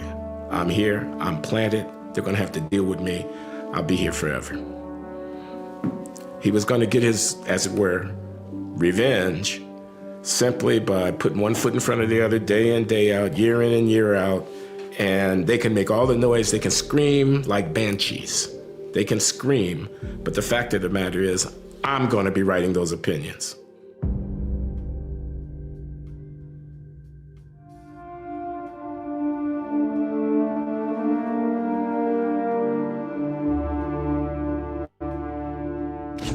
Spoke about acts that he had seen in pornographic films.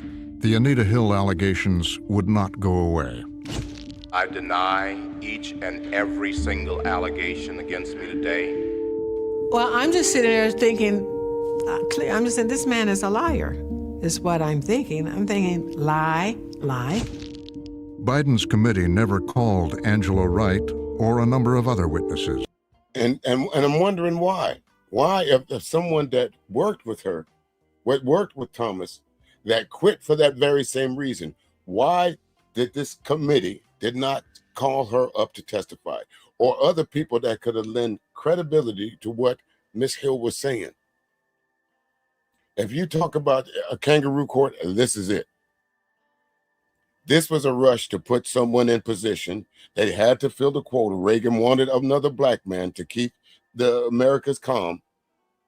So let's go ahead and put this guy in there, regardless.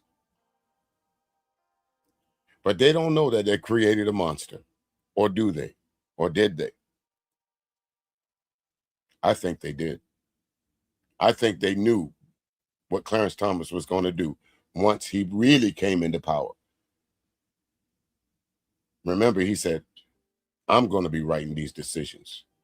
And if you look at all, go back and look at all the dissensions against civil rights, the Voting Rights Act, affirmative action, clearly Judge Thomas's name is in the dissension block. Clearly.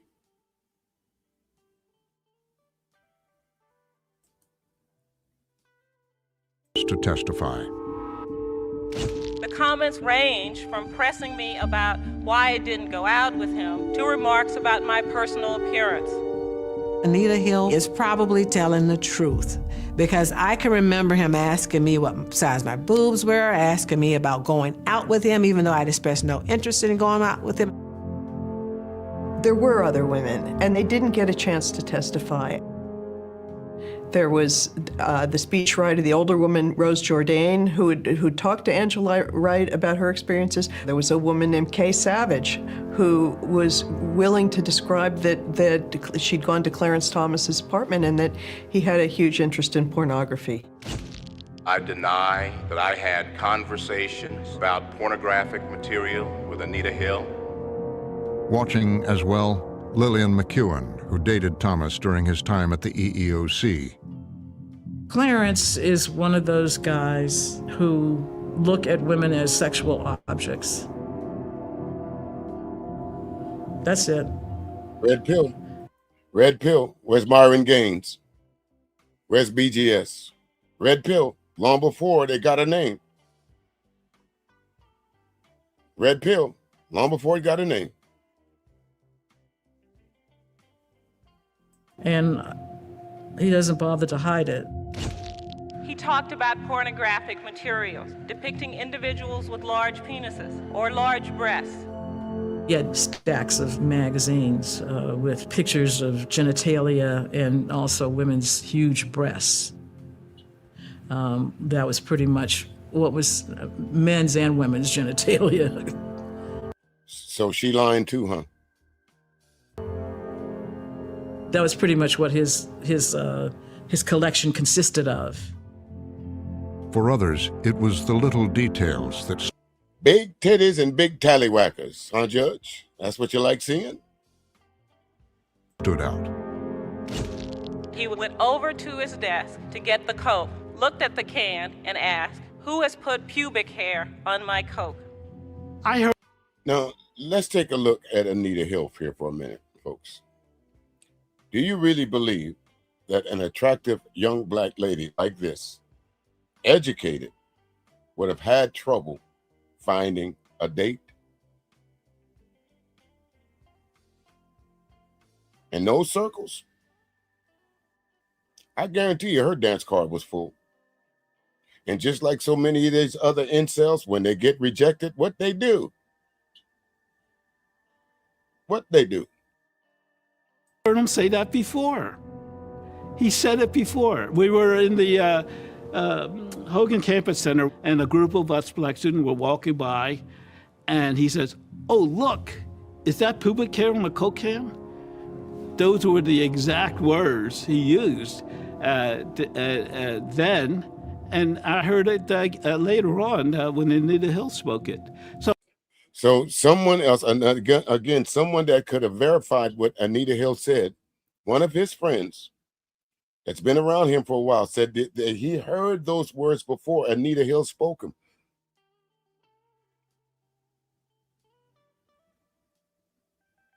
Well, I believe what she said. She was telling the truth.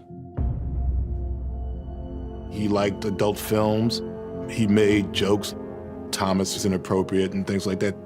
That all stack up on Anita Hill's side of the ledger.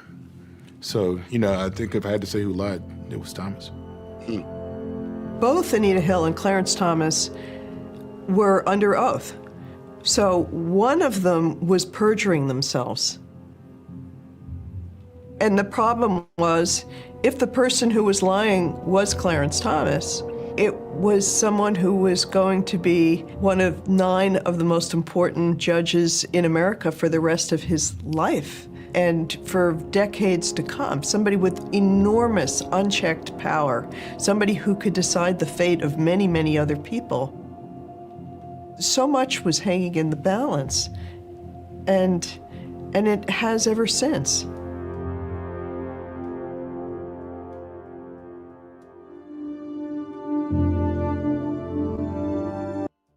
South. So much in the middle of America, his future wife, Ginni Lamp. Go ahead and stop that. Again, this was just a quick look into Clarence Thomas and who he was and who he is and who he will continue to be in American politics. To sum it up, my honest opinion, Clarence Thomas was, don't want to use the word, but I have to. He was one of the chosen Negroes. And he made good on his promises to get even with every black man that ever, or any black woman that caused him some grief in his life, starting with his mama, starting with his daddy, starting with his grandparents, and starting with any black person that ever called him a spook, a jigaboo, ABC, America's black child, America's blackest child, African booty scratcher. For those who rejected him when he tried to be one of the militants. He took all of that into account. And like I said at the beginning of this, if Clarence Thomas had his way, if it was possible, he would remove the skin that he's in, a la Cameo, and become a white man. He most certainly would. And I'm convinced of that. Now, the reason why I did this on Clarence Thomas, because Clarence Thomas has the power. It is Thomas's court. I know we all want to say, well, Justice Roberts this, Justice that, but Clarence Thomas this is his court. And it has been for at least 3, 4, 5 years now. He's the decision maker there. But the American public can't know that. We have to be able to lay the blame on any racial disparities that come out of Supreme Court. We have to lay it on the face that we expect to lay it on. In this case, it would have to be a white face. Chief Justice John Roberts. He set this path in 2013. He knew he was going to have to revisit this. They made it easier for them to gut Section 2 and Section 5. All the protections that Black people were afforded, brown people were afforded, immigrants were afforded. 50 years of voting rights wiped out. But it's still on the books, but they just don't have to enforce it. Now they can't, you can't come to South Carolina and say, prove to us that you tried to stop these Black folks from voting. The burden's not on them anymore. The burden is now on us, and you can't win. Because first you got to get permission to sue the government now. We can't win. Thomas is on his revenge tour. According to him, from what I've seen and what I've got from him throughout the years, Black people made his life a living hell. And I'm going to make y'all life a living hell. Even his own sister. He put his sister on blast. So what in God's green earth do y'all think he was going to do to us? With that, ladies and gentlemen, I want to thank everybody for spending this last couple hours with me. I want to say couple. Like I said, I knew this was going to be a long stream. The next one, I'll tie in Clarence Thomas, Project 2025, and all these different things that are being attacked by Black people. I'll tie that into the Heritage Foundation. So with that, ladies and gentlemen, again, if you're inclined to, a little bit later on tonight, have some smooth jazz playing. DJ Jeff Daniels will be on the 1s and 2s playing some smooth jazz, or I'm not sure, he might even do a smooth R&B set. So it'll be up to you. Check it out. Tomorrow night, 8 p.m. Eastern Standard Time, I'll be live playing hits from the decades. Great music. Y'all take care. Y'all take it easy. Watch your 3, your 6, and your 9. But I gotta go. I gotta go. He sold out his people. You're absolutely right. If that's the best way to end this, he sold us out. Thank you, L Boogie. Thank you, ABT. Thank you, Just As Shar. Thank you, Black and Proud. Thank you, Candy Cane Lane. I got to even thank the detractors that came in. Thank you, Richard, for all of you folks that I can't see that's been back and forth in that May. Wherever you're at that May. Y'all have a good one. Thank you. And again, Prism, I appreciate the super chat. Thank y'all very much. Y'all have a good day. Immerse yourself in the soulful rhythms of classic R&B jams, your 24-hour internet radio station. We're serving up a succulent blend of today's hits and yesterday's classics, all with minimal commercial interruptions. From the golden age of soul to contemporary chart toppers, we've got the tunes to keep your day grooving. Whether you're reminiscing or discovering fresh beats, our carefully curated playlist is sure to hit the right note. And if you can't get enough, feel the beat a little deeper by following us across all social media platforms. Dive into the timeless world of rhythm and blues with classic R&B jams, because good music never goes out of style.